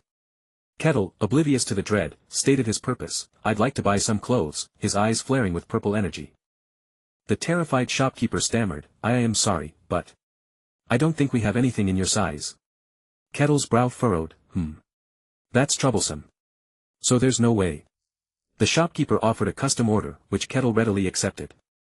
The shopkeeper, sweat beading on his brow, quickly agreed, promising to contact Kettle when the custom clothes were ready. His mind raced with grim scenarios, imagining Kettle's wrath if the custom clothes weren't to his liking, fearing for his life. Leaving the terrified tailor, Kettle continued his journey toward the guild hall, still clad in his barbarian attire. As he walked, a small, pulsating blue orb, shimmering with ethereal light, caught his eye on the cobblestones. He bent down with easy grace, picking up the glowing orb. A gemstone, he mused, turning it in his fingers. Kettle studied the swirling depths of the orb, a thoughtful escaping his lips as he pondered its nature. He decided to ask the guild hall about it, eager to learn more about the mysterious object. At the guild hall, he approached Rosa, the receptionist, who sat behind her desk, looking perpetually weary. Kettle extended his hand, the glowing orb nestled in his palm. "Do you know what this is?" "I picked it up on the way here." Rosa took the orb, her eyes widening slightly. I see. Doesn't look like a gemstone, though." She noted its smooth surface, suggesting it had been carved or worked on by someone, her curiosity piqued. Rosa observed the orb had no markings, yet she felt an inexplicable sense of its value. She wondered, why? Why would it feel like it has value, as she pondered the orb's mysterious allure? A sudden jolt, a flash of purple energy from Kettle's hand, startled her, causing her to gasp. Rosa mumbled, her face a mask of bewildered confusion, still dazed by the strange sensation. Kettle, ever observant, asked, "Are you all right?" sensing her momentary trance-like state. Rosa stammered, "Huh? What do you mean? You looked like you were entranced by the orb." "Me?" Kettle, sensing her discomfort, decided to drop the subject. Never mind. Forget it." Rosa, still holding the orb, offered, "Still, this orb. It's hard to figure out. Do you want me to have it appraised?" Kettle, with a characteristic smirk, replied, "Appreciate it, but I'll investigate it myself. That's part of the fun too." Changing the subject, he asked, "Anyway, what jobs are available today?" eager to engage in more honest work. Rosa quickly retrieved a request form, and Kettle scanned the list with a satisfied smile, ready for another fulfilling day. Later that night, stretched out on a surprisingly comfortable bed, Kettle sighed contentedly, another fulfilling day. He held the enigmatic blue orb, its light pulsing faintly in the dim room, still pondering its true nature. Recalling Rose's reaction, he wondered, does it have some kind of function, as he studied it intently. Suddenly, a whisper resonated in his mind, "Come to me." Kettle's eyes shot open, surprised. Why did I just hear a voice from this orb? The voice echoed again, "Come to me, come." Kettle wondered if it was trying to lead him somewhere with domination magic. A map materialized in his mind, guiding him. Kettle mused, some kind of domination magic, a smirk playing on his lips. The orb pulsed, and the voice repeated, "Come to me." Kettle simply responded, accepting the summons.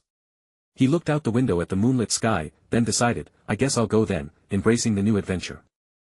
The next morning, pushing through dense foliage, Kettle grumbled, "I said I'm coming." "Shut up already," at the orb's persistent call. He stopped, his gaze drawn to a shadowy opening in the earth, sensing he had found the destination. Kettle peered into the darkness, a faint smile touching his lips. Is this the place, he wondered. His eyes glowed with an eager, almost predatory light as he stepped into the darkness, ready for whatever lay within. The orb pulsed brighter, and the voice repeated, "Come to me." Kettle declared, "I'm here." So where's the body behind this voice? As Kettle ventured deeper, ethereal chains materialized around him, shimmering with icy blue energy, attempting to bind him. A disembodied voice echoed, "Another sacrifice walks in," as a glowing blue crystal, not an orb, was revealed within a skeletal hand. The voice belonged to a skeletal lich, its eye sockets glowing with eerie blue flame, a large blue crystal embedded in its chest. The lich, radiating dark magic from its throne, chuckled, "This must be a dream. Even resurrection, unaware of Kettle's true power."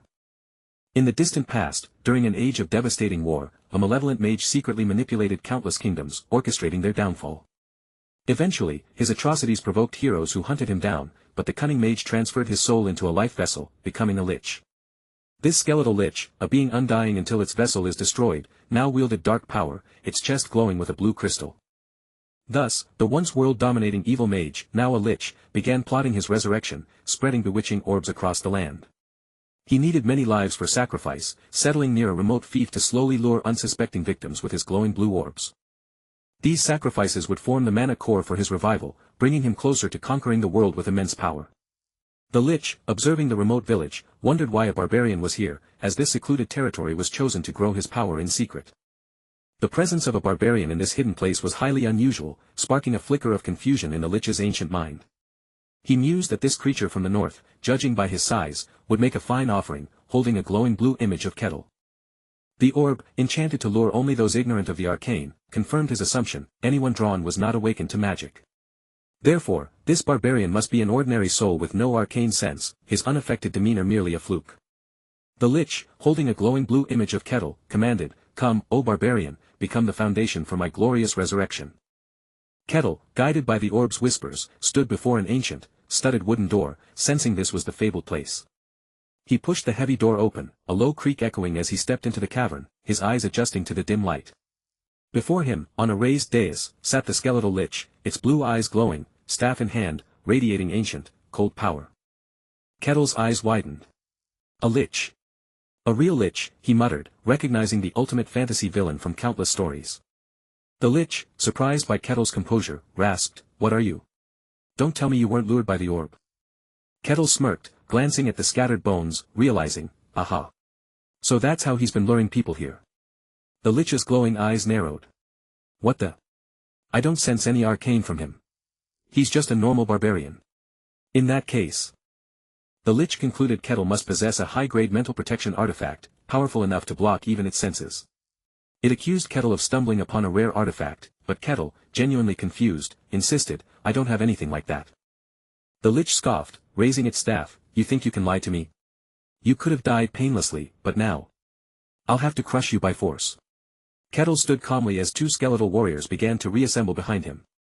The lich, staff glowing with blue energy, commanded, "Come forth, my minions," as two skeletal warriors rose, gripping swords. One of the skeletal warriors lunged forward, its glowing sword arcing towards Kettle with surprising speed. Kettle, a dangerous smirk on his face, mused, "A dungeon with an evil lich inside, huh? I think I get what's going on now." The skeletal warrior swung its glowing sword, aiming for a decisive strike against the barbarian. Kettle met the attack with a casual, open-palm strike, shattering the glowing sword and sending a shockwave through the skeleton. The lich's single glowing eye widened in shock as the skeletal warrior disintegrated into dust. Kettle flexed his arm, the broken sword shard still in his hand, remarking, pretty flimsy, more than I expected.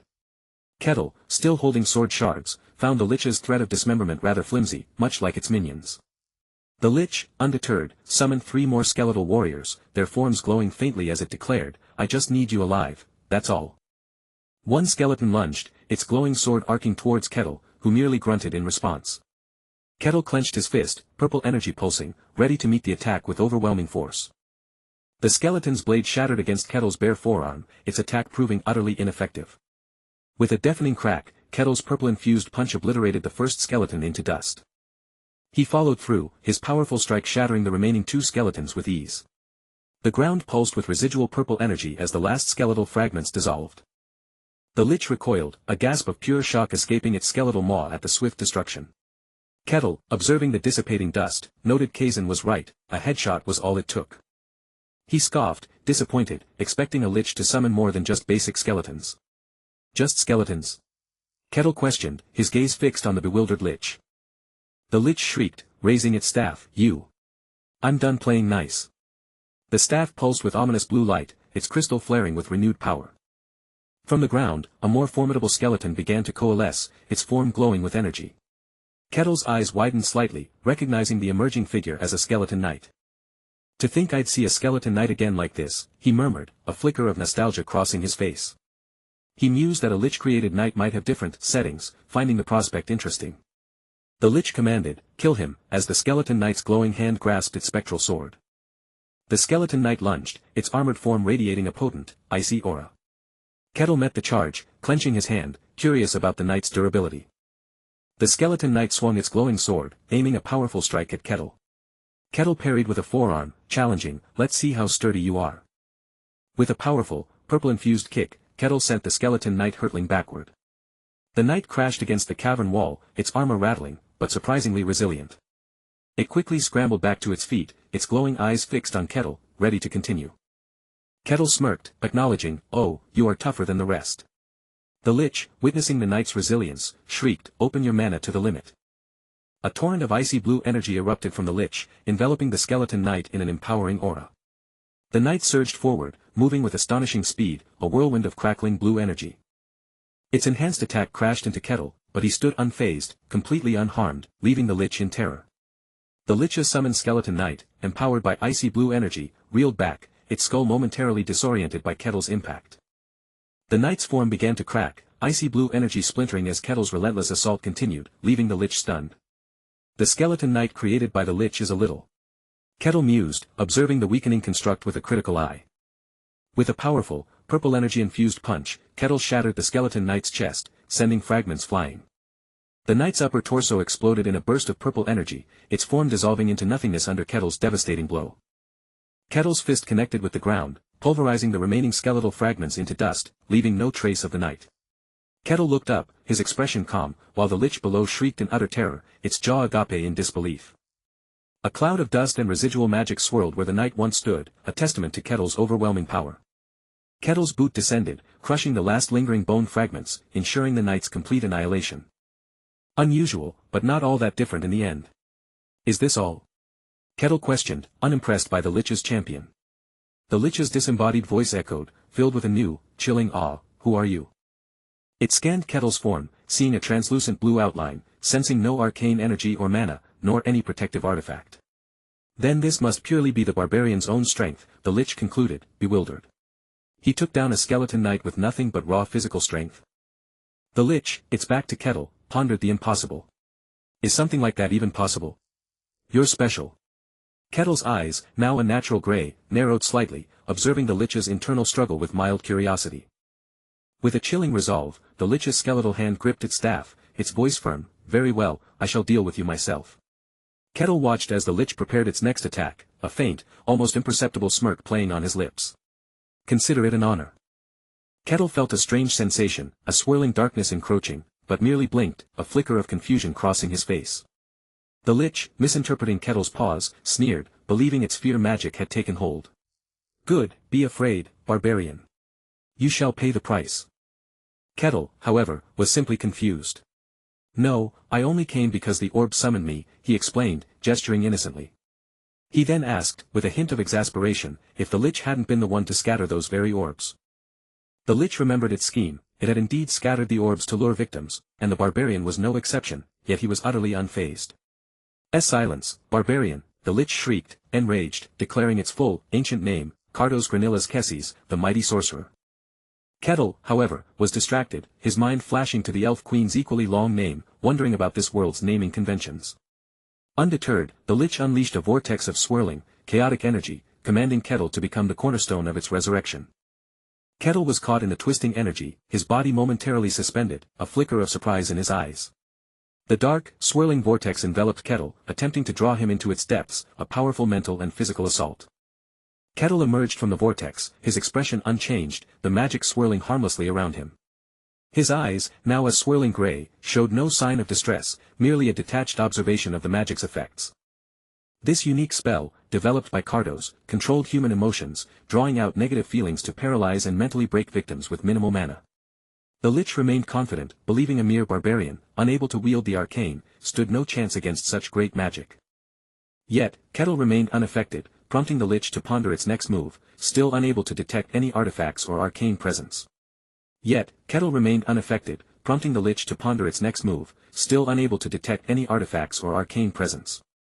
Frustrated, it declared, "I'll just capture him and study him later. Take him away." With a sharp snap of its bony fingers, another skeletal warrior materialized, its bones glowing with an eerie turquoise light, a spectral sword clutched in its hand. The newly summoned skeleton advanced, its glowing eyes fixed on Kettle, who simply watched with a flicker of amusement. Kettle's purple eyes glowed faintly as he observed the approaching threat, his expression unreadable beneath his white hair. Then, without warning, Kettle moved, unleashing a devastating, blue-purple energy punch that shattered the skeletal warrior mid-stride. The skeleton exploded into glittering fragments, its spectral form dissipating into motes of light, leaving no trace. The Lich reeled back, a guttural gasp escaping its bony maw, its eye sockets flaring with renewed confusion and terror at Kettle's effortless power. A shockwave of purple energy erupted from the impact point, pulverizing the ground and sending debris flying, emphasizing the force of Kettle's strike. "No, how?" the Lich rasped, utterly bewildered. "I was sure the mind control spell worked perfectly." Kettle, his stance casual, observed the Lich. "You were just standing there watching. Were you planning to catch me with skeletons again, like last time?" He shook his head, a hint of disappointment in his tone. "How boring." The Lich recoiled, a jolt of pure frustration coursing through its ancient bones. The Lich's internal monologue revealed its belief that humans, ruled by emotion and negativity, could never resist its powerful emotion control magic. Kettle, oblivious to the Lich's internal turmoil, tilted his head in genuine curiosity. "Can't you use something like fireball or magic missile?" The Lich's glowing eyes narrowed, a cold fury building. "I don't know how you're still standing. How dare you compare my magic to such low-tier spells?" It began to chant, its voice growing deeper, resonating with ancient power. "Come forth. Gather, murky currents." A swirling vortex of dark, shimmering energy coalesced, a suffocating void that seemed to absorb all light and sound. "Wave that is not of form or substance." The Lich, eyes burning with triumphant malice, extended a skeletal hand towards the swirling darkness. "Swallow the world and drown all clarity in chaos." Kettle merely stood at the center of the raging vortex, his eyes wide with an almost childlike wonder, completely unaffected. The chaotic energies swirled around him, lashing and tearing, yet he remained untouched, a calm in the heart of the storm. The Lich, confident in its ultimate spell, commanded, "Be consumed," believing this chaotic maelstrom would finally break the barbarian. But Kettle remained unharmed, the swirling dark energy parting around him, revealing his defiant figure within the dissipating vortex. The powerful, dark magic dissipated harmlessly around Kettle, leaving him completely untouched and unfazed by the Lich's ultimate attack. The Lich, witnessing its most devastating spell utterly fail, let out a triumphant, cackling laugh, convinced the barbarian was finally being consumed. Its skeletal body trembled with exertion, dark ichor oozing from its robes as it pushed its magic to the absolute limit, then slumped, exhausted. "NGH. I overdid it," the Lich wheezed, its voice strained. "But still, with this, that man should now finally," it paused, eyes widening. Then, a voice, calm and utterly unfazed, cut through the cavern. "Impressive," Kettle said, his gaze fixed on the now visibly weakening Lich. Kettle stepped out of the dissipating vortex, completely unharmed, his breathing even. "But is this all?" he asked, a hint of challenge in his tone. The Lich recoiled, its entire frame trembling with raw, primal fear. "Even this doesn't work," it stammered, utterly bewildered. It had used the strongest dark spell in its arsenal, a technique so potent that even a great hero's mind should have shattered completely. Kettle met the Lich's gaze, a hint of a smirk playing on his lips. It was impressive, sure, but I didn't feel anything from it. What are you, really? The Lich rasped. He shrugged, a casual gesture that sent another jolt of terror through the ancient mage, whose eye sockets glowed with disbelief. A dangerous glint appeared in Kettle's purple eyes as he clenched his fist around the grip of his axe, ready for action. If that was the end of your show, Kettle continued, his voice low and confident, then I suppose it's my turn now. The Lich, Cardos Granilla's Kesses, paused, its empty eye sockets glowing with a renewed, bewildered intensity, uttering, I see. Kettle, axe still resting on his shoulder, tilted his head, a faint, escaping his lips at the Lich's sudden shift. The Lich, convinced, declared, you came here knowing who I am. Yes. That confirms it, its voice resonating with twisted pride. Kettle's brow furrowed, a cartoonish question mark hovering as he wondered, what is he talking about, utterly lost. A guttural, rasping laugh tore from the Lich's throat, ha ha ha ha ha. Oh Empire. Your intelligence network is impressive to track me down.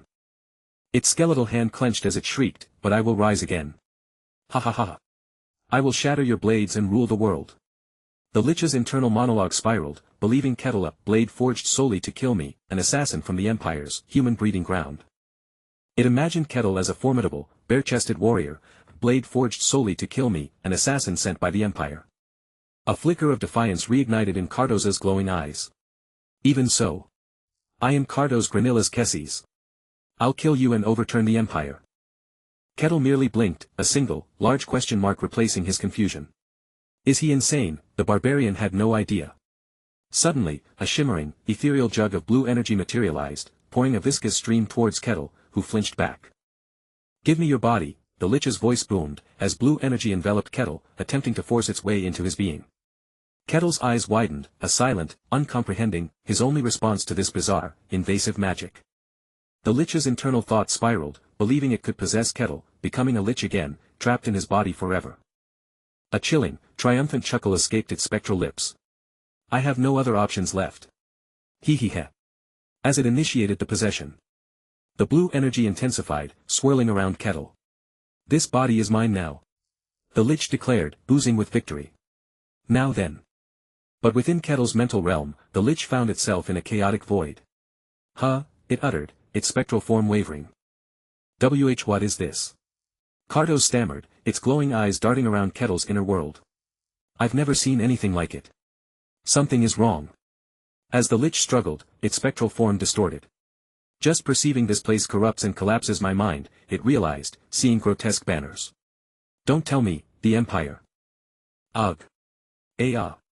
Ah. The Lich convulsed in agony, its bony frame contorting. No. And no. It's not the Empire. A new, terrifying realization struck, even the Empire couldn't create something like this was beyond ancient magic. Cardos's glowing eye sockets widened in terror, its form flickering. And no. My mind is collapsing. A final, desperate gasp, a choked, escaped the Lich's lips as its essence fractured, dissolving into nothingness. Outside, Kettle scratched his head, completely unfazed. What the heck, he muttered, watching the Lich's spectral form collapse. He just did something to himself and suddenly collapsed, Kettle mused, observing the inert skeletal form of Cardos Granilla's Kesses. That black swirling current was kind of cool, but what was it? A Lich. Isn't that a mage's final evolution? Kettle wondered, still curious. He shrugged, I guess Liches in this world aren't that impressive. Well, either way, I cleared the dungeon, so I should claim my reward. Kettle bent down, picking up the ornate staff. This thing glowed when he used magic. He observed, intrigued. He twirled the staff, examining the blue crystal. Does it help you cast spells? If I have this, can I use magic too? Suddenly, a thought struck him, a tiny exclamation mark appearing. He glanced around, a mischievous glint in his eye. He quickly tucked the staff into his pocket, a wide, innocent grin spreading across his face. Better keep this to myself. He quickly tucked the staff into his pocket, a wide, innocent grin spreading across his face. Better keep this to myself. A flicker of purple light caught his eye, drawing a thoughtful, almost perplexed, from Kettle. He spotted an ornate purple jar, its presence significant, and wondered aloud, Since it belonged to a Lich, could this be a life vessel? With a delicate touch, he picked up the jar, deciding, I should ask Rosa to appraise it. Kettle straightened, satisfied with his loot, but a subtle tremor made him pause. All right then. I think I've gathered enough rewards. Something suspicious. His eyes sharpened, a low, escaping his lips as he sensed something amiss. He spun, a guttural whoop, announcing his discovery of a hidden, dark energy pulsing section of the cavern wall. What's this? Kettle wondered, his curiosity piqued. Could there be a hidden room? He tapped the shadowy surface, and a low thrum vibrated through the stone. With a sharp crack, the illusion shattered, revealing a concealed passage. Correct. Kettle exclaimed, wide-eyed and delighted by his discovery. He stepped through the portal, his heavy boot thudding softly on the unseen floor. The air within was thick with stagnant magic, and he saw several figures suspended in eerie slumber.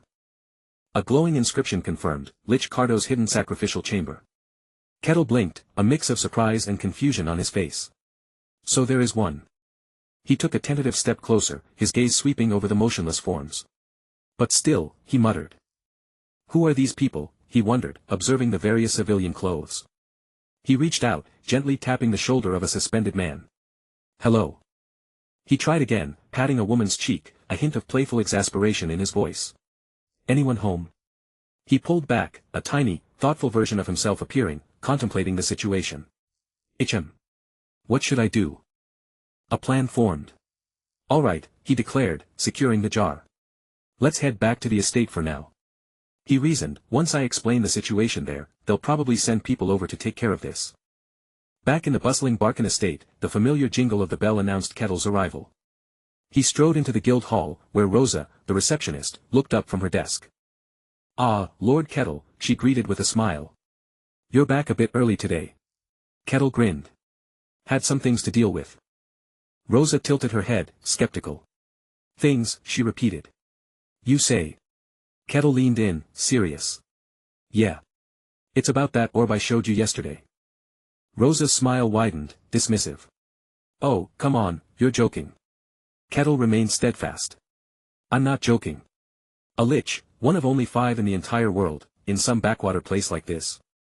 Rosa's smile faltered, her eyes widening in dawning horror as Kettle produced the ornate purple jar.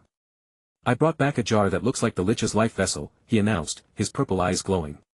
Think you can appraise it? Rosa stared, her mind struggling to process. She stammered, utterly shattered. Her eyes darted back to Kettle's expectant face, a terrifying realization dawning.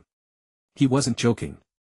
Rosa's face drained of color, a silent shriek caught in her throat as Kettle casually added, oh, and there were a few people inside as well. He shrugged, explaining he left them because their minds were gone, suggesting the guild send someone to check. Rosa's mind raced, connecting recent disappearances to the lich, Cardo's Granilla's Kesses, a chilling realization dawning. Panicked, she scrambled from her chair, nearly overturning it, yelling, Jay, just a moment. I'll call for someone immediately. Her frantic cries drew a Barkin guard, who burst in, sword half-drawn, roaring, what is going on? A lich, you say? Kettle, utterly unperturbed, merely offered a polite, if bewildered, nod to the guard. He calmly reiterated, it's all been taken care of, so there's nothing to worry about. Wasn't a big deal. The guard, still reeling, stammered, Cardo's Granilla's Kesses. Kettle confirmed the name, a flicker of recognition in his eyes. The guard's eyes nearly popped out, exclaiming, oh of course I do, as Kettle asked if he knew the name. He launched into a rapid explanation, Cardo's, a sorcerer who plunged the world into chaos, driving kings mad. A collective gasp rippled through the guild hall, a mercenary whispering, is this really true? Kettle, meanwhile, remained utterly unperturbed, stating the lich wasn't all that impressive and ended up self-destructing. The guard stared, aghast, demanding a more detailed explanation for such an absurd claim. Kettle shrugged, genuinely perplexed by the guard's distress, admitting he had nothing more to tell. The guard's face was pale, his mind struggling to comprehend the barbarian's nonchalance. His expression hardened with grim resolve, he would inform the lord immediately. Meanwhile, Lord Luke Barkin sat upon his throne, a frown etched deeply on his face, muttering, a lich, right next to our territory. He questioned the head guard, are we sure it was a lich? Could it have been a different kind of monster? The head guard shook his head, grim, confirming the lich based on rescued testimonies and physical proof. Lord Barkin's eyes widened, a cold dread seizing him as he recognized the purple jar as the lich's phylactery. He worried about Imperial investigators and Lord Kane's absence, compounding the estate's vulnerability. Pinching the bridge of his nose, Lord Barkin exhaled slowly, concluding, "This is a headache." He reached for a quill, his hand trembling slightly, commanding, "Prepare to send word to the capital." The head guard bowed respectfully as Lord Barkin gazed out, musing, "Still, perhaps we're lucky." He turned back to his guard, realizing, if the barbarian hadn't found it, we might have been the first victims. Lord Barkin speculated Cardos was in the midst of resurrection, so things weren't in a normal state. The head guard agreed, a shiver running down his spine at the thought of a fully resurrected lich. Lord Barkin nodded, resolute, affirming, "But even so, this was a remarkable feat. We'll need to give a reward fitting of it." He looked out into the night, contemplating the challenge of offering an adequate reward from their own means. Suddenly, frantic knocking echoed through the grand halls, "Lord! Lord!" Lord Barkin, startled awake, commanded, "Let them in," as his slippers scuffed against the floor. The ornate double doors swung open with a golden flash, revealing an imposing figure. A maid, gasping, stammered, "El Lord! The Sun God's Inquisitor, Lord Aquaz, has arrived at the estate." Lord Barkin's eyes widened in disbelief, a profound shock washing over him. He stared at the imposing figure, mumbling, What is the meaning of? Why is he here?" The Inquisitor, Aquaz, stood tall and regal, her presence commanding attention, adorned with a golden sun emblem. Lord Barkin and Aquaz sat in the opulent hall, surrounded by rich tapestries and gleaming chandeliers. Lord Barkin, recovering his composure, offered a respectful bow, introducing himself as Lord Lukvarkan. He thanked her for her sudden visit, a subtle tension in the air. Aquaz, with serene authority, introduced herself as the Inquisitor of the Sun God, Judge of Heresy. She was the youngest ever appointed, a legendary figure who had beheaded warlocks and disrupted massive rituals. Aquaz was the most powerful Inquisitor on the continent, even the Empire deferred to her church. Her power far exceeded that of a mere provincial lord, her glowing eyes radiating immense authority. Aquaz's gaze sharpened, observing, "The estate has been rather noisy lately." Lord Barkin quickly explained, "A small dungeon problem was resolved," hoping to downplay the lich incident. He then politely inquired, "Might I ask, the reason for your visit?" Aquaz paused, a subtle smile playing on her lips, revealing she was there to speak about a divine oracle. However, she requested to first hear about recent events in the estate before sharing the oracle's contents. Lord Barkin felt a cold sweat trickle down his back, hesitating, that is. Aquaz's gaze sharpened, her red eyes burning with intense curiosity, asking, "The Barbarian, you mean the one who defeated the lich?" Lord Barkin nodded, confirming it was Cardos Granulus Kessis, the ancient lich. Aquaz's eyes widened in shock as Lord Barkin presented Cardos' phylactery, the purple jar. Her grip tightened on the jar, her mind racing, what in the world happened? She looked up at Lord Barkin, a question in her eyes, "Is that Barbarian still in this estate?" The silence that followed was heavy with unspoken implications, the air crackling with an unexpected tension. Lord Barkin, his face etched with concern, informed Inquisitor Aquaz that the Barbarian, Kettle, remained within their territory. Aquaz, her serene composure momentarily broken, questioned how a mere barbarian could possibly defeat Cardos, the formidable lich. "It's possible," Barkin confirmed grimly, revealing that even Swordmaster Kane had been defeated by him. Aquaz's red eyes widened, a new, terrifying power had indeed emerged. She demanded to know the barbarian's tribal origins. Barkin, wiping a bead of sweat, admitted Kettle claimed to be from the dreaded White Wastelands. Aquaz's mind reeled, picturing the monstrous barbarian. How could a being from the demon realm's border be outside its confines? A chilling realization dawned, perhaps this barbarian was the very reason she had been sent here by divine will. Barkin, startled by her sudden intensity, could only stammer, "What?" Aquaz, her gaze now resolute, rose and declared, "I must meet that barbarian in person." Meanwhile, Kettle, in his temporary room, pondered a glowing blue crystal, wondering how such a magical artifact was used. He surmised it was some kind of magic supporting item and decided to ask a mage about it later. A soft knock at the door roused him from his thoughts. He looked towards the window, realizing it was time for his scheduled meeting. A Barkin guard stood at his door, announcing that the Inquisitor of the Sun God requested a meeting at the church. Image is a black screen, serving as a scene transition. The guard sternly advised Kettle to show proper respect when meeting the powerful Inquisitor. Kettle, with a confident smirk, simply replied, "Don't worry." He stepped forward, his powerful physique evident as the guard watched, slightly unnerved. The guard, now facing him directly, acknowledged his arrival. Kettle, adjusting his furs, declared, "Then, let us be off, eager for the new experience." A narrative overlay explained that gods truly exist in this world, bestowing power and even descending in person. The church, where their servants gathered, was a place of divine power, leaving Kettle to ponder its fantasy differences. As they approached the grand structure, the guard gestured, confirming, "This is the place." Kettle gasped, utterly awestruck by the colossal, gleaming sun god's church, its spires reaching for the heavens. The guard informed Kettle that someone inside would guide him further, to which Kettle expressed his appreciation. Kettle's fur-lined boots crunched softly as he stepped towards the magnificent entrance. He paused, taking a deep breath, a look of eager anticipation on his face. Inside, golden light streamed through the windows, illuminating statues and wooden pews, creating a serene atmosphere. 3 robed nuns, their faces serene, bowed in unison, welcoming Sir Kettle with reverence. One nun stepped forward, informing Kettle that Inquisitor Aquaz awaited him. Kettle, with a childlike grin, readily agreed to be guided to the Inquisitor's room. Kettle, with a childlike grin, readily agreed to be guided to the Inquisitor's room, the door opening with a soft rustle of expensive fabric. Aquaz, the youngest and most powerful Inquisitor of the Sun God, introduced herself with regal composure, seated amidst a vibrant burst of golden flowers. Kettle, ever the barbarian of blunt observation, returned her greeting, "Nice to meet you." "I'm Kettle the Barbarian," while inwardly noting her surprising youth. His internal thoughts registered a flicker of surprise at her youthful appearance, musing that she must be exceptionally capable to hold such a position. Aquaz observed his smile, a subtle shift in her expression betraying a hint of confusion, wondering at the meaning behind his seemingly innocent demeanor. Oblivious to her musings, Kettle leaned forward, his purple eyes gleaming with curiosity, inquiring about the reason for their meeting. Aquaz paused, a slight hesitation in her voice, then began to speak, her gaze dropping thoughtfully. She spoke of the recent dungeon incident, of Kartos, the lich Kettle claimed to have defeated, who had committed grave atrocities. Kartos eventually became a lich so powerful that only heroes could stand against him, she explained, her voice carrying the weight of history.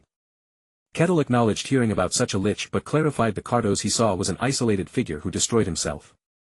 Sensing her skepticism, Kettle remained unfazed, simply stating he could only speak of what he had witnessed. Aquaz, her red eyes fixed on him, proposed a solution: would he permit her god to directly witness their conversation? She explained that if he lied in her god's presence, there would be a divine reaction, a celestial lie detector, as Kettle shrewdly surmised. Aquaz inwardly mused that even if he wasn't a normal barbarian, he was still a barbarian, and such a proposition would surely make him uncomfortable, offering him the option to refuse. To her profound surprise, Kettle's eyes lit up with unadulterated excitement, seeing it as a perfect chance to experience divine power. Aquaz, taken aback, stammered, bewildered by his eagerness, wondering why he looked so excited. She pressed him, asking if having a god observe him didn't make him uncomfortable, her gaze sharp. Kettle, with a shrug of his massive shoulders, simply stated he had nothing to hide, having told no lies. Aquaz, her initial skepticism giving way to a grudging acceptance, conceded, a soft "ah" escaping her lips. With a deep breath, she closed her eyes, hands clasped, and began to chant, a brilliant golden light erupting from her. She invoked her deity, calling upon the one who watched from the highest place, who oversaw the sun itself, to reveal any falsehoods. A blinding flash of golden light pierced the ceiling, a colossal beam of pure energy descending into the room. Kettle, caught in the sudden surge of divine power, gasped, shielding his eyes, wondering, what is this? He felt a presence, vast and indescribable, a being beyond human comprehension, radiating immense power. The immense force of the divine gaze settled upon them, filling the chamber with an overwhelming, golden glow. He perceived the divine being's emotion, utter confusion, a surprising revelation amidst the power.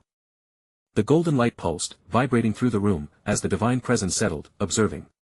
Aquaz, her eyes still closed, felt the immense power of her god's presence, relieved there was no divine reaction.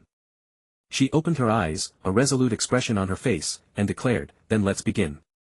With a firm gesture, she declared that from that moment on, within the pillar of divine light, nothing false would be permitted.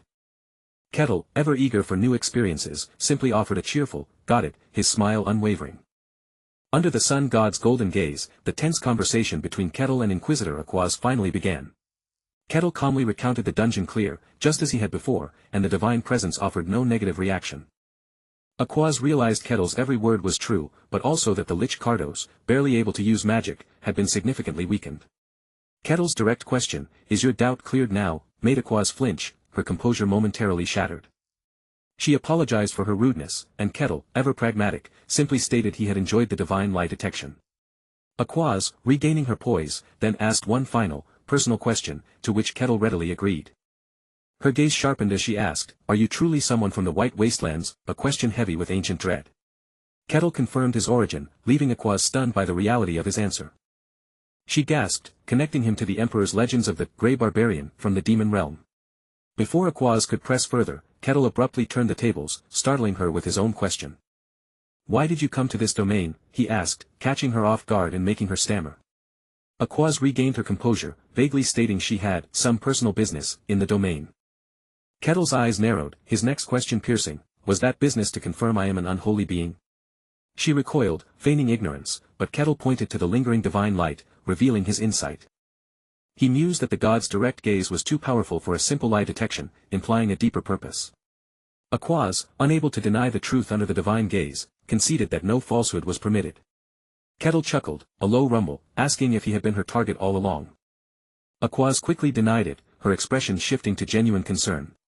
She confessed there had been a divine revelation, and she suspected he was its subject, a suspicion now confirmed. With a bow of her head and a hand to her chest, Aquaz apologized for hiding her true intentions. Kettle dismissed her apology, finding the experience interesting, but had one more crucial question. He looked at her intently, demanding to know, what did the divine revelation say? Aquaz hesitated, clutching her sun emblem, acknowledging that such sacred knowledge was not easily shared. Her expression conveyed the profound weight of the divine revelation, its words still unspoken but clearly significant. Kettle listened, his expression a mix of surprise and growing understanding, as the revelation's implications settled. Later, Aquaz stood by a grand arched window, lost in thought, the church's light illuminating her troubled face. The soft scuff of a boot announced Lord Barkin's arrival, breaking her reverie. She turned, her red eyes still reflecting the profound confusion from her encounter with Kettle. Lord Barkin, formal and concerned, greeted her, observing her troubled demeanor. "You seem troubled," Barkin noted, his voice echoing in the vast hall. "Yes, I met him," Aquaz confirmed, her confusion evident. "Just what kind of being is he?" Barkin, his face grim, reiterated the unsettling truth, "He is indeed a barbarian from the White Wastelands." Barkin, grim-faced, confirmed Kettle's origin from the White Wastelands, a truth he had hoped was a lie but was now undeniable. He turned to the window, murmuring that if this got out, the world would erupt, especially with many seeking to explore the wastelands. The Emperor, particularly, obsessed with conquest, would move directly, causing unimaginable chaos. Aquaz, ever composed, assured him he needn't worry, the church would handle Cardos and keep the barbarians' existence quiet. Barkin sighed in relief, then asked if all barbarians from the wastelands were like Kettle. Aquaz considered, her gaze distant, then responded, "Probably not. If they were," she reasoned, "they would have long since conquered the world, conjuring an image of three powerful, glowing barbarians." She acknowledged that many barbarians had combat ability but were often foolish, limited by their innate lack of intellect. But the chilling thought lingered, what if those with top-tier power also possessed intelligence? Barkin recalled hearing the current barbarian king was different, possessing both strength and intellect. Aquaz confirmed she'd met him once, and he was indeed unlike typical barbarians. Barkin mused it would be a spectacle if Kettle and the king met, but Aquaz disagreed, her expression somber. She explained the terrifying power of barbarians, stemming from their god, was not to be laughed at. Barkin changed the subject, asking what in the divine revelation necessitated her meeting Kettle alone. Aquaz replied she had to confirm something, prompting Barkin to ask what exactly. She needed to confirm if Kettle was a pure human or merely mimicking one, a revelation that shocked Barkin. Aquaz concluded, the divine revelation was a series of golden, indecipherable symbols, their meaning known only to her. Barkin gasped, the implications of her words sending a jolt of fear through him. Days later, Lord Barkin sat on his throne, asking Kettle if he was doing well. Kettle, now comfortably seated in a large chair, replied he was, then asked why he was summoned. Barkin, his expression serious, declared he had something important to say as the Lord. He began by thanking Kettle for saving the domain from the Lich Cardos. Barkin explained that had Cardos moved properly, the domain would have fallen instantly, to which Kettle simply asked, "Is that so?" Then, Barkin offered a surprising apology, prompting Kettle, now depicted as a small, chibi-like figure, to ask for what. Barkin grimly stated that Kettle's defeat of Cardos would not be made public. He explained that while a tremendous achievement, the Emperor must not learn of it, or he would act personally. It was better, Barkin concluded, for Kettle to forego the glory, to which Kettle replied, "I don't particularly mind." Barkin then announced a reward, as a gloved hand presented a long, cylindrical object. Kettle's eyes widened slightly, a spark of curiosity in their depths. A retainer then placed a sparkling leather pouch on the table, announcing the Lord's reward. Kettle, observing the pouch, questioned if it was merely leather, a simple pouch. Barkin, a faint smile playing on his lips, assured him it was no ordinary leather pouch, inviting him to see for yourself. Kettle's hand reached out, his gaze fixed on the sparkling leather pouch, a hint of childlike wonder in his eyes. Could this be, he murmured, intrigued. He wasted no time, his fingers already fumbling with the drawstring. Let's check inside, Kettle declared, his curiosity piqued. As he peered into the depths, a faint, ethereal light pulsed. Kettle's eyes widened slightly. It's a pocket-type artifact. Lord Barkin, from his ornate chair, confirmed Kettle's deduction, explaining the pouch's ability to store items. The Lord elaborated that the internal space was roughly the size of the reception room, astonishing Kettle. An artifact. A magical object, he repeated, awestruck. This was his first encounter with such a marvel, leaving Kettle genuinely impressed by the magical object. Lord Barkin further explained that even oversized items could be stored. Kettle hummed thoughtfully, already formulating a test. Then I guess we should test it, Kettle declared, his hand instinctively reaching for his massive axe. He lifted the formidable weapon, clearly too large for the pouch's mouth, yet he nudged it towards the opening. A gasp escaped Kettle's lips as the axe, defying all logic, smoothly slid into the small pouch, delighting him. Lord Barkin then instructed Kettle on retrieval, and with a thought, the axe reappeared, leaving Kettle spellbound. I like it, of course. I'll make good use of it, Kettle promised, his unbridled joy bringing a smile to Lord Barkin's face. With the reward settled, Lord Barkin's thoughts darkened, shifting to the unsettling oracle. The oracle, he mused. He pondered the cryptic prophecies, noting the abnormal creatures spilling from the demon realm, signaling strange events. Lord Barkin considered the oracle's pronouncements, evil will descend. A great evil, echoing Aqua's confirmation. Inquisitor Aqua's image solidified in his mind, her warning clear, it will descend here and spread across the world. The Barkin territory's interconnected villages, usually a strength, now seemed vulnerable to this spreading evil. Then, one day, a village simply stopped responding. At first, no one found it strange. But after a few days, people sent to check from a nearby village never returned. Growing concerned, Lord Barkin dispatched his own guards, but they too vanished without a trace. Only then did the Lord truly realize the gravity of the situation, his face etched with concern. Something insidious and dangerous was happening, a creeping dread spreading across his lands. Back at the mercenary guild, Rosa, the receptionist, informed Kettle of an urgent request from the Lord. Kettle, seated opposite her, listened intently as she explained the request, a check on a lost village. It's a simple dispatch request, but the reward is quite large, Rosa explained, watching him. A wide, confident grin spread across Kettle's face. I like it. I'll accept, he declared, eager for the task. Rosa, relieved yet bewildered by his immediate acceptance, simply nodded. As expected. She murmured. Other townsfolk whispered amongst themselves, still unnerved by Kettle's presence as he prepared to depart. Hayes, the weary cleric, observed him from a distance, her expression a mix of apprehension and curiosity. She took a hesitant step forward, her gaze fixed on Kettle, her curiosity overcoming her fear. He eyes. Kettle offered a polite nod, surprising her. Kettle. The clothes, she stammered, confused. Kettle chuckled, a genuine, unburdened sound, as he gestured to his new attire. I had them made new, he explained. The ones I wore in the wastelands were getting worn out. I had them made new, he explained. The ones I wore in the wastelands were getting worn out. Hayes, the nun, murmured Kettle's new garb possessed a unique design, to which he proudly stated he requested the design himself, eliciting her stunned, amazing. Her curiosity piqued, Hayes then asked if Kettle had accepted the latest request from the Sun God's Church. Kettle, with a casual nod, confirmed his acceptance, finding the job interesting, prompting Hayes to mentally note his unusual nature. A lingering question troubled her, why had he come alone? She inquired about the absence of Alessandro and Kazan. Kettle surmised the request had been communicated, and they had likely refused, a thought he accepted with a simple, I see. He pondered this, a subtle furrow in his brow, the situation proving more peculiar than expected. Scanning the sparse gathering, Kettle noted far fewer people than anticipated, the lack of participants striking him as odd. Despite the substantial reward, not even 10 mercenaries had shown up, a fact that genuinely surprised him. Hayes, sensing his confusion, offered a grim assessment. It was a slightly dangerous request, despite its simple premise. She then revealed the chilling reason, a persistent rumor that guards sent on this mission hadn't returned, making it far from simple. Kettle mused that even with the danger, he had expected more participants, at least 10, to answer the call. Hayes, her expression now somber, confessed another rumor had spread, a whisper of such magnitude it deterred even the bravest. Before she could elaborate, Kettle's eyes widened, a knowing smile playing on his lips as he anticipated the reveal. A radiant figure appeared, bathed in an ethereal glow, Inquisitor Aquaz, her long white hair shimmering, prompting Hayes to whisper, Aqua. Kettle, with a knowing smile, revealed the solar god's heretic Inquisitor would accompany them on this request, her presence undeniable. Hayes, face paling, muttered few mercenaries dared move with the Inquisitor, nervously asking if Aquaz planned to split her head open. Kettle, dismissing her fear, assured her Aquaz was polite and kind, prompting Hayes to question if he knew her. Of course, Kettle replied, his smile widening, she's a friend, a statement that utterly bewildered the nun. Hayes's jaw dropped, a friend of the heretic Inquisitor was an absurd notion, yet Kettle's sincerity was undeniable as he strode forward. Kettle greeted Aquaz with a casual, good to see you again, but Aquaz, stoic, stated, I don't recall becoming friends with you. Unfazed, Kettle chuckled, was I found out?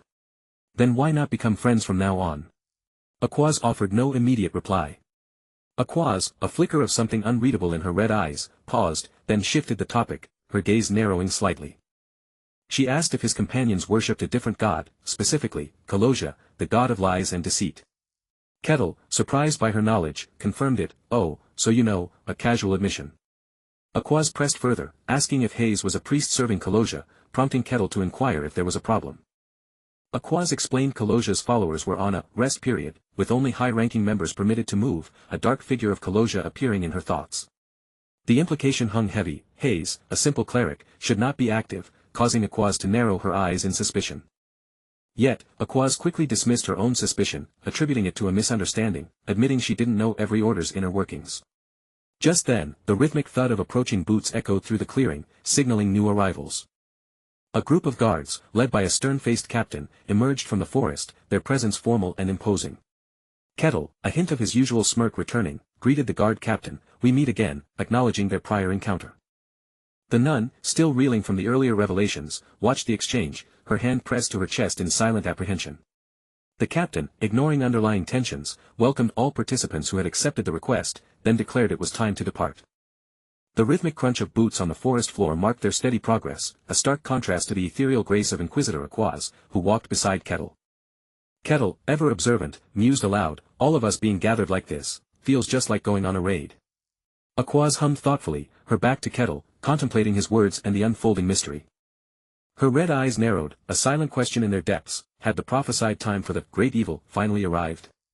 Kettle, sensing her unspoken concern, merely adjusted his stance, a subtle flexing of his powerful frame. Aquaz, turning to face him, stated, the god did not reveal the exact time. It might just be something simple, like the village losing contact. Kettle, a dangerous glint in his eye, finished her thought, but that means there's still a chance. Aquaz, her voice echoing with divine pronouncement, then revealed the core of the prophecy, the god said. Evil will descend. Kettle's smirk widened, a predatory gleam in his purple eyes. A great evil, The prospect thrilled him. Their conversation was abruptly cut short by the guard captain's sharp declaration, we've arrived. Kettle and Hayes exchanged apprehensive glances, the eerie silence of the village unsettling them both. The village lay before them, a cluster of silent houses, its desolation a stark contrast to the vibrant forest. The guard captain confirmed their location, this place, is the village entrance. He turned to Aquaz, his voice tinged with desperate hope, how does it seem? She simply shook her head, I sense nothing.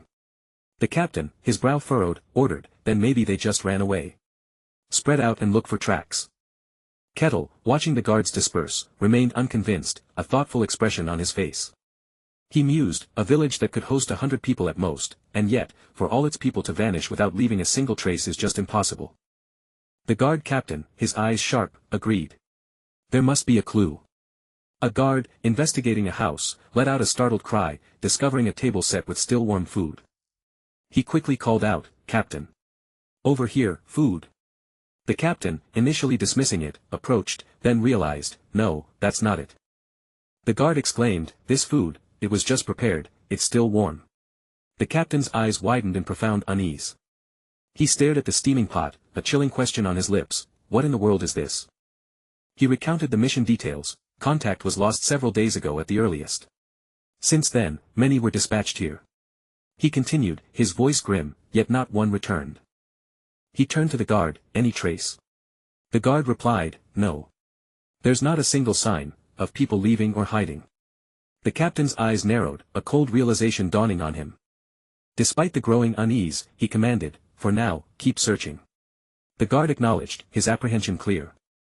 The evidence mounted, there are signs of life, but no trace of humans. How could this happen? Another guard, investigating a different part of the village, moved with cautious steps. He called out, what about over there? Kettle observed, ah. It's the same everywhere. The guard confirmed, proof we were here until just recently, but no people. There's not a trace. Kettle turned to Aquaz, his voice direct, Aquaz, do you know anything? The Inquisitor, her expression unreadable, simply stated, I do not. Kettle then turned to the guard captain, do you know anything? The captain admitted, I haven't found any real traces either. I don't sense any presence either. This is maddening. He paused, then Kettle added, what about asking that one? They might know. The captain stared, bewildered. What? Kettle, a faint smirk returning, stated, didn't you notice? There's another one here. The captain's eyes widened in dawning horror. W8. What do you mean by that? Another one. He realized a woman had been subtly present all along, her presence so understated it had been overlooked. Who is that woman? When did she appear here? The woman, with long brown hair and a mischievous glint, smiled. Huh. This is interesting. She revealed her deception, I camouflaged perfectly, so how did you notice? Kettle replied, a stranger suddenly shows up. And you think I wouldn't notice? She laughed, no. That's not what I mean. Normally, you wouldn't even perceive it. She glanced at Aquaz, even the Sun God's Inquisitor didn't notice, did she? Kettle tilted his head, doesn't seem like you've awakened to mysteries. He looked at her, his purple eyes gleaming. Who are you? This is an unexpected harvest. Suddenly, the captain cried out, his voice filled with terror. Everyone. Spread out. The guards scattered, their boots pounding the ground. Yes, understood. The captain, still reeling, turned to Aquaz, Aquaz. The captain, his face pale with terror, looked at Aquaz, seeking reassurance. Aquaz, her face a mask of furious concentration, confessed, it's nothing. I can't sense anything at all. The captain and Hayes stared, their faces pale with terror. The Inquisitor of the highest existing church, couldn't even detect this. Aquaz, now enveloped in a golden, sun-like aura, spoke with chilling certainty, then it's one of two things. Either something not evil or demonic at all. She continued, or such a high-ranking evil that detection is impossible. The woman, her eyes now glowing malevolently, sighed, what a waste. I would have liked to follow you and see your domain. Her smile widened, revealing sharpened teeth. Well, I've decided. You're an amusing barbarian. With a sudden, violent motion, a monstrous, dark purple claw, tipped with razor-sharp talons, shot out from her and seized Kettle. Her form shifted, transforming into a terrifying succubus, chains coiling around her arm. I'll drag you to hell as my slave, she shrieked. A dark purple, clawed hand emerged from the shadows, crackling with malevolent energy, signaling the true threat. The mysterious woman, now revealed as a succubus, unleashed a pulsating orb of dark energy, her back to the terrified party. She completed her transformation into a winged demon, her red eyes burning under an ominous blood-red moon, radiating immense power. Hayes gasped in terror, while Aquaz's stern face showed a flicker of concern, both realizing the overwhelming danger. The guard captain frantically ordered everyone to run, his voice urgent as the other guards scrambled to escape the encroaching darkness. The guards clawed desperately at the invisible purple energy barrier, trapped within the succubus's domain, their pleas echoing. The succubus, her fanged grin predatory, declared the village her domain, asserting that no one could escape her grasp. She licked her sharp talons, her red eyes fixed on her trapped prey, savoring their fear with a chilling smile. Hayes stammered in disbelief, questioning if this truly was a demon, while Kettle remained pragmatic, his gaze unwavering. Overwhelmed by terror, Hayes invoked his deity, Lord Kaloja, begging for divine salvation from the encroaching evil. Kettle calmly placed a reassuring hand on Hayes' shoulder, reminding him that he was not alone amidst the chaos. Hayes, momentarily stunned, stared at Kettle, a flicker of hope returning to his wide, fearful eyes. Kettle, ever curious, pondered the implications of a named demon, a concept beyond his initial understanding. Hayes, still shaken, began to explain the distinction between mere fragments of evil and true, powerful demons. He clarified that only true demons, born of darkness, claimed their own names, possessing power to shake kingdoms. These true demons, born without parentage, willingly claimed their own names, signifying immense, inherent power. The succubus, now enthroned under a blood-red moon, confirmed her status as a true demon, her smile a chilling promise of devastation.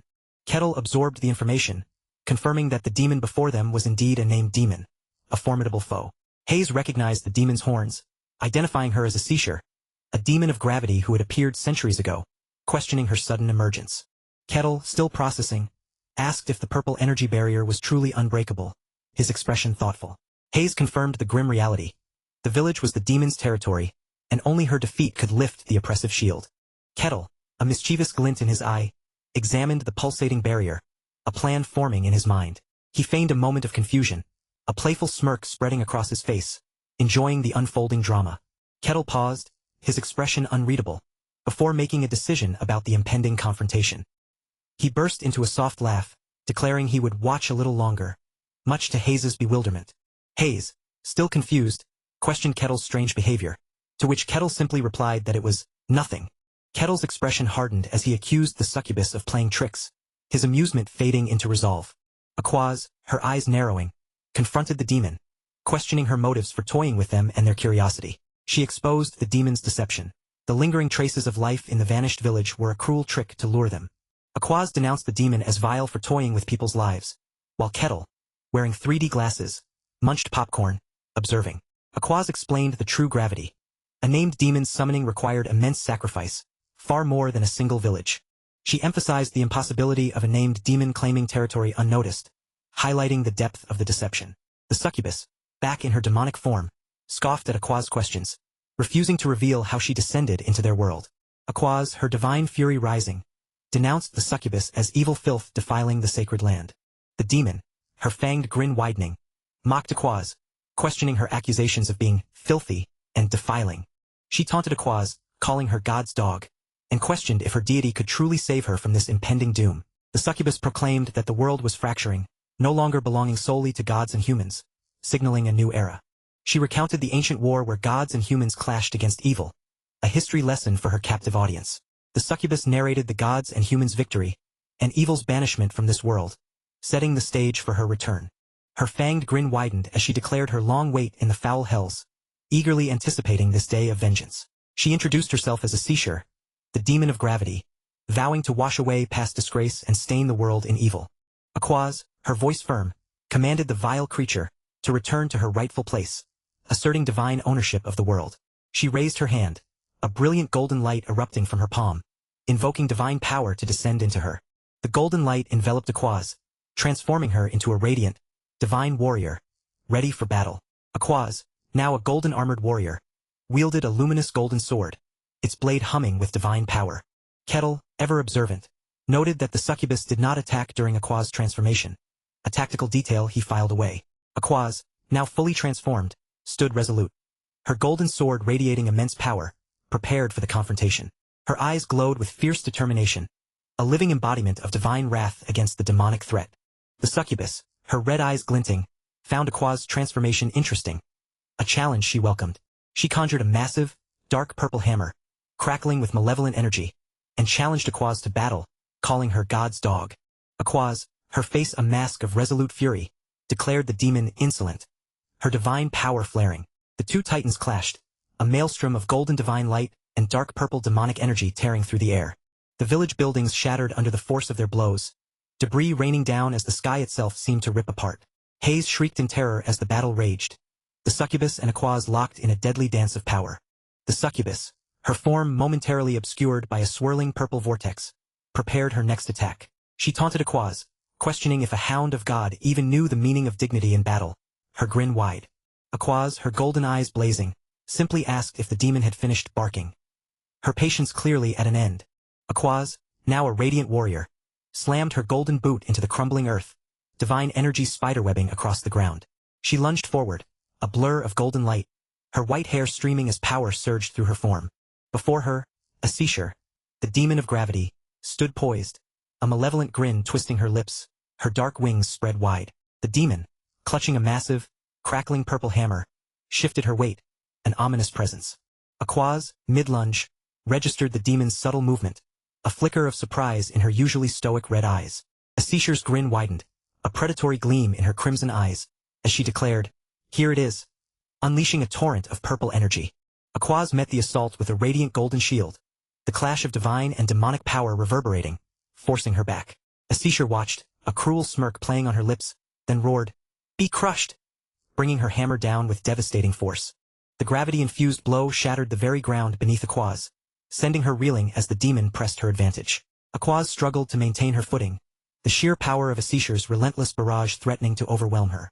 The demon, towering above, raised a massive, purple fist, intending to deliver a crushing blow, but Aquaz grunted, resolute. Aquaz met her gaze with renewed resolve, invoking a passage from the Holy Scriptures, Material, Chapter 2, Verse 12. Her eyes flared with brilliant light, a divine power surging within her as she declared, "The brilliant light shall not be trespassed by anyone." A blinding flash of golden energy erupted, forcing Asishar back, the demon recoiling with a snarl. Asishar, momentarily stunned, landed hard, her form crackling with residual purple energy. Aquaz, now bathed in an even brighter aura, stood firm, her golden armor shimmering with divine power. Asishar, regaining her composure, scoffed. "To be able to read the Holy Scriptures at your age, how surprising." The demon's mockery was short-lived as she adjusted her grip on the hammer, her eyes narrowing. Aquaz, her eyes glowing with divine fury, invoked another scripture, Karma, Chapter 5, Verse 59. A magnificent aura of golden light exploded from her, incinerating all that was wicked, her staff raised high. The divine light slammed into Asishar, sending her flying backward, a shriek of pain escaping her lips. Aquaz pressed her attack, her golden sword a blur of light, her gaze fixed on the demon. Asishar, recovering quickly, met each divine strike with her monstrous hammer, the clash sending shockwaves. The two combatants became a whirlwind of golden and purple energy, their weapons clashing in a devastating exchange. Asishar lunged, her hammer a blur, as Aquaz parried, the force of their blows tearing at the very air. Aquaz's face showed strain, while Asishar's twisted into a triumphant, toothy grin. The demon unleashed another torrent of purple energy, but Aquaz met it with a powerful golden counterattack. Their powers collided head-on, a furious explosion of light and shadow, their faces locked in intense combat. The clash of divine and demonic energy ripped through the village, shattering the very fabric of reality. Debris exploded outwards as golden and purple energy tore through the ground, leaving massive craters. The guard captain and Hayes, caught in the demonic barrier, shrieked in terror, clinging to crumbling debris. Aquaz and Asishar continued their brutal dance, a symphony of destruction, their powers tearing at the very air. Aquaz and Asishar continued their brutal dance, a symphony of destruction, their powers tearing at the very air, golden light clashing with searing purple. Amidst the chaos, Kettle stood, utterly transfixed, a broad, childlike grin spreading across his face, declaring, "Magnificent." Hayes, the cleric, stumbled towards Kettle, pleading, "Sir Kettle, can't you help Lady Aquaz?" Kettle turned, a thoughtful expression on his face, acknowledging, "I suppose I could." But then, he shattered Hayes's hope, asking, "But why should I?" Kettle elaborated, "Why should I interfere and ruin this fight?" His eyes narrowed slightly as he admitted, "Of course, I, too, have a desire to fight a demon." He smirked, adding, "However, for now, I'd rather observe this battle." Hayes stared, utterly bewildered. A dawning horror reflected in his wide eyes, thinking, "This isn't right." The battle raged on, a furious exchange of power, Aquaz a blur of golden light meeting Asishar's dark, crackling energy. Asishar, for all her raw power, found herself at a disadvantage against the divine might of the Inquisitor.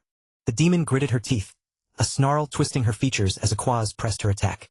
Asishar conceded, "Still, I have the upper hand in terms of raw power," acknowledging Aquaz as the god's hunting dog. Aquaz, however, was relentless, forcing Asishar back with a powerful strike. Asishar realized the matchup is bad for him, understanding the divine advantage. Demonic beings, she knew, could not stand against the divine in a prolonged clash, meaning the battle would drag on quite some time. Asishar's eyes, glowing malevolently, narrowed with calculation, deciding, in that case, she would need a different approach, a method to seize victory. Her gaze, sharp and predatory, shifted, and Aquaz, sensing the change, felt a jolt of alarm, realizing, that direction is... Asishar, a wicked smirk on her face, unleashed a burst of purple energy. Panic erupted amongst the remaining guards, their shouts of "Dangerous!" lost in the roar of the demon's attack. A blinding flash of golden light erupted as Aquaz, reacting instantly, intercepted the demonic assault. The impact sent a guard reeling, slamming him against a crumbling wall, his body sparking with residual energy. He slumped to the ground, unconscious, his armor crackling with residual power. Asishar, undeterred, conjured a massive, dark purple hammer and brought it down with devastating force. Aquaz met the blow with her golden sword, the clash sending shockwaves that threw the other guards back, screaming. Aquaz's face was contorted in a snarl of fury, her golden eyes blazing with divine wrath. She lunged, her golden sword a radiant blur, aiming a furious strike at Asishur. "You filthy creature!" Aquaz spat, her voice laced with divine fury. Asishur, however, merely laughed, a cold, mocking sound, her razor-sharp talons extending. She dodged Aquaz's attack, taunting, "Were you actually expecting a demon to fight fair and square?" Aquaz's jaw clenched, her teeth grinding in impotent rage, realizing it was time to unleash the full, unbridled power of the divine. Intoning, Material, Chapter 1, Verse 1. Aquaz, invoking Material, Chapter 1, Verse 1. Unleashed a colossal, brilliantly shining golden domain, a protective sphere of divine light. The golden energy pulsed outward, a brilliant flash of divine power pushing back the encroaching darkness. Aquaz, her expression strained, commanded, "Everyone, enter this place." Gesturing towards the radiant sanctuary, the guard captain and Hayes stumbled into the golden domain, gasping with relief. Thank you, Lord Aquaz," the captain stammered. Asishur, the demon of gravity, watched from above, a malevolent chuckle rumbling in her chest, her fanged grin wide, her dark wings unfurled, crackling with purple energy, as she circled the golden barrier, taunting. "Is it really okay to use the sacred scripture like that?" Aquaz's eyes narrowed, a vein throbbing in her forehead. "Shut up," she growled, her golden aura flaring with renewed intensity. Asishur merely purred, her grin widening. "Yes, that's more like it," relishing the Inquisitor's rising fury. Aquaz's face was a mask of fierce determination, her golden eyes blazing with divine resolve. Asishur lunged, her purple energy claws extended, a predatory snarl on her face as she aimed for the divine shield. Aquaz met the assault head-on, her golden blade a blur, deflecting the demon's initial strike with a powerful parry. The clash was deafening, a symphony of divine energy meeting demonic malice, as Aquaz blocked another swift attack. Asishur pressed her attack, forcing Aquaz back. "Death is just death," the demon hissed, her voice chilling. Their faces inches apart, Asishur's malevolent grin met Aquaz's defiant glare, the tension palpable. Asishur continued her assault, mocking, "No one will recognize your pathetic, noble sacrifice." As she struck again, the demon circled, her dark energy pulsing. "If this goes on, you'll be defeated and tarnish your god's honor." Asishur, now with full wings, offered a twisted proposition. "Just get rid of the holy ground surrounding them. What do you say?" Aquaz's red eyes blazed with contempt. "Are you trying to play tricks on me?" she snarled, refusing the demon's lure. Asishur chuckled, covering her fanged mouth. "Don't tell me you plan on dying here?" she taunted, enjoying Aquaz's defiance. Aquaz, her patience exhausted, tightened her grip on her golden sword, her resolve hardening. Asishur's smile vanished, replaced by a cold, predatory sneer. "There's no point in listening to you any further." With a roar, Asishur unleashed a devastating, pulsating orb of purple energy, declaring, "Fine, then, die as a martyr." Aquaz cried out as the cataclysmic blast struck her, the sheer destructive power momentarily overwhelming her. Asishur, now fully transformed into her winged demon form, surged forward, her red eyes glowing with triumph. Aquaz's eyes widened in alarm, recognizing the demon's renewed, terrifying power. The Inquisitor looked up, her expression one of shock and dawning realization at the demon's full might. Asishur descended upon Aquaz, her face contorted in a malevolent snarl, ready to deliver a crushing blow. Aquaz's eyes widened further, a single bead of sweat trickling down her temple as the demon's attack closed in. A massive explosion of red and purple energy erupted as Asishur's attack connected with Aquaz. Aquaz, battered but defiant, pushed back against the crushing force, her golden sword barely holding. The Inquisitor was sent reeling, her body twisting mid-air from the impact of the demon's relentless assault.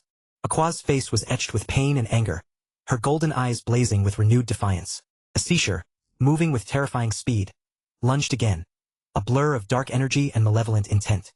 The demon conjured a swirling vortex of dark, ethereal chains, trapping Aquaz within its menacing grasp. Aquaz struggled, her face contorted, as the chains began to constrict her, the darkness threatening to overwhelm the sanctuary.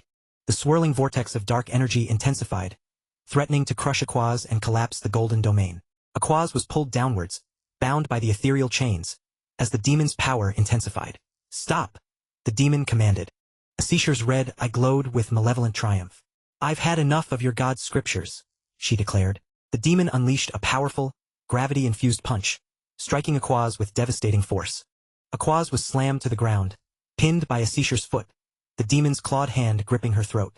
With a brutal kick, Asishur sent Aquaz sliding across the ground, further incapacitating the Inquisitor. The demon unleashed a barrage of gravity-infused strikes, pummeling Aquaz with relentless force. Aquaz struggled, her face contorted in pain, as Asishur's malevolent grin loomed over her. Asishur delivered another devastating blow, the impact echoing with a resounding "Kraak" as Aquaz's armor cracked. The demon's clawed hand glowed with dark energy, preparing for a final, crushing strike. Asishur floated above, her form radiating dark power, as she prepared to finish the incapacitated Aquaz. Aquaz lay chained and battered, her golden aura flickering, as she cried out in agony, "Krah!" Aquaz lay chained and battered, her golden aura flickering, as she cried out in agony, "Krah!" The very air around her began to crackle and shatter, not with divine light, but with ominous, spider-webbing fissures of reality itself. The golden light that had once enveloped the village pulsed erratically, a desperate gasp against the encroaching purple void. The guard captain stammered in terror, "And no, at this rate, we're all going to die." While Hayes whimpered in despair, Asishur, the succubus, chuckled with malevolent delight, promising, "I'll have you all for dessert." Her fanged grin widened, savoring their fear, as she leaned in closer to the struggling Aquaz. "Now, before that, I wonder what the noble hound of a god tastes like," she mused, her sharp fangs glinting. Her tongue flicked out, a predatory gesture, as her fangs prepared to sink into Aquaz's neck. Just then, a powerful, leather gauntlet hand clamped down on Asishur's wrist, stopping her mid-strike. "Stop!" Kettle stood between them, his presence an unyielding wall. "That's enough," he stated, his grip firm. Asishur reeled back, her red eyes flaring in shock and rage. "What?" she hissed, utterly bewildered. "Since when?" she stammered, unable to comprehend his sudden, undetected appearance. "I didn't sense his presence at all," she muttered, her disbelief evident. Before she could react, Kettle moved with blinding speed, a powerful kick sending her sprawling through the air. Asishur crashed to the ground, a distant blur of dark wings and purple energy, disrupting the chaotic aura. Kettle turned to Aquaz, who was still kneeling, visibly shaken. "Are you okay?" he asked, his voice unexpectedly gentle. Aquaz, still processing, recognized him as the transcendent powerhouse who defeated Swordmaster Kane. Kettle's gray eyes now held a dangerous glint, a subtle purple shimmer emanating, as Asishur roared in fury. "You, insolent barbarian!" she shrieked, her wings flaring, enraged by his interruption. Her demonic eyes blazed red. "You dare interrupt my meal?" she snarled, pure malice in her voice. Kettle met her gaze, arms crossed. "She is my friend, which is why I can't let her die." Asishur's snarl deepened, fangs bared. "And here I was, thinking of at least keeping you alive as my toy." Kettle blinked, a hint of childlike innocence on his face. "I have no intention of becoming your toy." Asishur's laughter was harsh. "Is that so?" she sneered, her eyes narrowing into slits of pure malice. With a furious roar, she lunged, dark purple claws extended, firing a piercing wave of energy. "Then I guess you'll have to die," she declared, her attack aimed directly at Kettle. Kettle remained unfazed, turning to Aquaz with a reassuring smile. "Please step back." Aquaz, despite her weakened state, stumbled forward. "You cannot defeat this demon," she insisted, her voice strained. "I may not look it, but I am quite strong," Kettle countered. Aquaz shook her head. "No, this isn't a matter of who is stronger. Only divine power can banish a demon from this world. No other power can do it," she explained grimly. She gestured to the swirling purple energy and arcane symbols. "This is the demon's territory. You can't even hope for a miracle." Kettle considered her words thoughtfully. "Are you saying only a god can stand against a demon? But even if that's true..." His gaze sharpened, a flicker of curiosity in his eyes as he processed the implications. "It doesn't look like you're in any condition to fight right now. As a servant of my god, I must be the one to do it." Aquaz, despite her trembling body, straightened, her red eyes burning with fierce determination. Kettle watched her, a faint smile touching his lips, impressed by her unwavering resolve. "Is this the will of one who serves a god?" "Impressive," Kettle conceded, a genuine admiration in his voice. He placed a hand on her shoulder. "But leave it to me." Aquaz looked at him, surprised. Kettle's smile widened, a mischievous glint in his purple gaze. "I've been wanting to fight a demon for a while now." Asishur scoffed. "You just don't get it, do you? I'm telling you, you can't beat me." Kettle's smirk was a challenge, his eyes now glowing intensely. "Want to test that theory?" Asishur's fangs extended, her tongue flicking out. I want to see your eyes contort in pain, she snarled. With a surge of gravity magic, a seashore twisted the air, sending Kettle plummeting towards the ground. He hit the earth with a jarring impact, but before a seashore could press her advantage, Kettle was already moving. Aquaz gasped, crying "No!" as a seashore lunged, claws extended for a killing blow. But Kettle was faster, springing upwards, his fist cocked back, imbued with crackling energy. His fist, imbued with a crackling blue-white energy, connected with the seashore's face with a devastating impact. A seashore was sent careening through the air, a dark silhouette, black ichor sprang from the impact point. Aquaz stood frozen, her eyes wide and blank, utterly bewildered by the sudden, overwhelming display of power. The Sun God's Inquisitor, Aquaz, stared in disbelief, questioning if Kettle had truly smashed the demon's head with a mere fist. Kettle, a faint smirk playing on his lips, watched the distant impact, his eyes gleaming with an almost scientific curiosity. A seashore, a blur of furious purple energy, launched herself back into the fray, her rage palpable. Kettle's expression shifted, his eyes narrowing slightly as he braced for the next assault. The air crackled with malevolent energy as a seashore unleashed a devastating, pulsating orb of purple energy. The attack connected, engulfing Kettle in a blinding explosion of dark power, yet he remained unfazed. Kettle, a wide, almost gleeful smile spreading across his face, observed that even if its head shattered, it seemed to regenerate. A seashore, her demonic features contorted in a snarl, her fangs bared, demanded to know what he was. Kettle tilted his head, feigning thought, then shrugged, considering her question.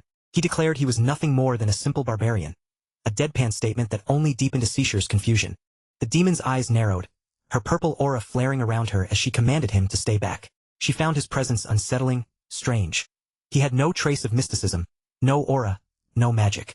If that was the case, a seashore decided, then she would just have to check for herself. Her eyes glowed with renewed malice, unleashing a sharp, piercing wave of dark energy towards Kettle. He watched the attack approach, a faint, almost imperceptible smile on his lips, ready for impact. A seashore launched herself forward, a blur of dark purple and fury, her claws extended, aiming for a swift, decisive strike. Kettle mused that it felt awkward striking something in human form, but it couldn't be helped. He moved with impossible speed, deflecting her attack with a casual flick of his wrist. He delivered a powerful punch, imbued with crackling blue-white energy, directly to her midsection. A seashore reeled back, a guttural shriek tearing from her throat as black ichor sprayed from the impact. She was sent careening through the air, crashing into the ground with a sickening thud. Her form momentarily disoriented, she lay amidst the swirling purple energy. She scrambled to her feet, her demonic eyes wide with disbelief and a growing horror. She roared in fury, her snarl deepening, her fangs bared, unable to comprehend the attack. A seashore, battered and bruised, but still defiant, was sent sprawling once more. She lay on the ground, her body trembling, her malevolent energy pulsing around her. This was impossible. It was nothing but a punch, she thought, bewildered, unstrengthened by aura or magic. Kettle, still smiling, reiterated that it was simply just a punch, and that she regenerated immediately. A seashore narrowed her eyes, observing him closely, a silent question in her gaze, while Kettle considered her. Just what kind of principle was this? He wondered aloud, his expression thoughtful. He stomped his foot, the ground beneath him cracking and pulverizing under the sheer force of the impact. A seashore, momentarily startled, launched herself into the air, a barrage of gravity-infused strikes raining down upon Kettle. He met her attacks head-on, his movements a blur, each punch and kick a devastating impact. Kettle's fist connected with the seashore's face, a powerful blow that sent shockwaves through the air. A seashore's eyes widened in pain and disbelief as the force of the impact rattled her. Kettle continued his assault, his movements a blur of devastating punches and kicks. He delivered a final, powerful blow, sending a seashore sprawling once more. She lay on the ground, her body trembling, her malevolent energy pulsing around her. A seashore's form began to dissipate, her head dissolving into dark energy. Kettle watched, a thoughtful expression on his face as her body reformed, a new head appearing. He observed that when her head broke, an entirely new one appeared, fully regenerated. Kettle let out a soft ho, a hint of amusement in his voice. Well, if it was a demon, that level of ferocity made sense. He concluded, a wide, almost childlike grin spreading across his face. Well, if it was a demon, that level of ferocity made sense. He concluded, a wide, almost childlike grin spreading across his face. Kettle, ever the pragmatic observer, tilted his head, wondering aloud if the demon's core resided in her head.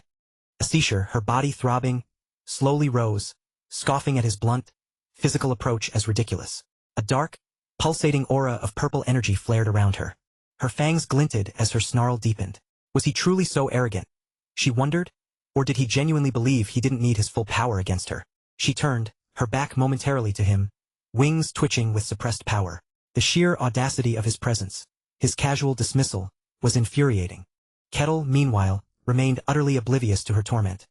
His expression a picture of innocent confusion, a question mark hanging above his head. The demon's patience snapped. She spun back, a chilling smile stretching across her face, proudly declaring, "I am a seashore, the demon of heaviness." She challenged him again, her voice laced with mockery, asking if he truly believed he could continue facing her with nothing but raw strength. Kettle paused, his gaze fixed on her, a flicker of thought in his eyes, observing the demon's renewed bravado with curious detachment. He finally responded, a faint smirk playing on his lips, stating her display, despite its theatricality, didn't seem all that impressive. The words struck Asishar like a physical blow.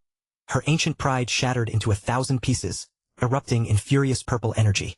Kettle, still wearing his innocent, slightly confused expression, merely blinked as Asishar roared, "You a bastard!" With a surge of dark energy, Asishar launched herself at Kettle, her claws extended, eyes glowing with pure malice. She conjured a massive, dark purple hammer, crackling with malevolent energy, and brought it down with devastating force. Kettle, however, moved with astonishing speed, his hand shooting up to block the blow, the impact deafening. He merely grunted, acknowledging the weight and power of her attack, his hand glowing faintly with blue energy. "Not bad," he conceded, his eyes glinting with a dangerous purple light. "It's heavy indeed." He held the immense, gravity-imbued hammer in his bare hand, his fingers tightening around its pulsating form. With a primal roar, he shattered the weapon, its mystical energy erupting in a shower of purple and blue fragments. Asishar, momentarily stunned, found herself face to face with Kettle's glowing purple eyes, her fangs bared in a snarl. He seized her, his grip like iron, and with a powerful upward punch, sent her hurtling into the sky. The demon, battered and disoriented, plummeted back to the earth, crashing through the ruins of the city, black ichor spraying. "Impossible," she whispered, her voice laced with disbelief, as a faint blue glow emanated from Kettle's fist. Asishar, refusing defeat, rose again, her eyes burning with renewed malice, roaring, "I am the demon of heaviness." Her voice, now a chilling whisper, filled the air with a terrifying boast. She could imbue a hammer with the weight of fortress walls. Yet this simple barbarian, with no grasp of mysticism, had blocked and shattered it barehanded. Her eyes widened in fear. Kettle, observing her renewed fury, merely tilted his head, more intrigued by her resilience than her threats. He noted that she still didn't die, despite the immense force he had used, a curious observation. "Impossible!" Asishar shrieked, her form twisting and contorting as she channeled her full, malevolent power. Asishar, her rage boiling over, unleashed a torrent of dark energy, a massive, pulsating orb of purple power. Kettle, unfazed, clenched his fist, a brilliant golden light erupting from his hand as he met the demonic attack. The clash was cataclysmic, a blinding explosion of golden and purple energy that tore through the air. The ground beneath them cracked and buckled, buildings crumbling under the sheer force of their collision. Asishar, caught in the maelstrom, was momentarily overwhelmed by the raw power of the impact. The explosion of golden and purple energy continued to rage, devastating the surrounding area with immense force. Aquaz, still recovering, watched in stunned silence, her golden armor shimmering, barely comprehending the destructive power. Asishar, the legendary demon of gravity who once brought down kingdoms, was now being pummeled by Kettle. Aquaz watched in disbelief as Kettle, with a series of brutal, rapid-fire punches, rained down blows. Each impact was accompanied by a blinding flash of golden light, sending tremors through the air. Black ichor sprayed from Asishar's form, her body reeling from the relentless assault. Aquaz stared, utterly shocked. Asishar, her body bruised and broken, lay crumpled beneath Kettle's boot, dark energy coiling around her. He pressed his foot down, a thoughtful expression on his face, observing the demon's continued resistance. He mused, his eyes narrowing slightly. "It truly doesn't die, does it?" His gaze sharpened, a new realization dawning. Ordinary physical force alone wasn't enough to kill a demon. Suddenly, an overwhelming pressure descended, unlike anything Kettle had felt before, turning the ground into a swirling vortex of dark energy. Asishar, pinned beneath Kettle's boot, laughed, her fanged grin wide, eyes glowing malevolently. "And what exactly are you?" she hissed. Kettle, unfazed by the pressure or taunts, simply stated, "I'm just a simple barbarian." Asishar's laughter intensified, a harsh, grating sound. How laughable! She sneered, her eyes narrowing. Yet, a strange, serene expression crossed her face as a pulse of dark energy rippled from her. Still, I feel refreshed. Without warning, a sharp, piercing wave of malevolent power shot forth from Asishur, twisting the air with gravity magic. Dark, ethereal chains, imbued with gravity magic, lashed out from Asishur, seeking to bind Kettle. Kettle, his expression unreadable, watched the approaching chains, a flicker of curiosity in his eyes. The ground beneath him began to crack and shatter, pulverized by the immense, unseen force of Asishur's power. A pulsating orb of dark energy crackled with malevolent force, hovering menacingly above the shattered earth. Asishur, now fully transformed into a winged demon, unleashed a burst of pure, destructive energy. Her eyes glowed with malevolent red light, and her fanged grin stretched wide.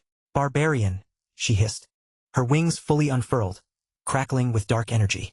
I'll pierce right through you, she vowed, her voice a chilling whisper. She launched a barrage of gravity-infused strikes, each one designed to twist and tear, with every ounce of power I possess.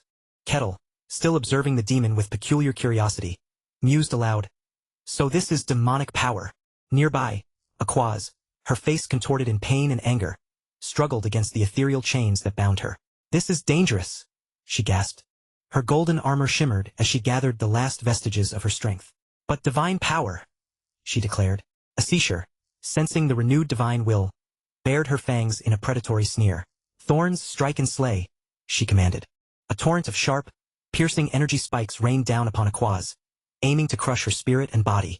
But Kettle, ever the pragmatic observer, moved with blinding speed, a blur of motion. A powerful, blue-white energy erupted from his fist, a shockwave that tore through the air, deflecting the demonic spikes. He moved with such swiftness that he seemed to vanish and reappear, a ghost in the swirling chaos of energy. Asishur, startled, reeled back in disbelief, her fangs bared in a furious snarl. What kind of monster? She roared. Kettle, his eyes now glowing with an intense, dangerous purple, appeared above the plummeting demon. He landed a devastating kick, sending her careening back towards the ground, his form a blur of focused power.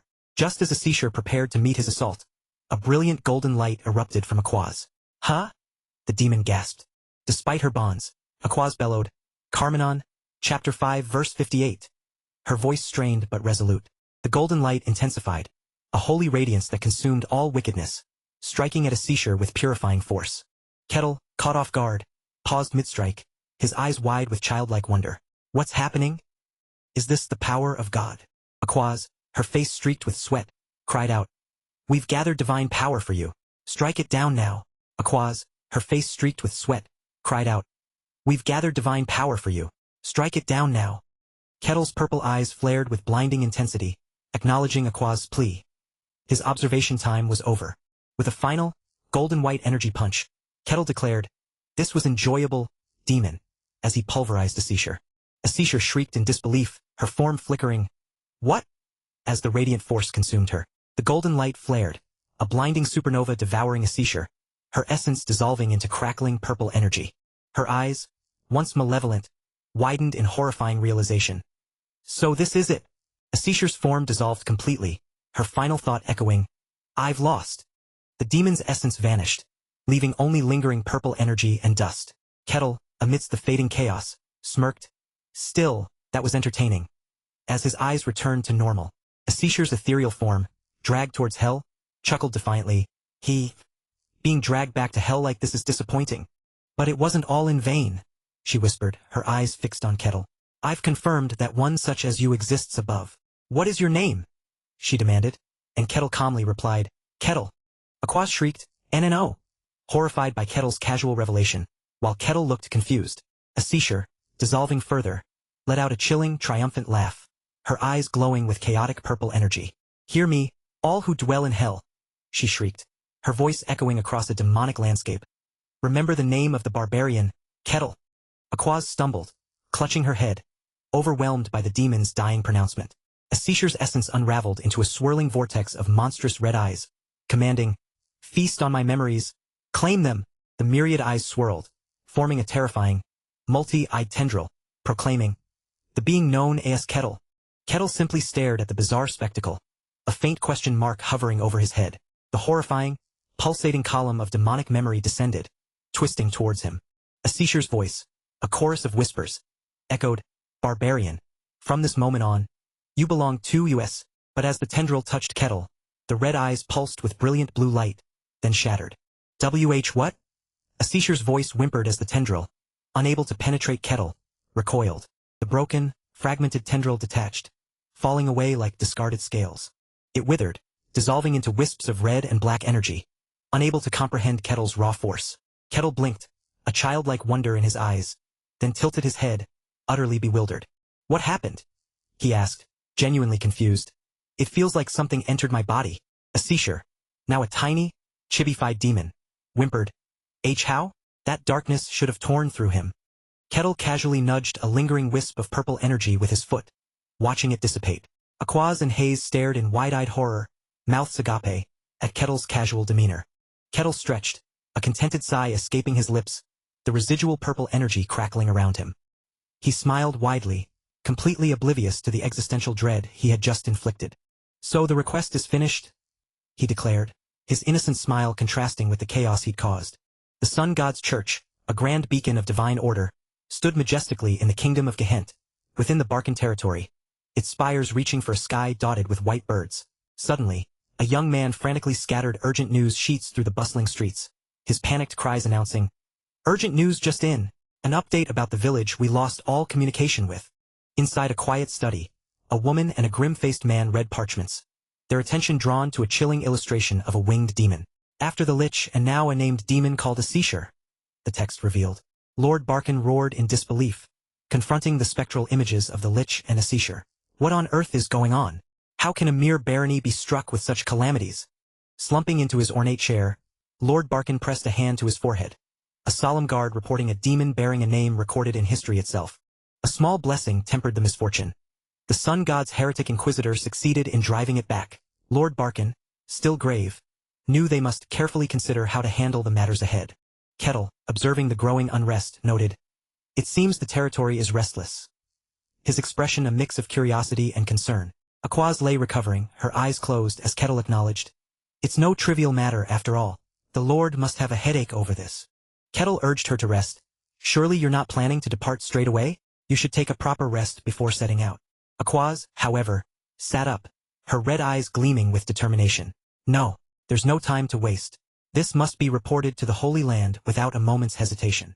Seeing her unwavering resolve, Kettle conceded, "Well, if your will is that firm, there's no stopping you."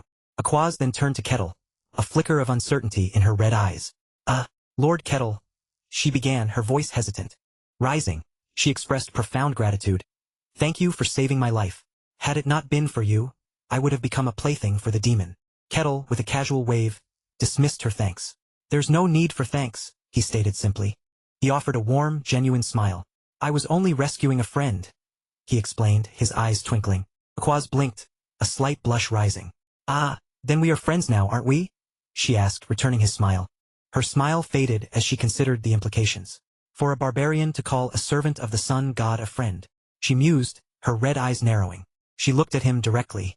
"I am a heretic inquisitor of the Sun God, and still you wish to befriend me?" Kettle, unfazed, simply raised an eyebrow. "Is there any reason I should not?" he asked, genuinely curious. Aquaz looked down, a mix of surprise and bewilderment. "Not that there's a reason, but still," she stammered. Kettle's grin widened. "Then it shouldn't matter, should it?" he declared, his logic irrefutable. Aquaz paused, then a soft smile graced her lips. "You're right," she conceded, accepting his blunt wisdom. Kettle, his mind ever active, shifted the conversation. "By the way, there's something I'm curious about." Aquaz looked at him expectantly. "What is it you wish to know?" she asked. Kettle then posed. "Is it true one must never speak a demon's name?" Aquaz's expression grew serious. "It's due to what's called the mark," she explained gravely. "The mark," Kettle echoed. She elaborated, her red eyes solemn. "A demon inscribes a seal of darkness onto the human soul through its name, and it draws malevolent beings towards them." Her gaze hardened, a chilling intensity in her eyes. "Anyone marked by it, become no more than prey, reeking of spices to lure predators." Aquaz then revealed the historical consequences. Those who bore the mark were either saved by receiving baptism from the gods, or were hunted down and killed by evil. Kettle, ever pragmatic, immediately considered his own situation. "So, then, am I marked as well?" he asked, genuinely confused. Aquaz shook her head, a hint of relief in her expression. No, not in your case. Lord Kettle has not been marked. Despite his immunity, Aquaz cautioned him. Still, your name will have reached the ears of Hell's denizens. She offered a reassuring smile. But you needn't worry too much. They cannot find you without the mark. They may know who you are, but they will lack the ability to chase you. Aquaz concluded, her eyes closing. So unless you cross paths with evil again, it won't become an issue. Kettle, thoughtful, nodded. I see. Still, it's strange. It couldn't be slain by brute strength. Aquaz turned to the church window. That is the very nature of demons, she explained, her voice filled with ancient wisdom. She began recounting ancient history. A long time ago, the mighty gods shaped humanity, a radiant hand holding a nascent human form. Humans were foolish and ignorant, acting only on instinct. Aquaz continued, a serpent offering forbidden fruit. Yet the gods did not intervene in the human realm. Then, the beings from beyond grew interested in humanity, she revealed, a monstrous, multi-eyed entity descending, and began mercilessly slaughtering humans. At last, the gods could bear it no longer and descended into the human realm. Aquaz declared, a colossal golden hand driving back a demonic serpent. Afterwards, humanity founded a church to honor the gods who saved them, she explained, gesturing to the magnificent interior. And with the gods' help, humanity advanced rapidly. But as time passed, for some reason, Aquaz continued, her voice tinged with regret, the demons began to interfere in the human realm again. Thus, the gods chose their followers and granted them power, she explained, her hand on her medallion. For demons can only be defeated with divine power. Kettle nodded. I see. They couldn't be killed because they're beings from another dimension. Aquaz confirmed, they never truly belonged in this world. Kettle, ever practical, considered. I see. If creatures like that appeared often, it would be troublesome. Aquaz shook her head. No, a named demon cannot appear so easily, she assured him, though concern flickered in her eyes. Her expression grew somber. But it seems the demon realm, which should remain sealed, is affecting the world. Dungeons are forming irregularly, and evil beings are surfacing. A deep worry etched onto Aquaz's face. It all began about a year ago, she spoke with a heavy heart. Kettle's eyes widened in realization. A year ago? He murmured, a jolt of recognition passing through him. A memory flashed. Kettle battling snowfield werewolves. If so, then, wasn't that when I was completing my last quest in the snowfield? He wondered, bewildered. Aquaz, sensing the conversation's end, offered a polite closing. This conversation has gone on long enough. Thank you, Lord Kettle. She prepared to depart. I must be going now. If you ever come to our church, we shall warmly welcome you. Kettle returned her smile, a genuine warmth in his eyes. That sounds good, he replied, a hint of eagerness in his voice. Aquaz, now seated in a carriage, bounced gently along a sun-dappled road, her body still feeling the strain of battle. Her red eyes focused. Though my body has not fully healed, I cannot delay any longer. I must report this to the saint without wasting another moment. Yet, a persistent question gnawed at her. She looked down, troubled. But still, she mused, a deep furrow in her brow. Her red eyes filled with exasperation and bewilderment. Why is it that the sun god has not given any prophecy concerning that barbarian? She wondered, utterly perplexed. Footfalls echoed through the opulent, sun-drenched hallway of the imperial palace, each step heavy with the old man's weariness. He sighed, confessing that every encounter with his majesty left him utterly drained. A smooth voice cut through the silence, observing, You seem to have had quite a hard time. The old man flinched, his head snapping around, startled by the unexpected presence. Standing there, framed by roses, was the striking figure of the great Tower Lord, a sardonic smile playing on his lips. The Tower Lord's imposing presence dwarfed the old man, who could only stare in silent apprehension. This was the great Tower Lord, the head of the Grand Magic Tower, where all sorcerers and mystics gathered. With a casual lean, the Tower Lord inquired, What brings you here again? The old man explained his routine report, then returned the query, asking what brought the formidable Tower Lord. The old man turned, listening as the Tower Lord revealed, he was there to report his mission's outcome. The Tower Lord's expression grew serious, asking if it was the Forest of Silence, a reconnaissance into the demon realm. The old man confirmed it was, then pressed him, How was it? The Tower Lord's face darkened, describing it as a horrifying place where the laws of this world didn't apply.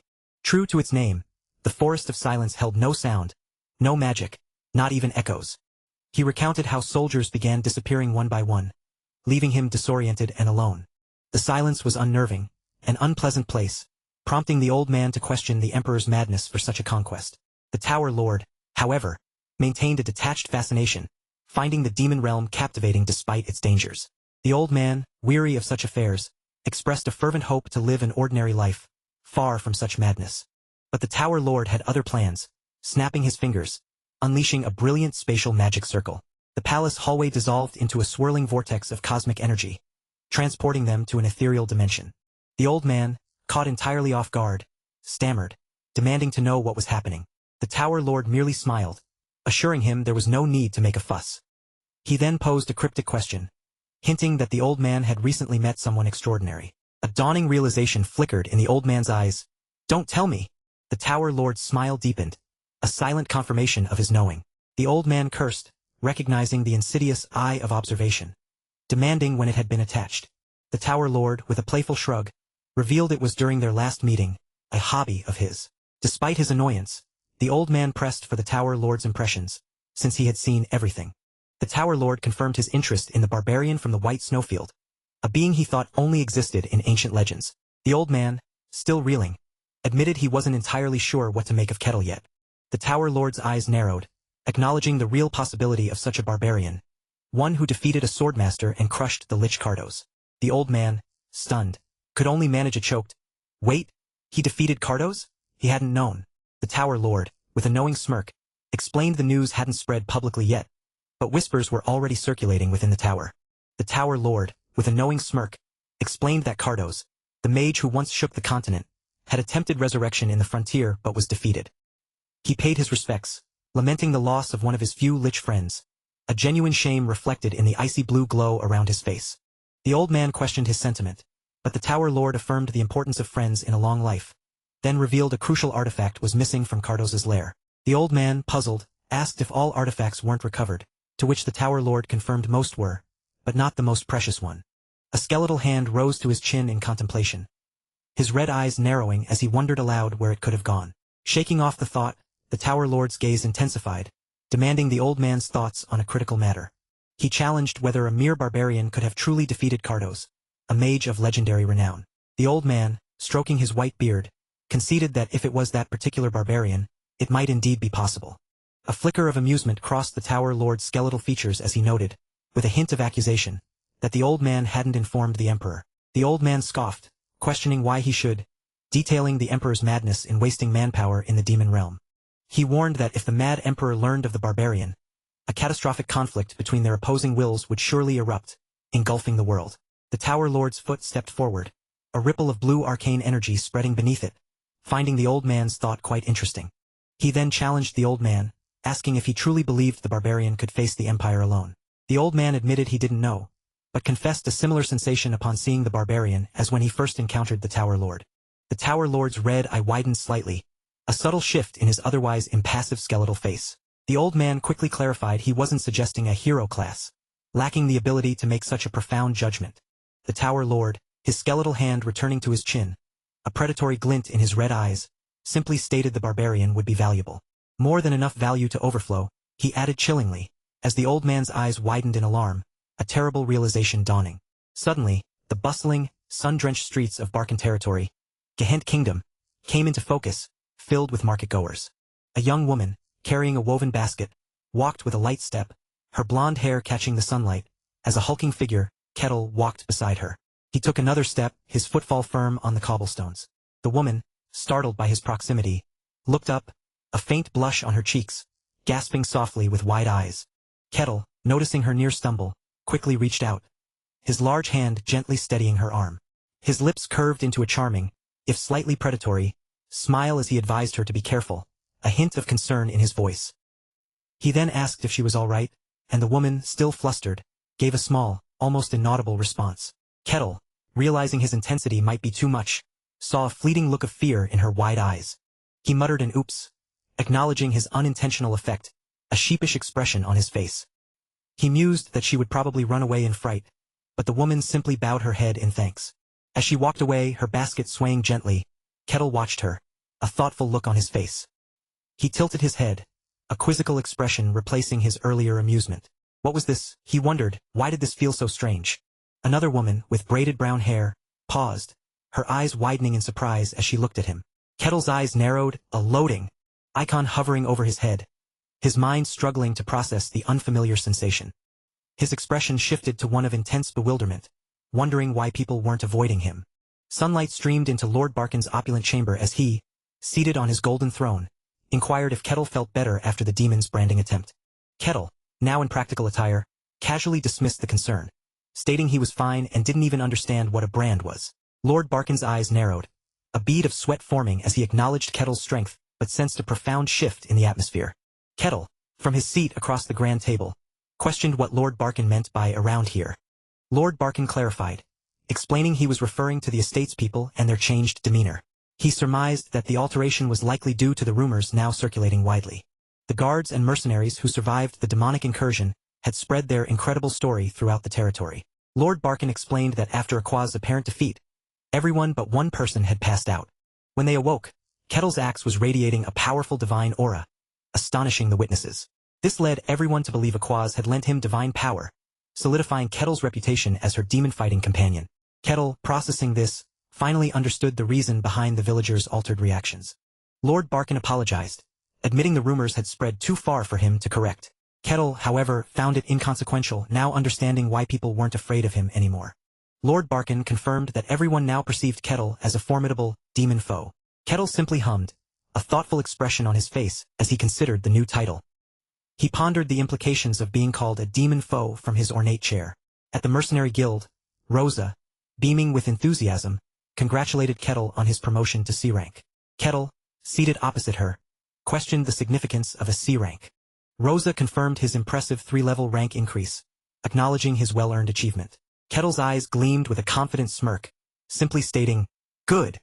Rosa further explained that he would receive a custom-made mercenary tag, though it would require some time.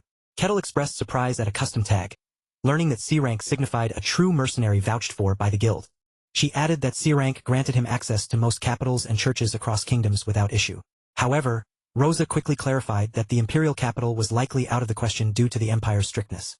She explained that an official noble recommendation was needed, and unsettling rumors meant they had less intel on the capital than the demon realm.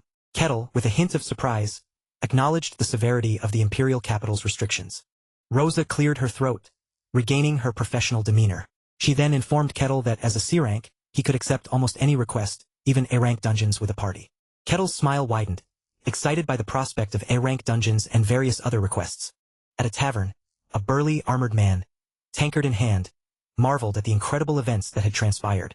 He asked Kettle if everything had been properly handled, to which Kettle confirmed the demon's defeat and Aqua's assurance of no lingering threats. The man, visibly relieved, exhaled deeply as he sat with Kettle, Hayes, and Aqua's at a communal table. The man, visibly relieved, exhaled deeply as he sat with Kettle, Hayes, and Aqua's at a communal table, while Hayes, the nun, still reeled from the recent confrontation, acknowledging the Inquisitor's strength but denying his sole victory. Her mind, though close to shattering, had not allowed her to faint that day, cementing the terrifying truth of what she had witnessed.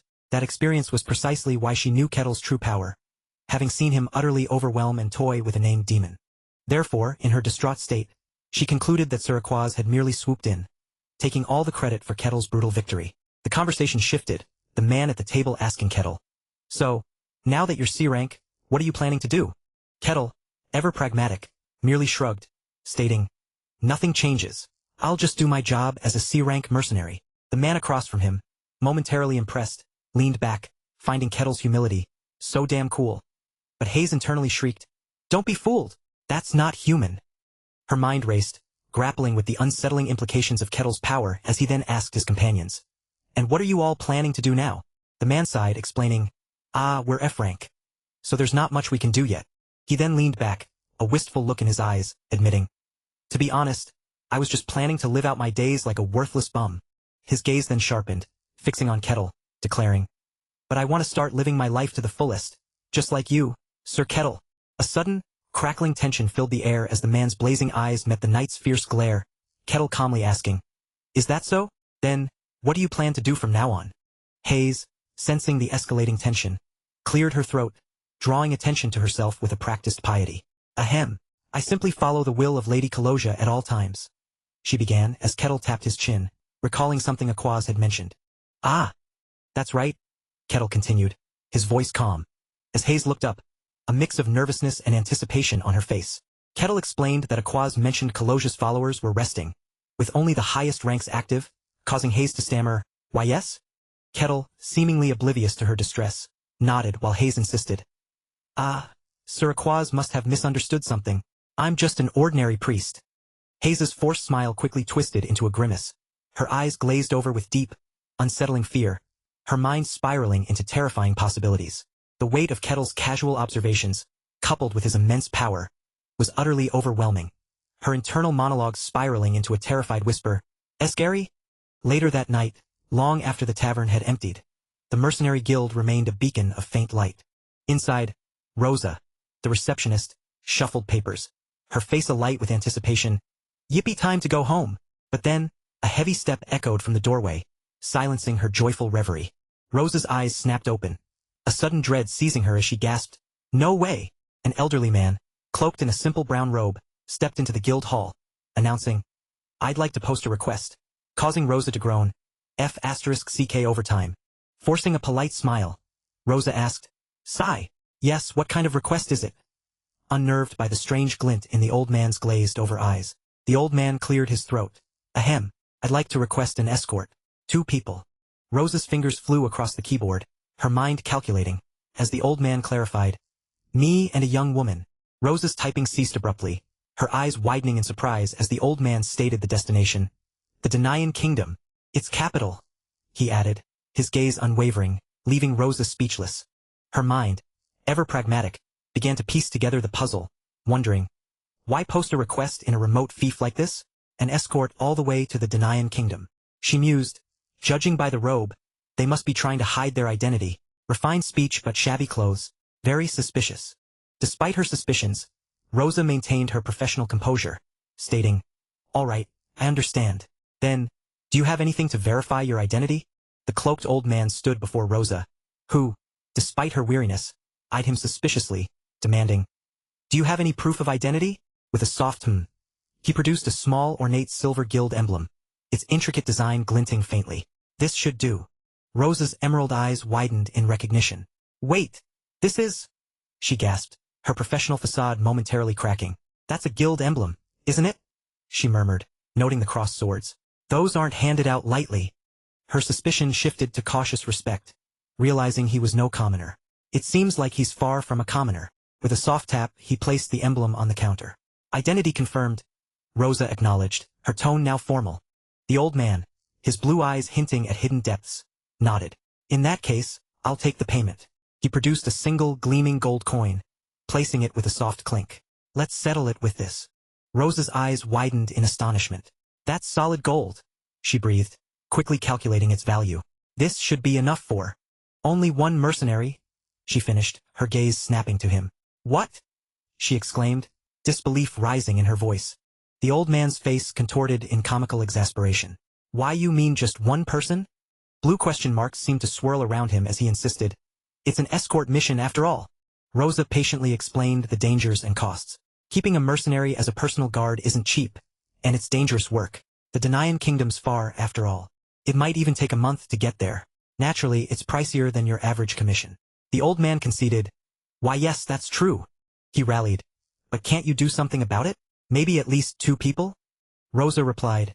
"It's possible, but lower-ranked mercenaries. Is that all right?" His shoulders slumped. "For dependable escorts, D rank or higher is essential." With a sigh, he relented. "In that case, hire the most skilled you can." Rosa confirmed. "Then 1 mercenary at this rate is the most reasonable." He still tried. "But surely there's a way." Internally, Rosa wondered, what's with him? Why's he so desperate? She stated firmly, "Out here in the frontier, even finding mercenaries is a struggle. I'll do what I can, but 2 seems impossible." His shoulders slumped further. "I see. Very well, I'll leave it to you." As he departed, Rosa examined the gold coin. Its worn edges and high content made her suspicious of its origin. "It's as though he's hiding where it came from," she mused, a new wave of suspicion washing over her. "Looks like I've got a troublesome client." Later that night, the old man, Aaron, approached a secluded dwelling, his footsteps echoing softly as he knocked. From within, a soft voice inquired, "Who's there?" Aaron pulled back his hood, revealing his weary, yet kind face. "It's your faithful retainer."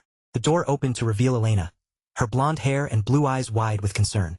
"Aaron," she breathed, ushering him inside. "Come in, please." Elena's gaze was anxious as she asked, "How did it go?" Aaron's expression softened. "The commission was approved," he confirmed, offering a small, tired smile. "Thank goodness." Elena murmured, "How many mercenaries can we afford?" Aaron's smile faltered, a shadow crossing his face. "Ah," he began, his voice tinged with regret. "Just one," he finished, and Elena's eyes widened in dismay. "My apologies," Aaron continued, his gaze falling. "Our reserves are too low." Elena shook her head. "Don't apologize, it's not your fault," she added. "If only I hadn't been so easily swindled."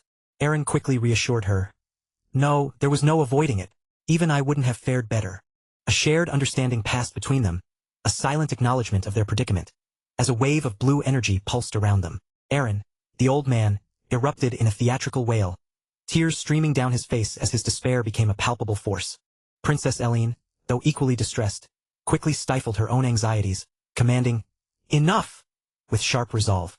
Aaron's lament ceased, leaving both in a moment of silent, heavy contemplation. Eileen turned to Aaron, her voice softened, asking how long it would take to find a trustworthy mercenary. With a faint, strained smile, Eileen urged patience and rest, acknowledging Aaron's efforts. Aaron bowed his head, a heavy sigh escaping him, accepting her words with quiet resignation. Eileen's smile vanished, replaced by a look of deep weariness as she considered the coming day.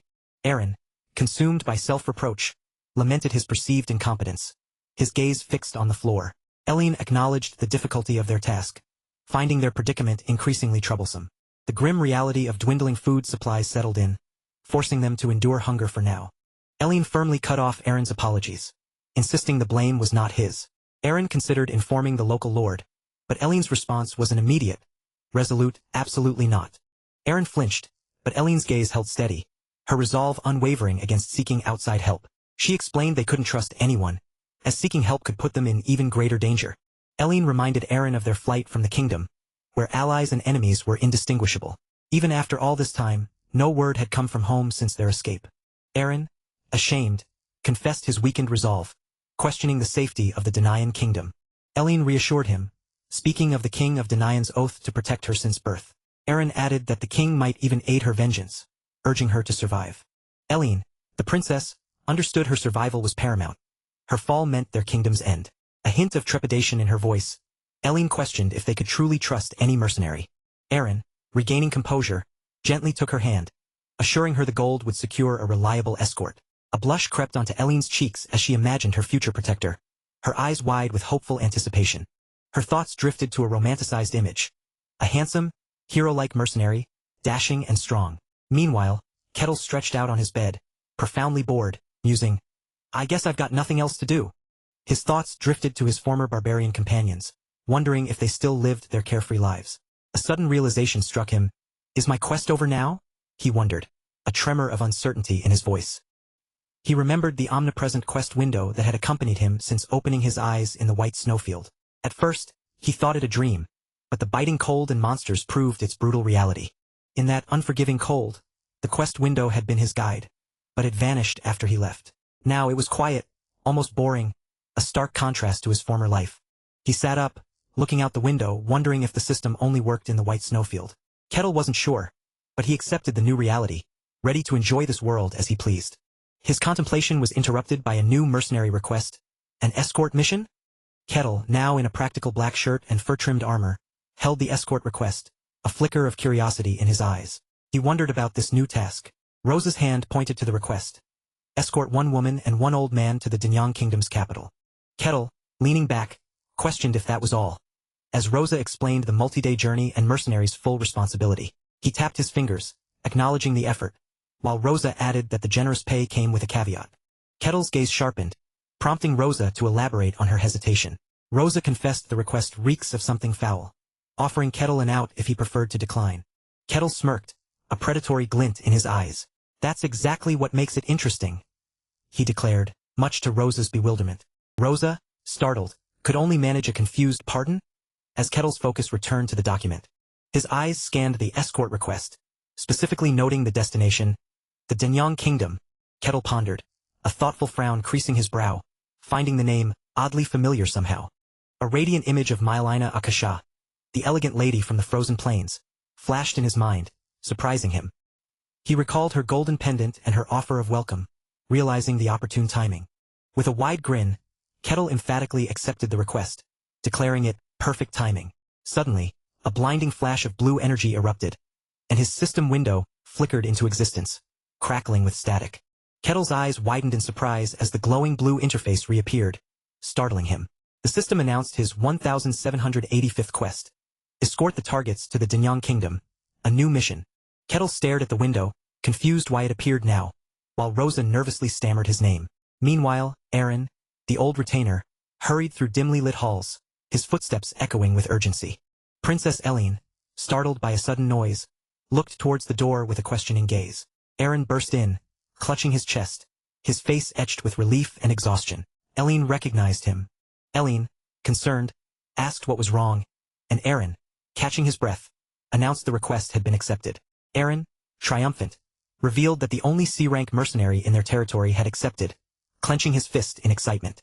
Eileen's eyes widened, sparkling with renewed hope, as she asked if the news of a C-rank mercenary was true. Aaron, his weariness momentarily forgotten, assured her she would meet him tomorrow and urged her to rest. Back in his room, Kettle continued to stare at the glowing blue quest window, a thoughtful expression on his face. He tapped his chin, pondering why the system, silent for so long, had suddenly reactivated now. Kettle sat on his bed, his gaze fixed on the glowing blue interface, deep in thought about its return.